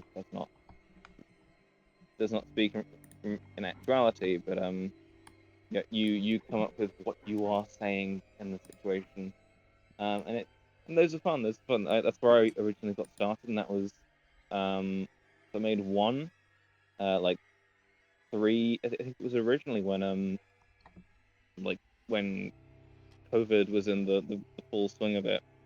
Oh, so that wasn't too long ago. Yeah, and basically I made one, and then it took me like a full year to make a second one. But in the last year or so, because I graduated from university last year, I've been kind of trying to ramp up my both my general voice acting and actual other projects. That's when I started auditioning for other things and trying to upload more than once per year on the channel. Yeah. Yeah. Are you guys in multiple Spooktobers, by the way? Because I believe Vanessa's in like a handful. I was like, whoa. Yeah, Whoa. yeah. Jesus. Vanessa was hustling. Yeah. I'm only in this one. Whoa, yippee, we get to have you for ourselves. Or I like, think I actually go ahead. auditioned for another one without realizing it, but I didn't get in, so yeah. Oh, okay. Whatever. Yeah, whatever. They're lost, clearly. Yeah. Yeah, no, I wasn't in any. And as for how much voice acting I've done, pretty much none. This is my first character work to see the light of day. Wow. As I told Mr. Shins, yeah, I've done enough audiobooks to pay the rent, but as for character work, this is new territory, and what a strange character to start out with. Would you? Go ahead. No, you bet. Would you say it's more interesting to do a character, or is it like easier to do an audiobook? I don't know which one you enjoy more. They're just such completely different. Nonfiction mostly, and it's just a different activity altogether. Because with nonfiction, you're enunciating, and you're getting through it, and you're editing, and that's the job. But then with character work, it's live direction, and it's figuring out how how a character thinks and sounds, and just it completely changed my view on it because this was so bizarre. Because essentially, you had to, with the other one, you had to look at a line, think how a normal human would say it, and then miss that mark entirely. That was the job. Oh, for this? In particular? Yeah, pretty much. Yeah, you would. I mean, you know, the other one is so unfeeling and so out of touch that the task essentially was to act wrongly, to just kind of dissociate a little bit, detach a little bit, be a little playful now and then. But it was a strange world to start out with. Sorry, it looks like our lead writer is back. Oh, hello. Sorry, I just. Oh, run away, run away. What? Why you want to run away? Yeah, Oh, you have trauma? I think I know why Jake. I think I know why Kobold wants to run away. I think this has been made quite clear. Hello. I jest. No, oh no! Don't run. Oh, But I'm sorry, I've upset the balance. Oh, what was that? Oh. I'm sorry, I've upset the balance. Oh no! But maybe the writer will be able to come now. But I think maybe later. But anyways, what were we saying? I don't remember what we were talking about. But Jacob, have you finished the game at all? I've not, because I played through about an hour's worth when we were doing a bit of playtesting. Oh yeah. Yeah, just I've been a touch busy sleeping and There. yeah, just a case of being a little busy in the evenings when I would normally play it, because as much as I am entirely down to answer some questions in a stream when I should be working, going away and playing the actual game itself seems like something I want to devote my full attention to.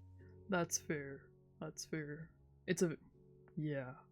And also I totally get you for not having time to play it, because I didn't touch it until now, because like most of the team like already played it like right after. They're like, "Oh, have you played it yet?" I'm like, "No, I'm just gonna lie down. I'm beat. I'm burnt out on the floor. Don't want to look at electronics." Yeah, I totally get that.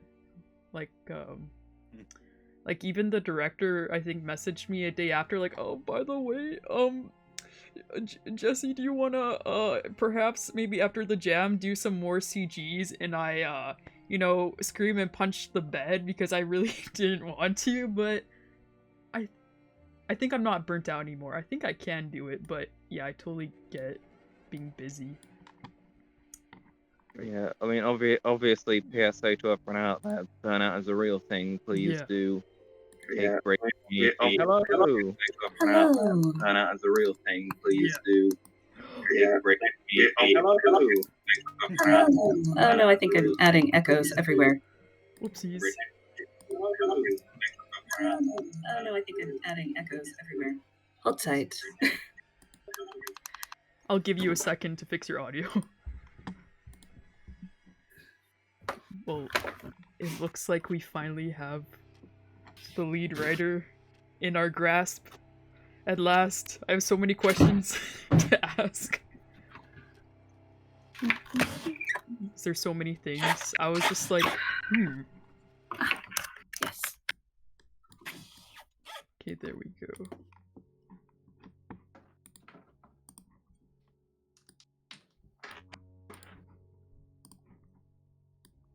Let me just restore the volume so I can actually hear you guys. Yeah, no worries.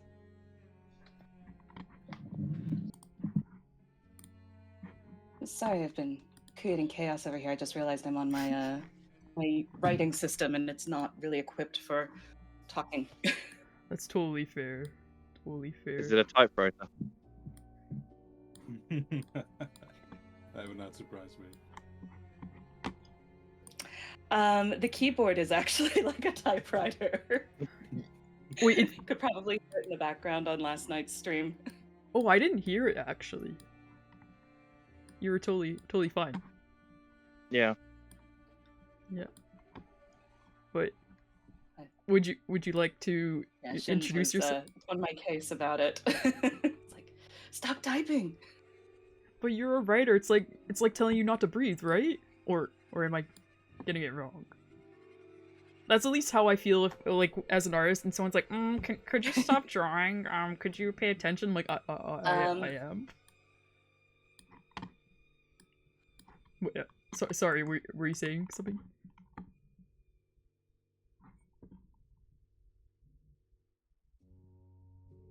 What?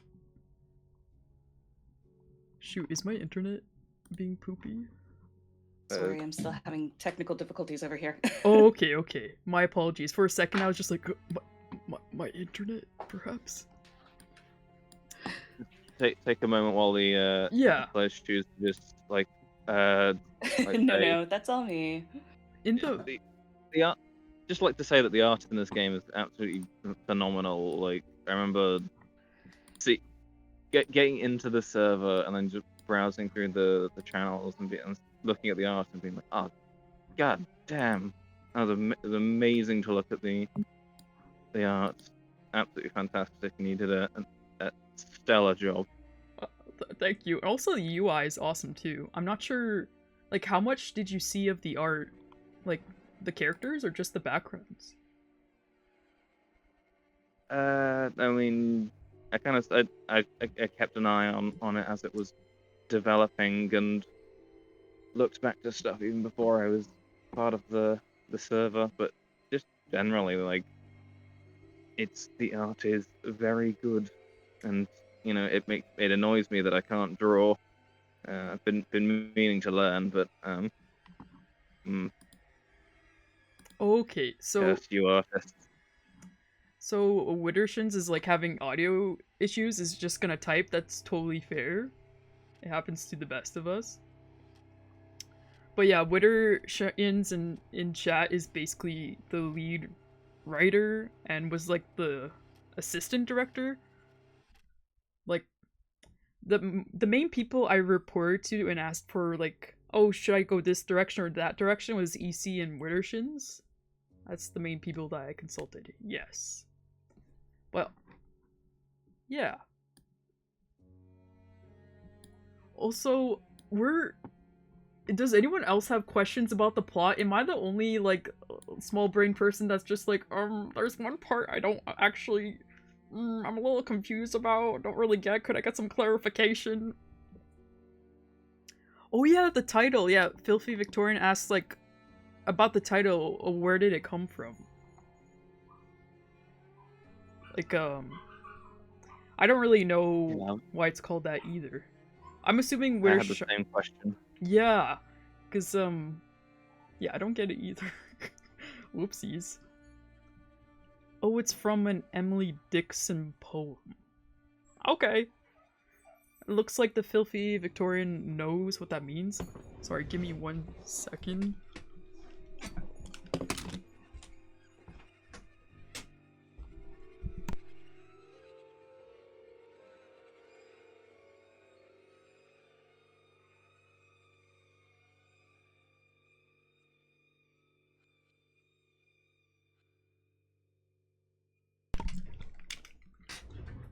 Sorry, my dog was making some weird sounds, and I was like, baby, baby girl.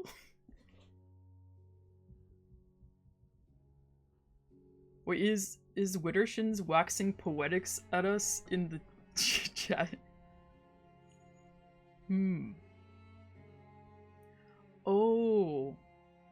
So it seems like Filthy Victorian and Wittershins definitely, they know what's happening. I don't really know enough about fiction to really get what's happening. But, do you guys have any other, like, questions about the plot or stuff you don't understand? Well, I think myself, I had a really fundamental question I never got to ask, and that is there a singular thing that inspired this narrative? Was there like a moment or a story or any guiding inspirations, or did it just kind of slowly piece itself together?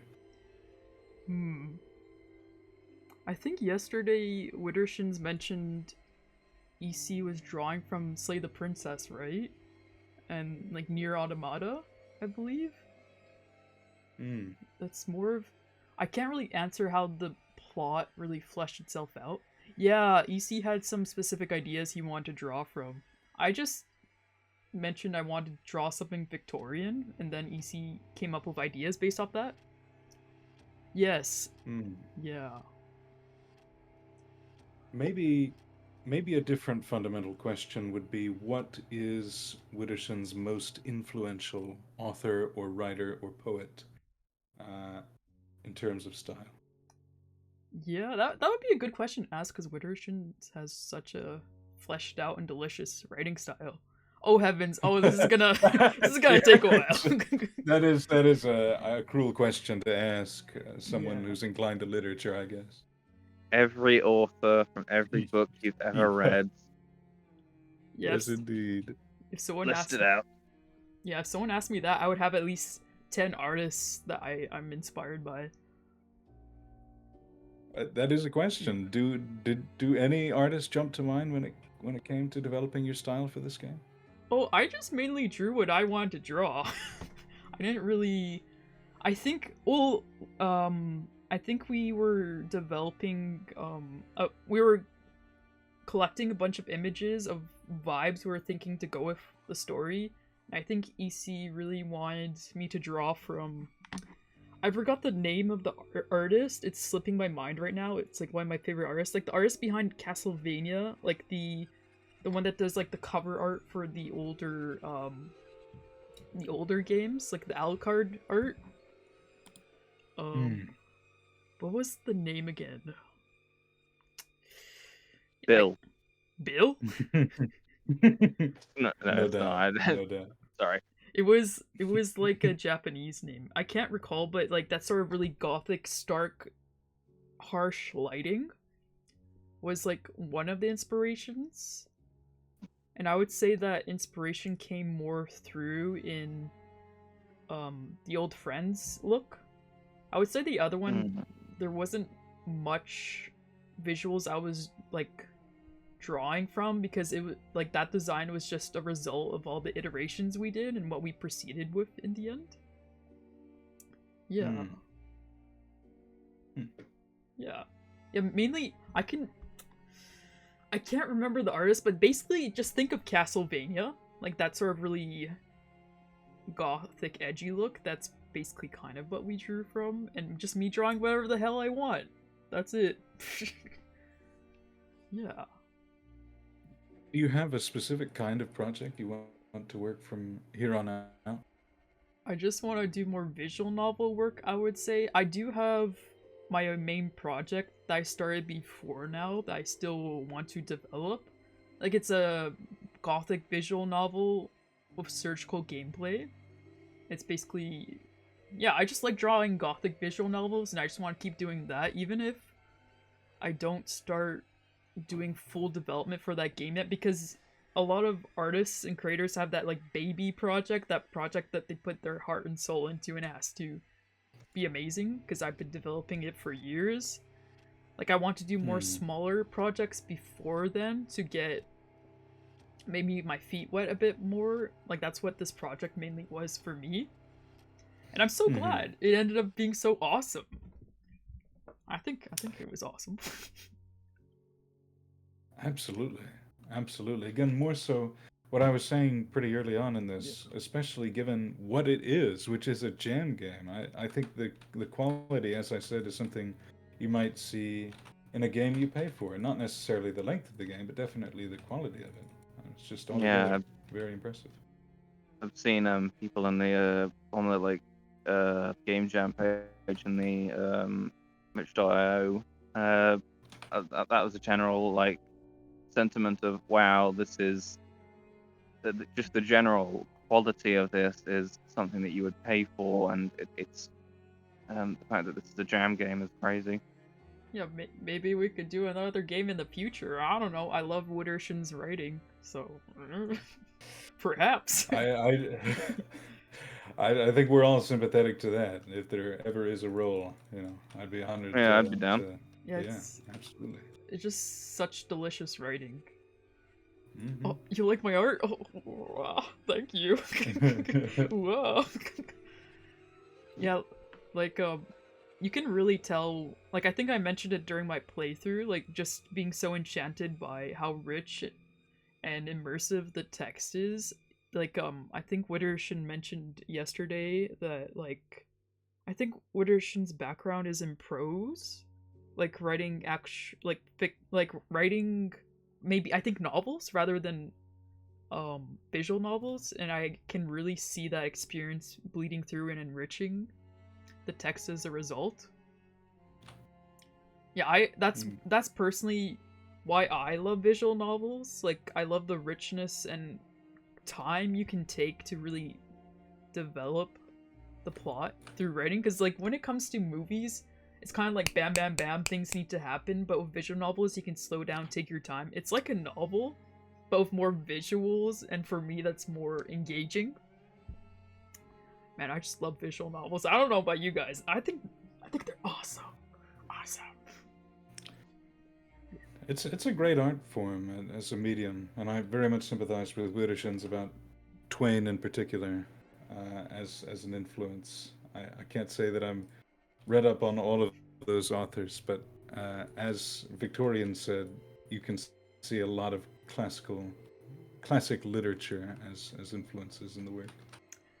Look at you two fancy people knowing how to read. What are you talking about? You Oh, know how to sorry. read. Like I would. You've got a British accent. Surely you know how to read. I've just been making up this whole time. Yeah. But in I've only general, read like one fiction book in the last year, so. I would say you guys have pretty good diction as a result of what you guys do, like voice acting. And I would assume you would have to read to a certain, just read a bit. I would say you're well read to a certain degree. Come on. I've read before. Yeah, Uh, Oh, sorry, what was that? I was just gonna say there are like on my recording PC there are definitely a fair few minutes of audio for this for tell-it-slant where I'm complaining that I visibly can't read the words written in front of me. Oh yeah, about that. Like, you struggled a lot with reading the words, right? Because I know I did. It specifically whilst we were doing the recording, so because of how my setup is, I'm not actually that close to my monitor, and so basically every line we'd have to go through, EC would have to take it out of italics before I could read it.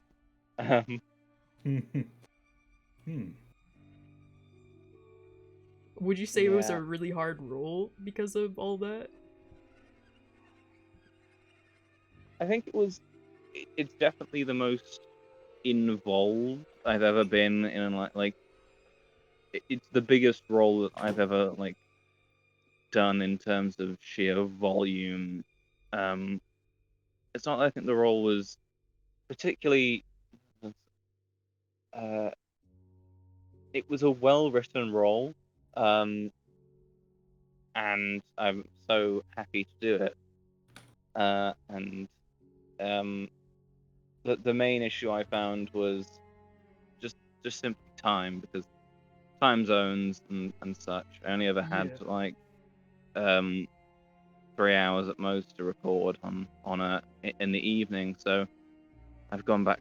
I've finished my work day. I've had to shovel food into my mouth and then quickly show up to record for 3 hours, and you do that 3 times throughout a week, and you know, suddenly it's just very draining. At least you can have a break now. Yippee! Yeah, no, I definitely didn't do 3 auditions today to try and put my foot in the door. Yeah, it never ends. It never ends. Wait, Wittershin's, was it 30? Was the 30k word script? Was that just Jacob's role or the whole script entirely, because if you had to voice 30k words, Jesus, that's a lot. That's a lot.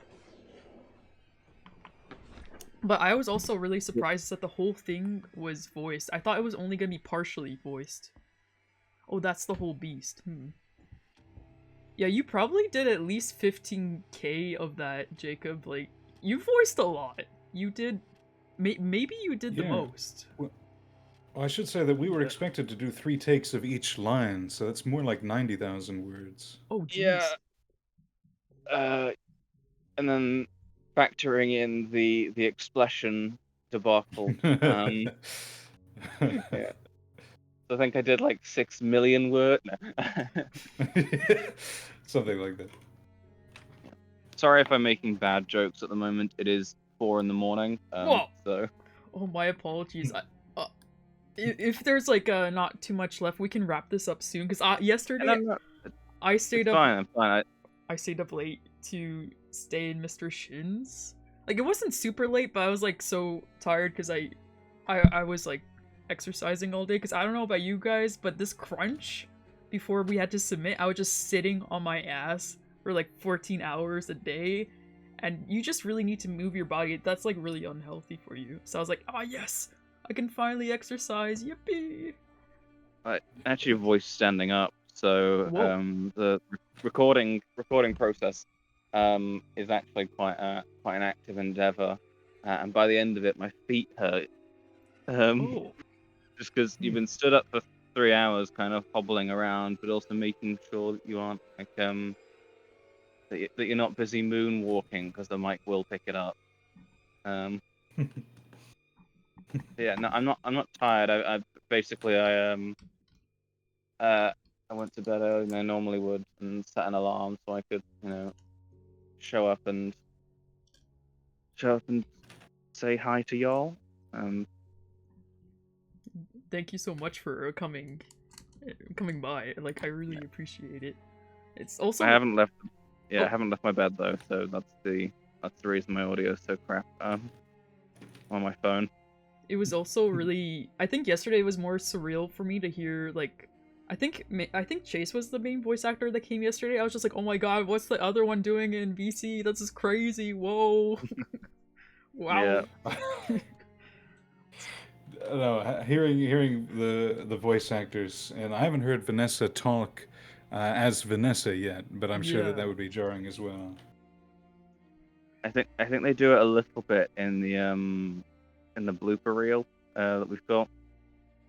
Oh yeah, I wonder if that's gonna come out. Like, I think after the jam, there's gonna be some more goodies added. I hope the bloopers gets added. Hopefully. God. Like, I know. Oh yeah. So many. I would imagine. You did so many lines. Of course, you would have like a shit ton. I mean, a heck ton. But yeah, it's crazy. Oh, I have actually a question for Wittershin. Sorry to change the topic. I just want some of my questions answered. So, is the other one... The other one is a demon for sure, right? Like, that's what I kind of got the impression of. Does that mean the main character was a demon? Or just a spirit? Because, the old friend was referring to the other one as a demon. Not your friend. Just giving us answers and riddles. I see. Very, very in character. Because to me, I personally have the headcanon of the other one. To me, strikes me as more of a demonic character rather than just simply a spirit. But I'm not the writer. I'm just a simple fan of the series. I thought the vibe that I got was they were sort of this eldritch, some maybe fae almost, kind of, with their complete detachment. And obviously I've seen and read all the endings, so I know, how everything goes. That was my kind of my vibe on them. Oh, I see. So, Wittershins didn't write them with a label in mind. I guess... Okay, Fae... I guess Fae is the closest then. Okay, I don't know exactly what the dictionary definition of Fae is. I probably just need to Google it a bit more. If I may give my 2 cents, I don't think anybody was a demon. I think they just don't have human empathy because they don't really have to being so all being and godly. That's true. It's the whole like Lovecraft entities don't really they'd view humans in the same way they view ants because they are simply not complex enough beings compared to them. They are quite literally, you know, something that they could destroy by movement alone, and so we don't really conceive that an ant could have a life of its own and feelings and emotions that are on our level. The other ones like just so alien to us that sorry, I'm sure there was a point to that in there somewhere. Oh, it's No, nice to hear your thoughts. Yeah. It's very true, though. I mean, if the other one does have such, deific power, then, what would be the worth of a human life? And yeah, I don't doubt that they do see humans the way, humans see ants or some other such powerless creature. I mean, it's one of the from one of the endings. I'm not sure currently which one. There's literally a line where you feel the mortals crawling across your skin like ants. I think that's the line. Which ending did you go for? Which did you get in the end? I think I got I think there's like 5 endings or 5 or 6. I think I got all of them. I think so. Like there's like a little variation in a couple of them depending on. Yeah. Whoops. I thought I got all of them. Whoopsies. It's like an extra line of dialogue in one place or another, so it's not exactly the end all be all. I'll have to scrub. I do remember that line though, and that absolutely was my impression for sure. Mm. Oh, do you guys just have a favorite ending? Because, like, since we're talking about that, because I think mine is probably the one where the other one just takes the old friend's body and they just go happily to the village and eat people. I think that was awesome. It was quite the campy ending. That one to me raises more questions than it answers. Oh, really? Because I was kind of under the impression, and I don't know, obviously the writer can tell me the canon. Yeah. The kind of world you were in, where like there's like a little pocket dimension of sorts, where this issue was being resolved, and then suddenly you just skip off merrily into the sunset. That kind of what's going on there? Was it just like it was whilst all this was going on, was there just like the next town over just casually redoing their existence for a few days? It is interesting. Does the ending involve departing that dimension into a realer mirror dimension? I don't know. Or is that town just there? I think some of the endings just you just destroy the world. Yeah. I like them because I'm very bad when it comes to morally grey stuff. I do like everything to wrap itself up in a nice little bow and everyone be happy. And exactly. I did like. I like the endings where the old friend gets something good. Yeah. Like, because I know it was Mr. Shins had a very differing opinion to me, but the other one isn't exactly what I don't have much sympathy for them. I don't really have sympathy for them. But the old friend is just someone trying. They're trying their best. They're incredibly flawed, but fundamentally they do care about you as the MC, and they're being selfish, but in a selfless way. It's just Yeah, it was hard for me to dislike any of the characters. It seems like the old friend was written in a way you should distrust, like, the character, but, like, I'm like, no, I can't hate this character. I just love the characters so much. Just seeing them come to life, I'm just very biased and apologetic of these characters.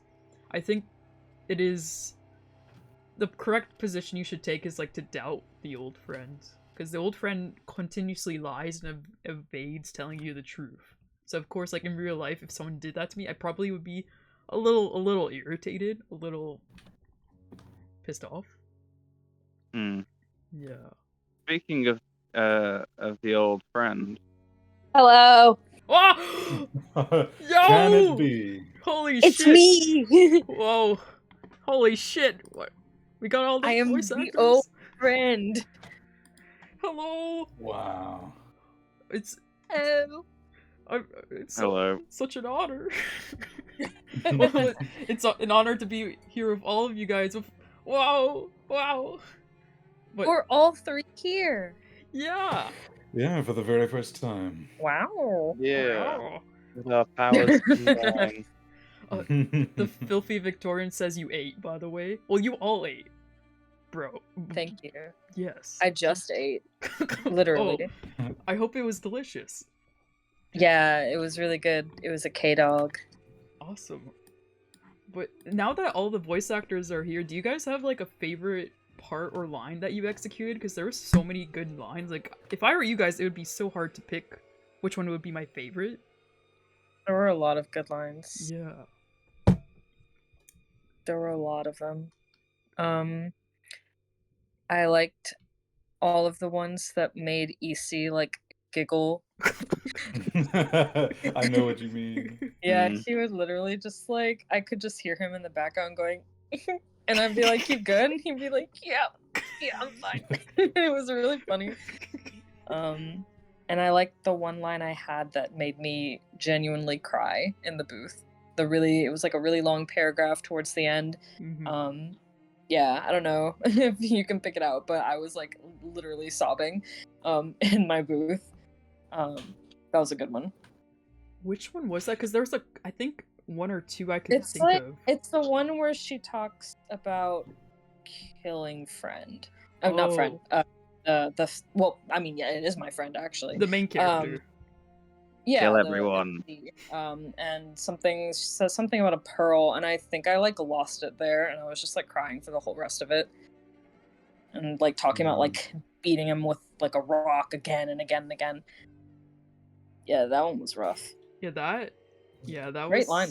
incredible performance. Yeah, the part where you're like describing the skull broken like a pearl. Exactly. That's where I lost it. I like read that and I was just sobbing through the rest of it and trying not to like make it ruin the take, but it was really hard to get through that line. That's really incredible though. Like the power of voice acting and acting in general. It's crazy. Acting. Wow. But yeah, what about the rest of you guys? Like Chase, Jacob, do you guys have any like lines you're like, that was an awesome line. I love that line. I don't know. I was just amused by, obviously the whole time you had to speak in this kind of unbothered tone. So the lines that are really not supposed to be in that tone, but the other one says it in that tone anyway, were amusing to me, where you talk about killing people and it's no big deal. It's casual. But I think particularly when the other one has to re-explain, when the main character asks what the friend did, and the other one's like, well, they convinced you to stay in the cellar, and you ask for clarification, and the other one says, well, they persuaded you to stay in the cellar. They say the same line again, just in a slightly more matter-of-fact tone. I don't know why that cracked me up so much when I first read it. I really loved like the tone like the other one had when describing about murder. Like, yeah, they killed you. Yeah, I had to I just killed them all. No biggie. Like I think maybe from like a sane person's point of view, they'd be like, oh, this character is pretty fucked up, but as a biased somewhat like parent to the concept of the character. I was just like, you know what? My child can do no harm. Whatever. I'm fine with it. That's okay. No, you know, as Widdershins put it, just our little iridescent cinnamon roll. Yeah. Yeah. But Jacob, do you have any favorites? Yeah. I remembering them like word for word is difficult. There was A lot of words. yeah. Yeah, you had so much. So I think it's one of the endings, and I think it was I think that was the best like performance that I gave was when you choose to accept the power and begin kind of ascending or whatever.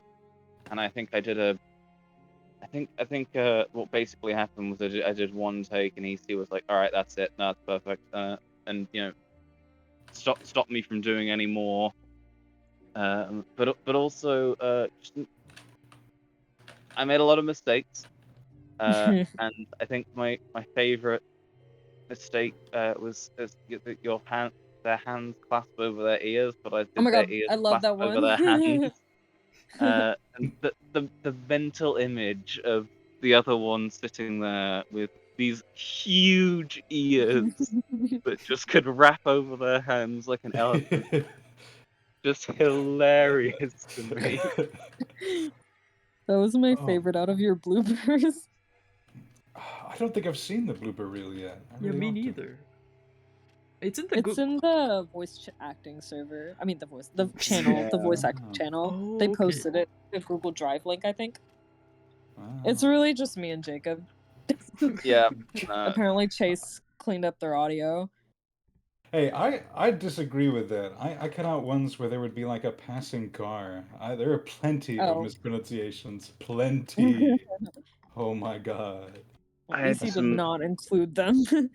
Tragic. I had like I think it was the last day of recording. It was like Friday. It was Friday evening. We were nearing the end, and then for some fucking reason, some people outside of my house decided to start like just driving and revving motorbikes. Yes. And I know it's the same. I know it's the same people that do it like every week. I know it's them. And those guys. If you're out there right now, you guys, screw you guys. Tell him. Yeah.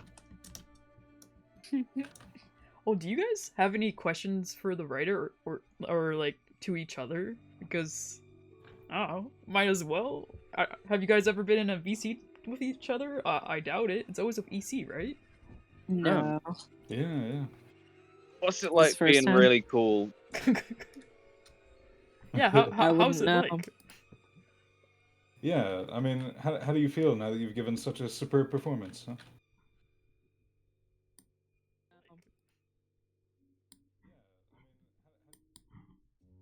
Who's that question directed to? Noah, it was rhetorical. I was just adding on to what they were saying. Definitely not to me. Oh my god. Actually, it was to you. What? The whole time. It was. You've actually done every single voice in the game. Whoa, I don't remember that. That's probably a loop I secret forgot. ending. Whoa, that's crazy. Yeah, I'm sorry, my head's always empty. I don't have any questions. Okay, but not right now anyway.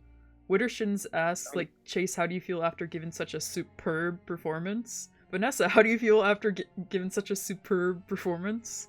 I'm waiting for the... One more. Nah, it's fine. I know where I stand in this. Widdershins, you're killing me right now. Okay.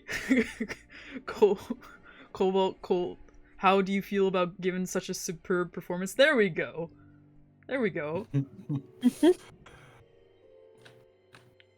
I am grateful to EC and to Widdershins for having faith in me, since this is my first project. Ultimately, I think this is way above my... This is your first project? What?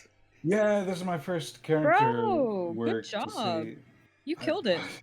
Well, I felt like a little bit of an imposter, believe it or not, because you guys did Well. incredible. I mean, it really is professional stuff. I mean, And, I had the Yeah. exact same feeling when I got in the server and I saw I'm very sorry, Vanessa's like website and their No, back yeah, was of what they did. exactly, It's like, Oh. oh wait, exactly. this is like an actual, professional, super cool, and I'm just a dude, like, Bro. what's going on here? That's the exact feeling. And obviously, I found out earlier yesterday that Chase just actually speaks like this 100% of the time, which is just like, it's cool. I have It's really cool. no range. It's on the floor. There's nothing. Oh my But you do the thing that you do really, really well. Yeah, I no, mean, thank you. dead ass.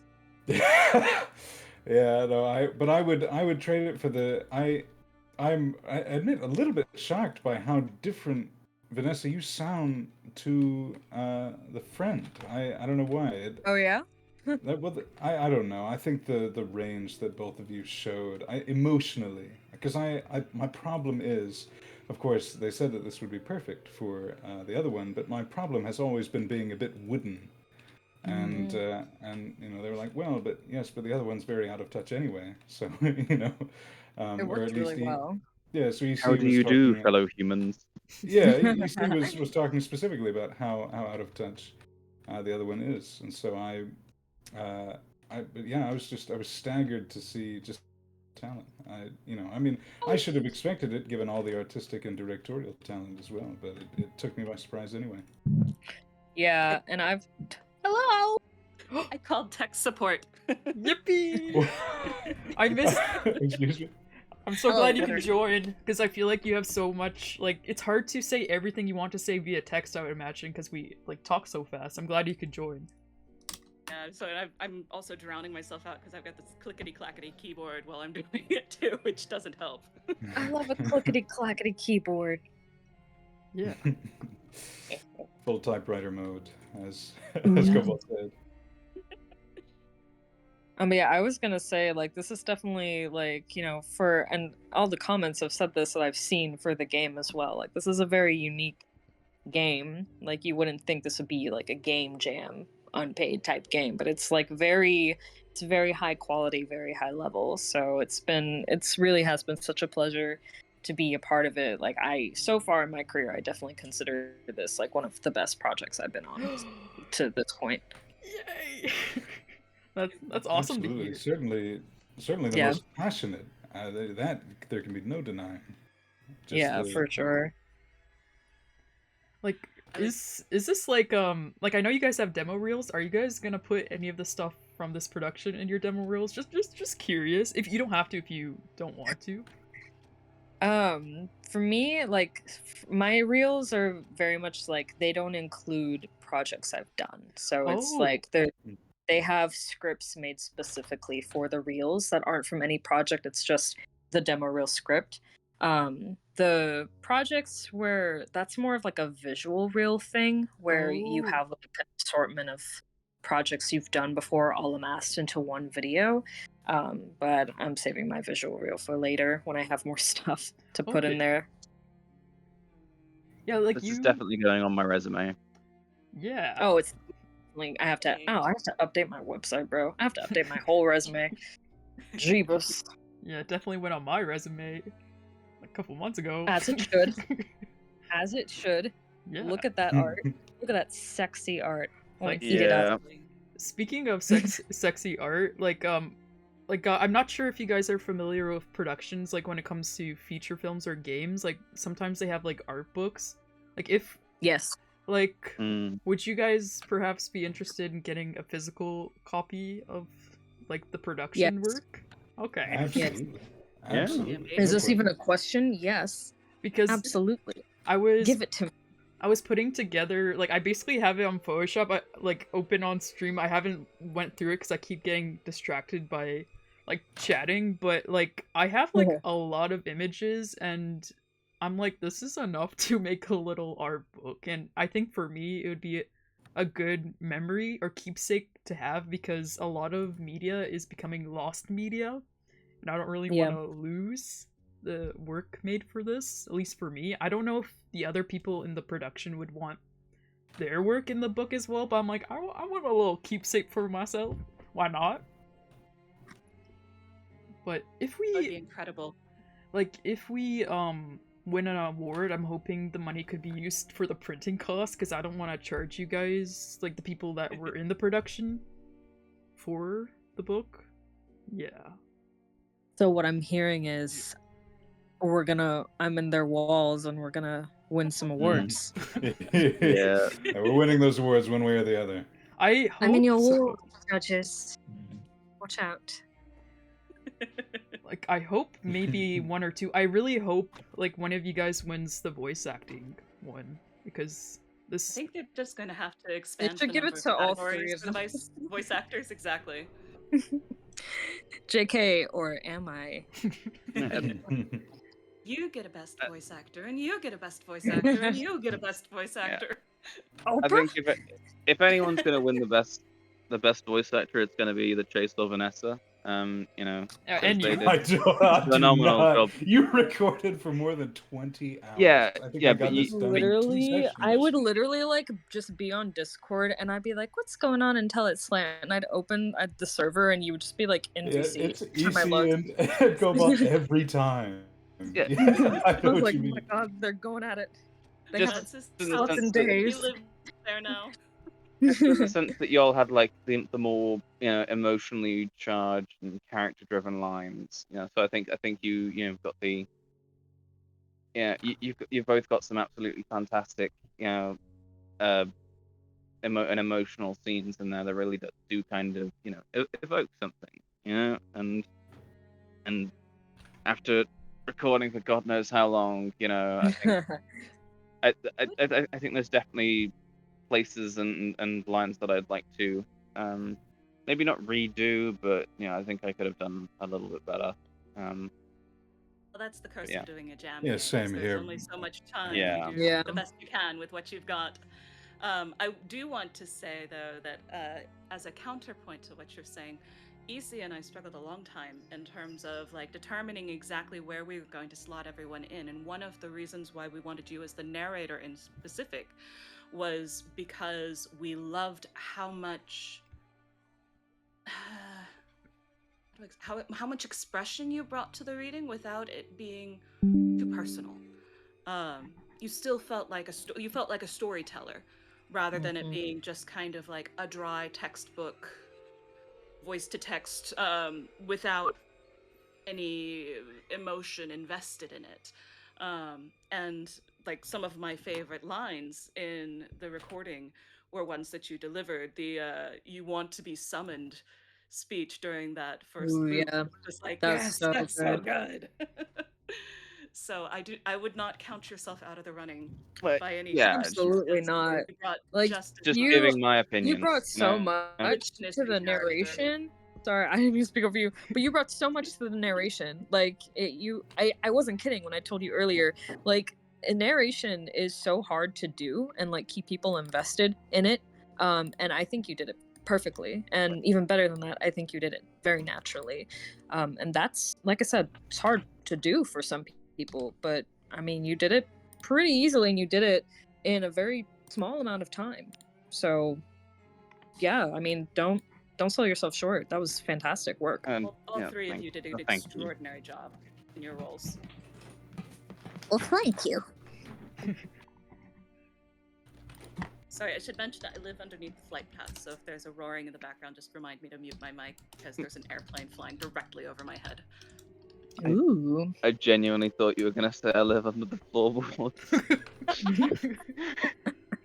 I mean, does it have to be one or the other? You know, Fair point. Telltale airplane at this point. Indeed. Damn American Poe. Mad American. Ah, Oh, mad, sorry, Poe. damn, mad. Either way, I hate him. He disgusts me. Absolute right. nutter. Basket case. We canonically need a recording of the friend reading that book. Oh my god. That's so funny. I'll do it. Like, I'm committed to this bit, bro. That'd be amazing. But genuinely, the idea of hearing the And then you the can other, like, you can uh, update the game with just friend reading it very disgustedly. Bonus material. Bonus Like, material. oh my god, we get it. It's rapping and tapping at the chamber door. Bleh. Also, We get it. It's a bird. I don't care. Was it a jackdaw? Was it a pigeon? Widdershins, may I ask some like plot stuff? Like, it's okay if you want to keep it vague, but I just have a couple questions if that's okay. Of course. Like, the other one and the main character, they're like kind of the same but separate. Like, was there any inspiration from that? Or like for that plotline? Because it reminded me of a plotline from a game I played previously.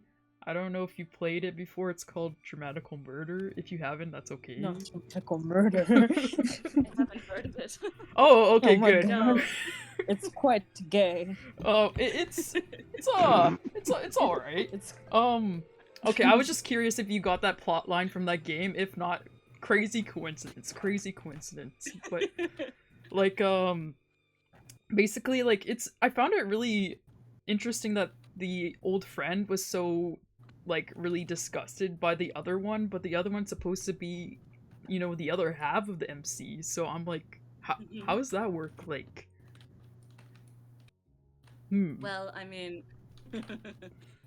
the other one is the embodiment of everything that the main character gave up in order to live as a mortal and be with friend.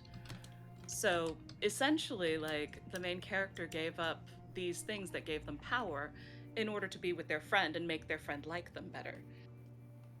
Okay. So the question then kind of becomes, it's like, oh, well, those are all, that's the baggage of my spirit buddy that I don't want to deal with. So it wasn't as to Also, I unplugged myself. do you like? I remember we were talking about CGs, and there's like a couple CG moments that I think you and EC want to avoid. Like, I think it was like the hand on the cheek moments, because Yes. you guys mentioned like not wanting, like for plot reasons, not wanting to show the main character. Like, do you have like a visual or like a way you imagine the main character to look like? You know, I never really deliberately put it in those terms in my head. Logically speaking, I think they probably would bear a striking resemblance to the other one. Yeah. So there's obviously going to be some overlap there.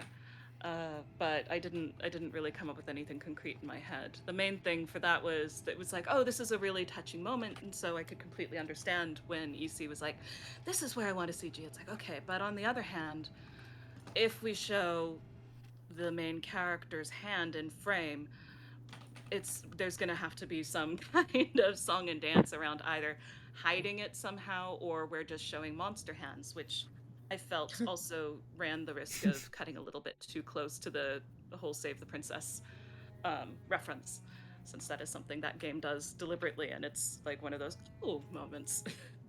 Oops, are my hands? I still need to play that. Whoops, spoilers. I haven't seen the whole thing. I actually watched someone else playing through it because I wanted to make sure that I had the references right. But yeah, honestly, this is the first game I have written that has been in a second-person perspective. Typically write from a first-person perspective, and will deliberately avoid either giving the main character a specific gender or a name that can't be replaced, because my hope is that while I do not write blank slates, per se, I do want it to be open to however people want to headcanon their character looking or being. So there's obviously some limitations to that, but I tend to keep my main characters invisible where I can. That's pretty interesting. I actually prefer characters that are very, like, look a certain way. Oh, yeah. All comes to preference. But also, like, Wittershin, since you're here, and all the voice actors are here. Wow. you have any questions for them? They're here. All of them. No one told me they're here. I don't know. Like, I asked. I think I was using Shin to ask some last night, but yeah, for the most part, like, how was the experience? I loved it. 10 out of 10. Amazing. Would do it again. Don't want to wring my neck. Excellent, good, because that was my biggest fear. Like, through it No. at a certain point, like, I realized it's like, oh gosh, real life people are gonna have to be saying these words that I've written, and I'm so sorry. God, No, real it was life so people much are the worst. fun. Because this was a Yeah. very a new experience for me to be writing for VAs. So I would actually be curious if there was anything for those of you who have experience, like if there was anything that really was a sticking point with this particular script in comparison to other ones you have worked off of, or if there's something that I could improve upon going forward. There's like, this does not have user accessibility in mind. Because going forward, I think I would like to work with VAs more. So I think you did great. The script is stellar. Like the dialogue is just so like, I don't know, it like leaps off the page and it feels so visceral. And I didn't have any problem with it, other than, you know, every now and then I was like, all right, how do I pronounce that word with a British accent? And so I'd have to look it up and make EC wait for me while I Googled it and like listen to the Google man say it in a British accent. But like other than that, I mean, that's like easy stuff you can look up. And then from there, like, I don't know, everything was written in such a way that it was very easy to like act and like feel, which is a great quality to a script. Honestly, I've had scripts that are like, oh, you don't even want to know some of the scripts I've had to read. But this is just like one of the best, for sure. Like, I know I'm singing praises, and maybe I'm a little biased, but honestly, genuinely, I'm so for real about this. I'm showing everybody I know this game, and I don't do that with every project I'm on. So, yeah.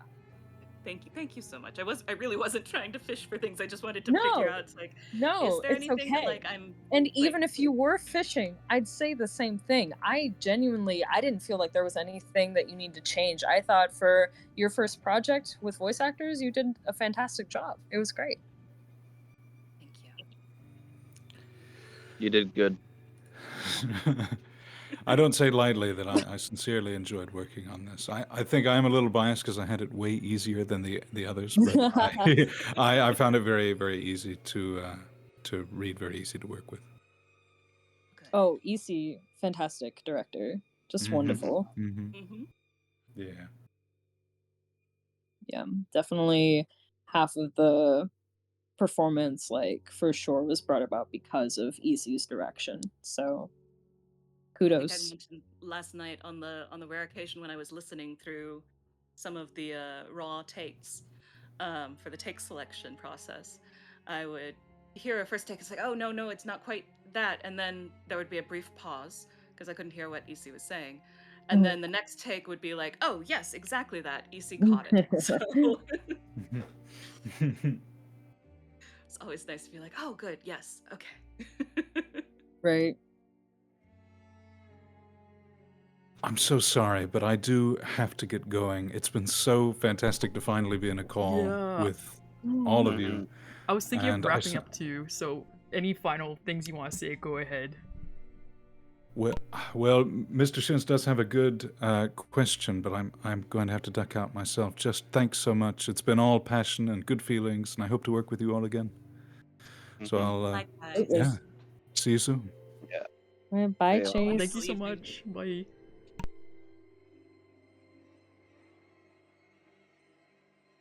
So I think the question Mr. Shins asks is for Vanessa.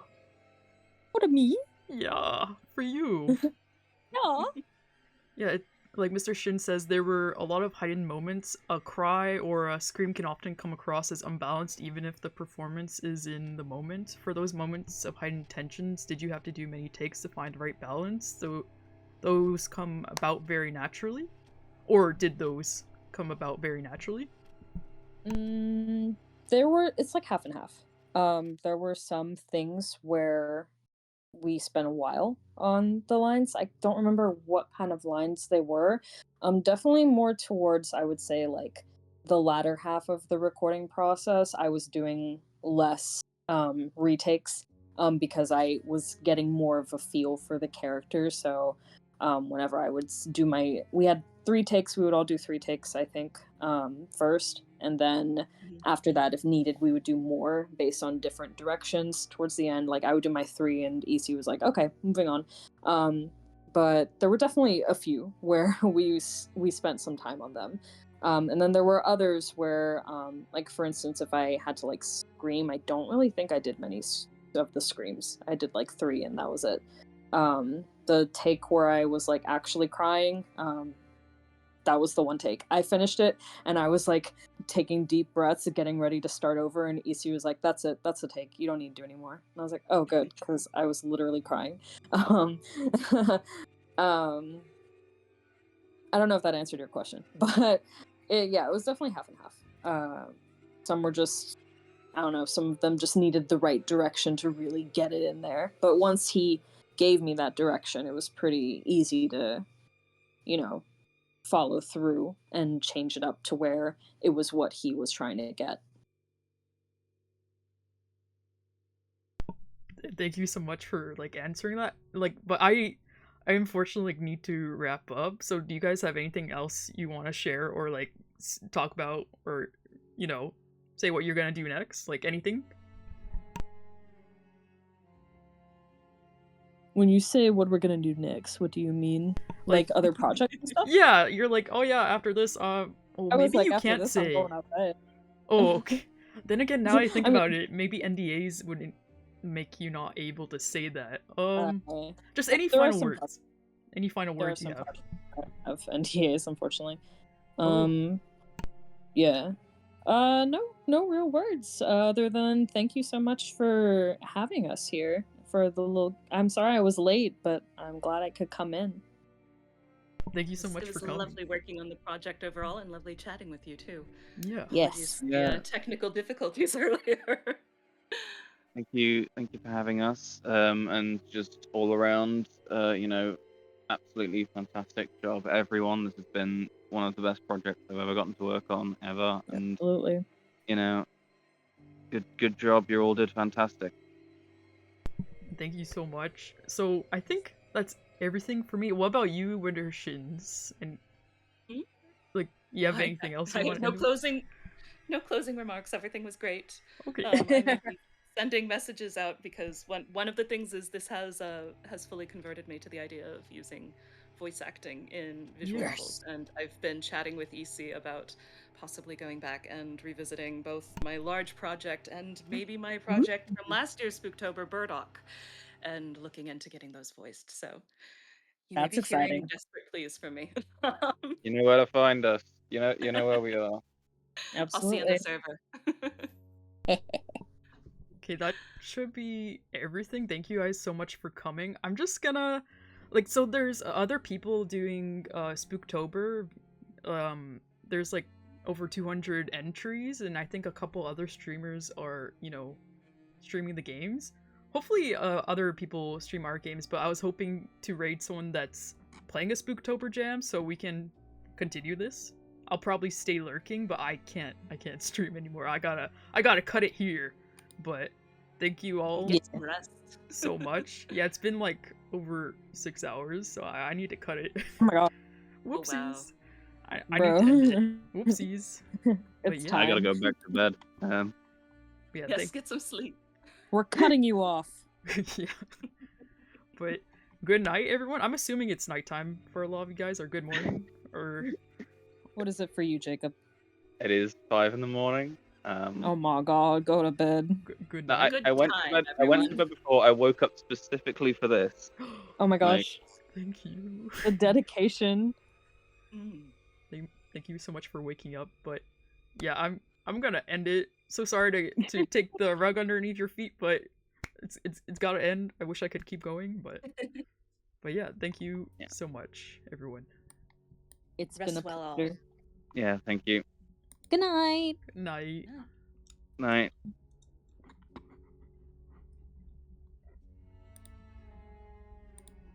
Yippee.